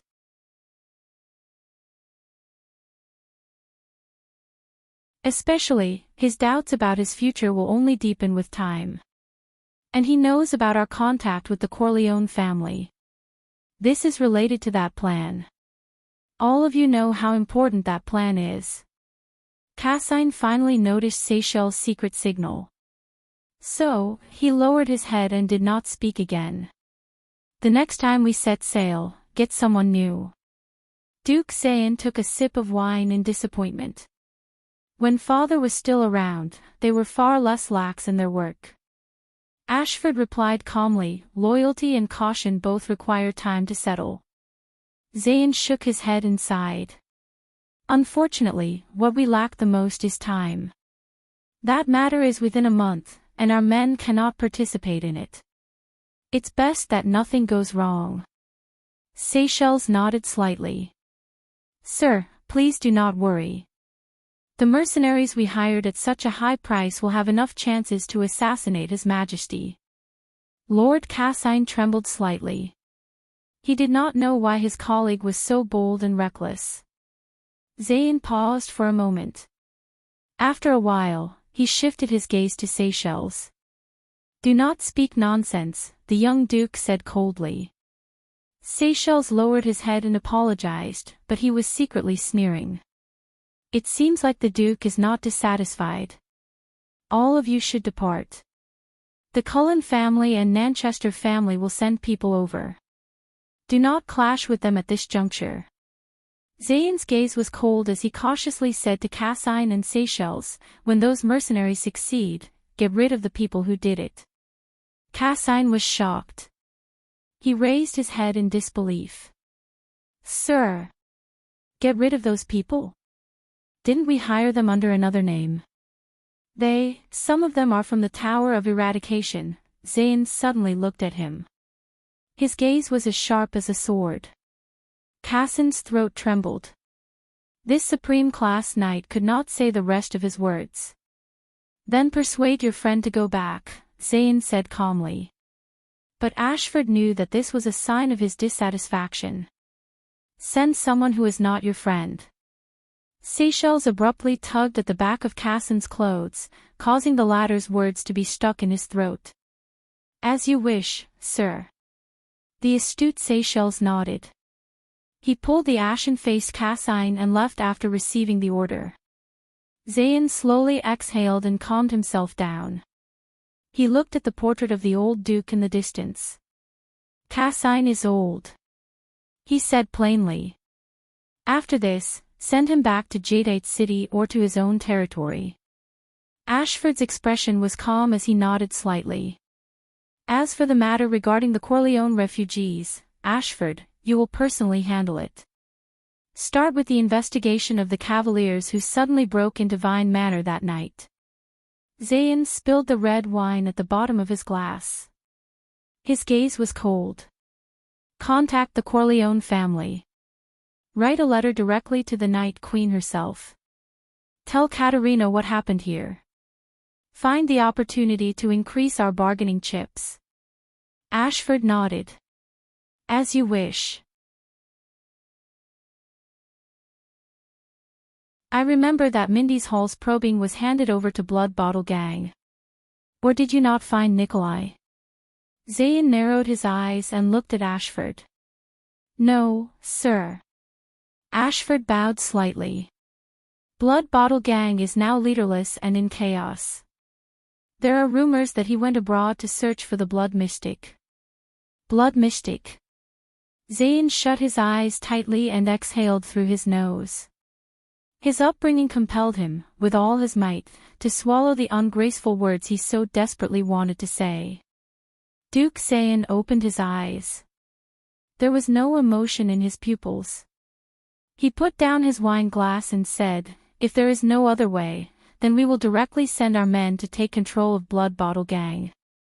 Within these 2 months, I want to control all the rumors and news from civilians to soldiers, nobles to merchants in Blood Bottle Gang's territory. Ashford nodded slightly. The messenger sent to Axted should also return. Let's see if the Archduke of Black Sand region is willing to seize this opportunity. Zayn leaned back into the comfortable recliner and narrowed his eyes. Just wait, father. Tricolor iris flowers will soon advance further. If everything goes well. Let me tell you something. Swordless had a bad habit. He liked to upload chapters first, then carefully browse through them in the reader's interface over and over again. This is more efficient. I can't see anything on the page at all. He would review and revise them. Sometimes, he would even make major revisions. So, when you see a new update, look at the time first. If it is an update within 20 minutes, then Swordless is most likely still holding his notebook and revising it. He will only make the overall revision in the background after a while. Don't rush. Wait a while. After half an hour, look again. By then, it will be the final version. So, at this time, just smile. Don't rush. What if you read a draft chapter and are poisoned to death by typos and bad logic? Wouldn't that be Swordless' fault? Advertise the book group again, 397147168. Currently, there are only 4 people. It feels so miserable.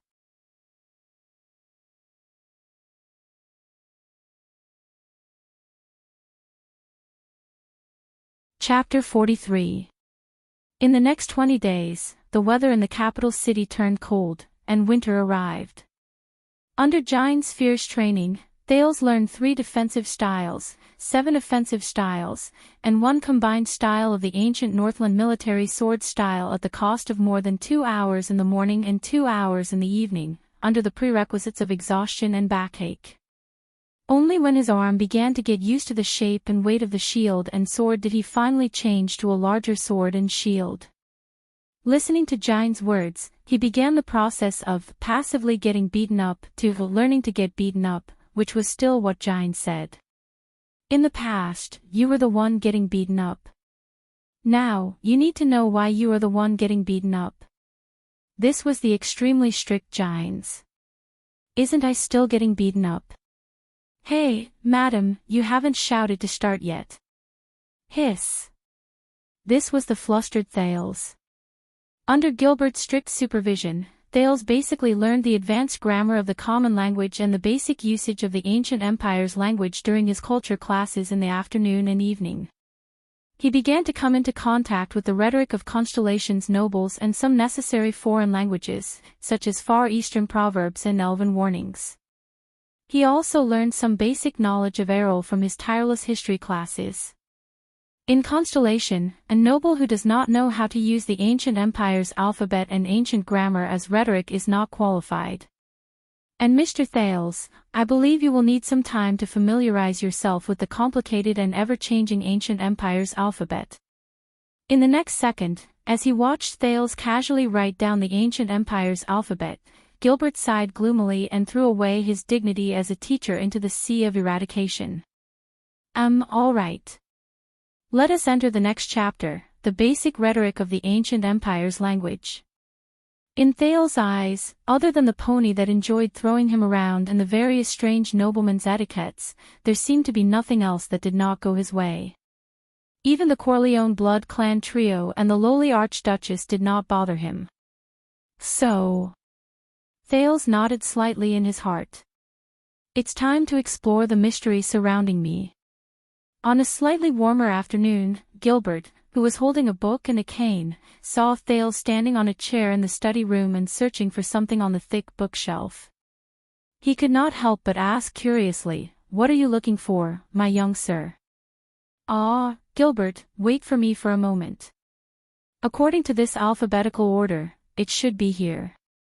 Why is this book so thick?" Gilbert chuckled softly and walked to the bookshelf. He helped Thales, who had just finished training with his sword in the morning and was physically weak, pull out the thick book from between the books on both sides. "Thank you, Gilbert." Now all the books are here."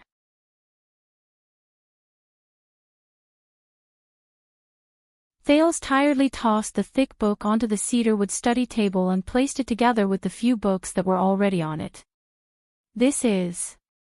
The middle-aged noble walked forward and saw the titles of the books at the top clearly: Jade Star Family History, Constellation's Royal Family Pedigree, Constellation's Decrees and King's Decrees from 1012 to 612, Constellation's Palace Collection, and a few other books, including the Chronicles of Constellation's Kings that he had just obtained. "Oh, these are some books that I've found according to the letters and words that I've learned in the past few weeks. They might be able to record my family's history. I plan to study them slowly after I can read them fluently." Thales scratched his head and said a little awkwardly, "After all, as my father's only son, it doesn't seem right for me to know nothing about Jade Star, the royal family, and my bloodline and family." Gilbert raised his eyebrows slightly, but he soon felt relieved.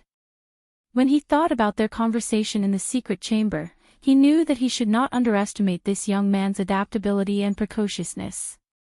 "This is especially so after I heard you talk about the King of Renaissance, Tormund, and Madame Gines told me some things about the late king's eldest son, who is also my uncle, Prince Midier." Thales spoke excitedly as he arranged the books on the table. Without batting an eyelid, he piled a few books under the other books. The prince continued to speak, "So, I am even more curious about Jade Star and the family that I come from." Gilbert looked at Thales, flashed a smile, and nodded slightly. He did not notice Thales' slightly abnormal breathing rate. "Your eagerness to learn and your diligence really gratifies me. Did Madame Gines tell you the story of the late king's eldest son?" "Yes, although not much." Thales nodded and pushed the book to the side.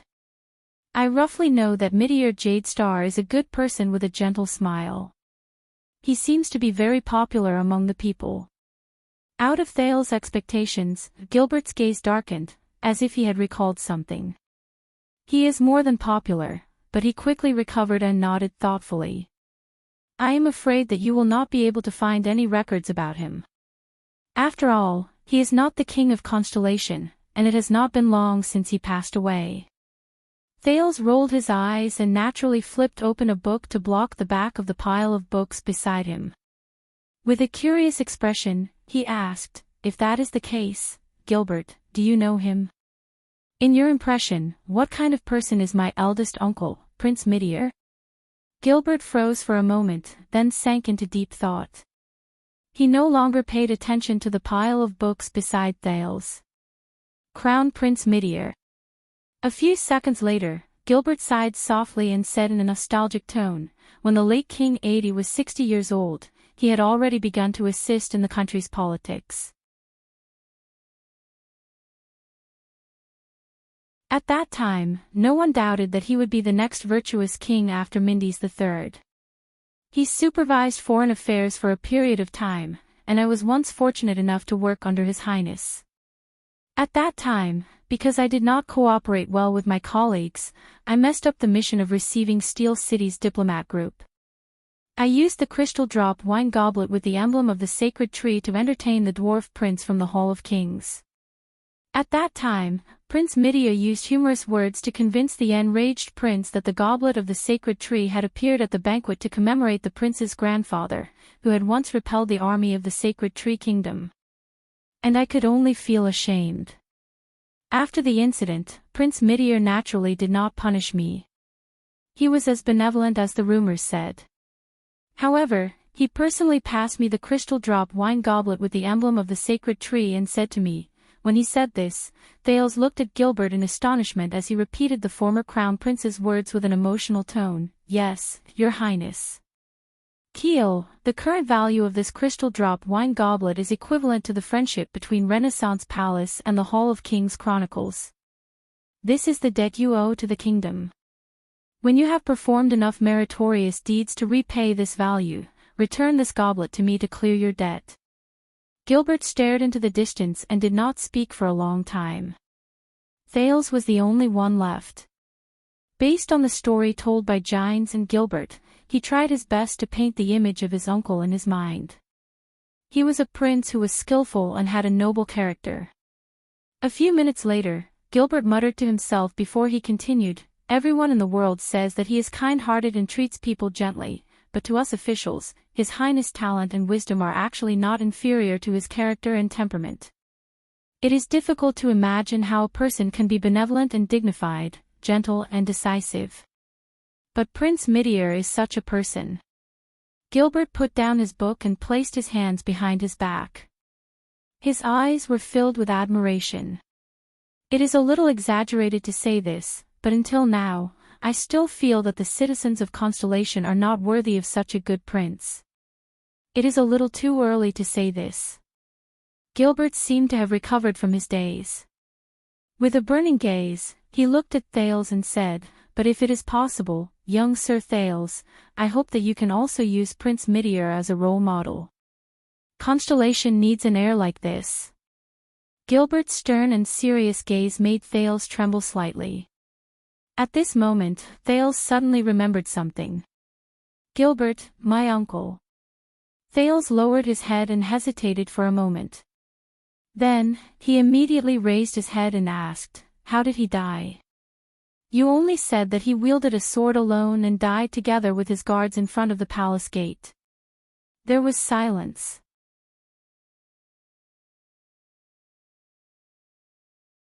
"Hey!" Gilbert closed his eyes and heaved a heavy sigh. He then said, "During the Bloody Year, he ordered his guards and soldiers to retreat and walked into the crowd alone. Without wasting a single soldier, without harming a single person, he quelled the crisis of the mob charging at the palace gate.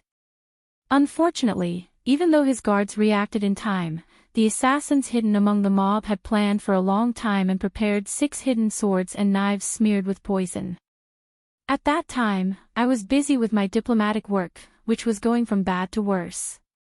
When I found out that the royal family had been assassinated." "Hey!" Thales looked into Gilbert's eyes and did not speak for a long time. The boy then recalled the story of Prince Midia that Gines had told him a few weeks ago in an abnormal manner. Especially the last 2 sentences she said. "Thales, I know what Gilbert said to you today, but I do not know what you think. However, I still remember that Prince Midia gave me a letter in the past. I only wish to pass it to you in its original form. Madam, I forgive you out of admiration, not out of pity. I admire your courage to break free from your shackles and break through your shackles. But since you have made your choice, please do not hesitate. Do not weakly return to the birdcage that once suffocated you. Do not let the birdcage of your spirit shackle your wings of freedom.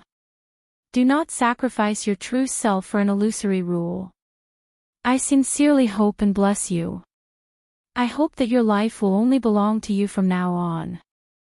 I wish that you will pass the police qualification test smoothly. Thales was engrossed in thinking about the meaning of these words. What kind of state of mind did a crown prince, who was born in the birdcage that he spoke of, say these words? Then, Gilbert called him back from his reminiscence and absent-mindedness to begin their afternoon lesson. As Thales listened to Gilbert explain the 4 different voices of the common human language using ancient proverbs and poems as examples, he glanced at the pile of books beside him. He did not tell Gilbert the truth just now. He was not looking for the Jade Star family's history, nor did he want to understand his uncle, who was like a saint. What Thales wanted was information about mystics. From the first day he arrived at Mindy's Hall, Thales had been planning to explore mystic energy. After experiencing the unstable but effective explosion in Vine Manor, his desire to explore his own secrets became even more urgent. Gilbert's narration of the history of the Battle of Eradication, as well as his attitude towards the calamities, the so-called mystics like Asda, made him even more apprehensive. Even though, Thales whispered to himself, Yodel might have heard my conversation with Asda. The Battle of Eradication, Heaven's Fall and Earth Rend, from the Final Empire to Constellation, and Cahill Yarrow's Travels, supplemental collection of past events of the Great Rift and Sink were his real goals hidden among the many deceptive history books. They were the truth about the Battle of Eradication and the calamity mystics. No matter what, before he could ensure his safety, it was best not to reveal the secret about the strange, mystic energy in his body to anyone. Once he learned how to read and write, it was the safest way to start investigating from books. And now, Thales began to copy the different voices of the nobles according to Gilbert's request. Compared to pretending to be relaxed and natural, at the same time, he silently muttered in his heart, hoping that Gilbert would not personally read these books, leave after the lesson, and not help him carry the books back to his room. If everything went smoothly and these peaceful days continued, perhaps he would soon be able to make some progress regarding his own secrets. But Thales would soon find out that for people like him, a peaceful life was forever just a facade. For example, what Thales did not know was that not far away from Mindy's Hall, a meeting regarding his hidden secrets was unfolding. And his secrets were in danger of being exposed. Under the shade of a tree, Yodel stood quietly, as if he was respectfully waiting for the person in the pitch-black carriage in front of him. However, those who had seen him fight knew that Yodel was currently in a highly tense state, ready to attack at any moment. Long time no see, young Yodel. As an old and hoarse voice rose, an old figure walked down from the carriage door that the king had pushed open. Even though Yodel's senses in supreme class had already allowed him to know who the other person in the carriage was. But when he saw the person himself, Yodel could not help but furrow his brows behind the mask. This was an old man dressed in a plain black robe. He held a black wooden walking stick. His hair was sparse and white, and his face was full of wrinkles. However, his face was ordinary and inconspicuous. It could not even leave an impression on the sharpest person. "Won't you say hello to your father?" An old and hoarse voice slowly rose from the old man's throat, as if it had been nurtured in the darkness all year round and was completely emotionless. Yodel answered the old man's question in silence. The old man grinned, revealing his gums with only a few teeth left. "Well, I almost forgot. Even though my blood flows in your veins, your surname is Cato, not Hansen." Yodel still did not move. "I just came back not long ago." The old man seemed to be used to Yodel's attitude. He did not mind it at all and continued speaking. "My children brought me the results of their investigation into Red Street Market, as well as something interesting." Yodel still did not answer. The old man chuckled softly and said slowly, "You're right. The air mystic, Asda Sakern, who the Secret Intelligence Department has been searching for 12 years without any leads, has been confirmed to have returned to the capital and appeared in Red Street Market." The gears behind Yodel's mask began to turn without anyone noticing. Although Blood Bottle Gang was founded by him and that homicidal maniac, the famous air mystic obviously did not come here just to exterminate the Brotherhood and cut off Black Sword's wings. Yodel did not say a word, but the gears behind his mask turned faster and faster. "Don't be nervous, Mr. Kato." With an aged and hoarse voice, the old man let out an unpleasant laugh. "I'm just following His Majesty's orders to investigate how you managed to seal mystics while carrying the royal family's bloodline." Yodel raised his head abruptly. The pair of crystal drop lenses on the mask instantly turned from dark to bright yellow. They stared fixedly at the old man in black. "This mask is still so annoying. I've long since advised His Majesty to throw it away as soon as possible." The old man in black leaned on his walking stick, as if he did not notice the gaze directed at him from behind the lenses. He walked in front of Yodel shakily and let out 2 unpleasant laughs. Then, as one of the bearers of the legendary anti-mystic equipment, the Supreme Sword and Shield, Mr. Yodel Kato, you're tuning in to the LoveLore Library YouTube channel. We're so grateful for your support, and don't forget to subscribe to join us on this incredible journey through captivating stories. Your generosity through donations truly makes a world of difference, as it's the primary source of revenue that allows me to expand and enhance this channel for you. Thank you from the bottom of my heart for being a part of this adventure.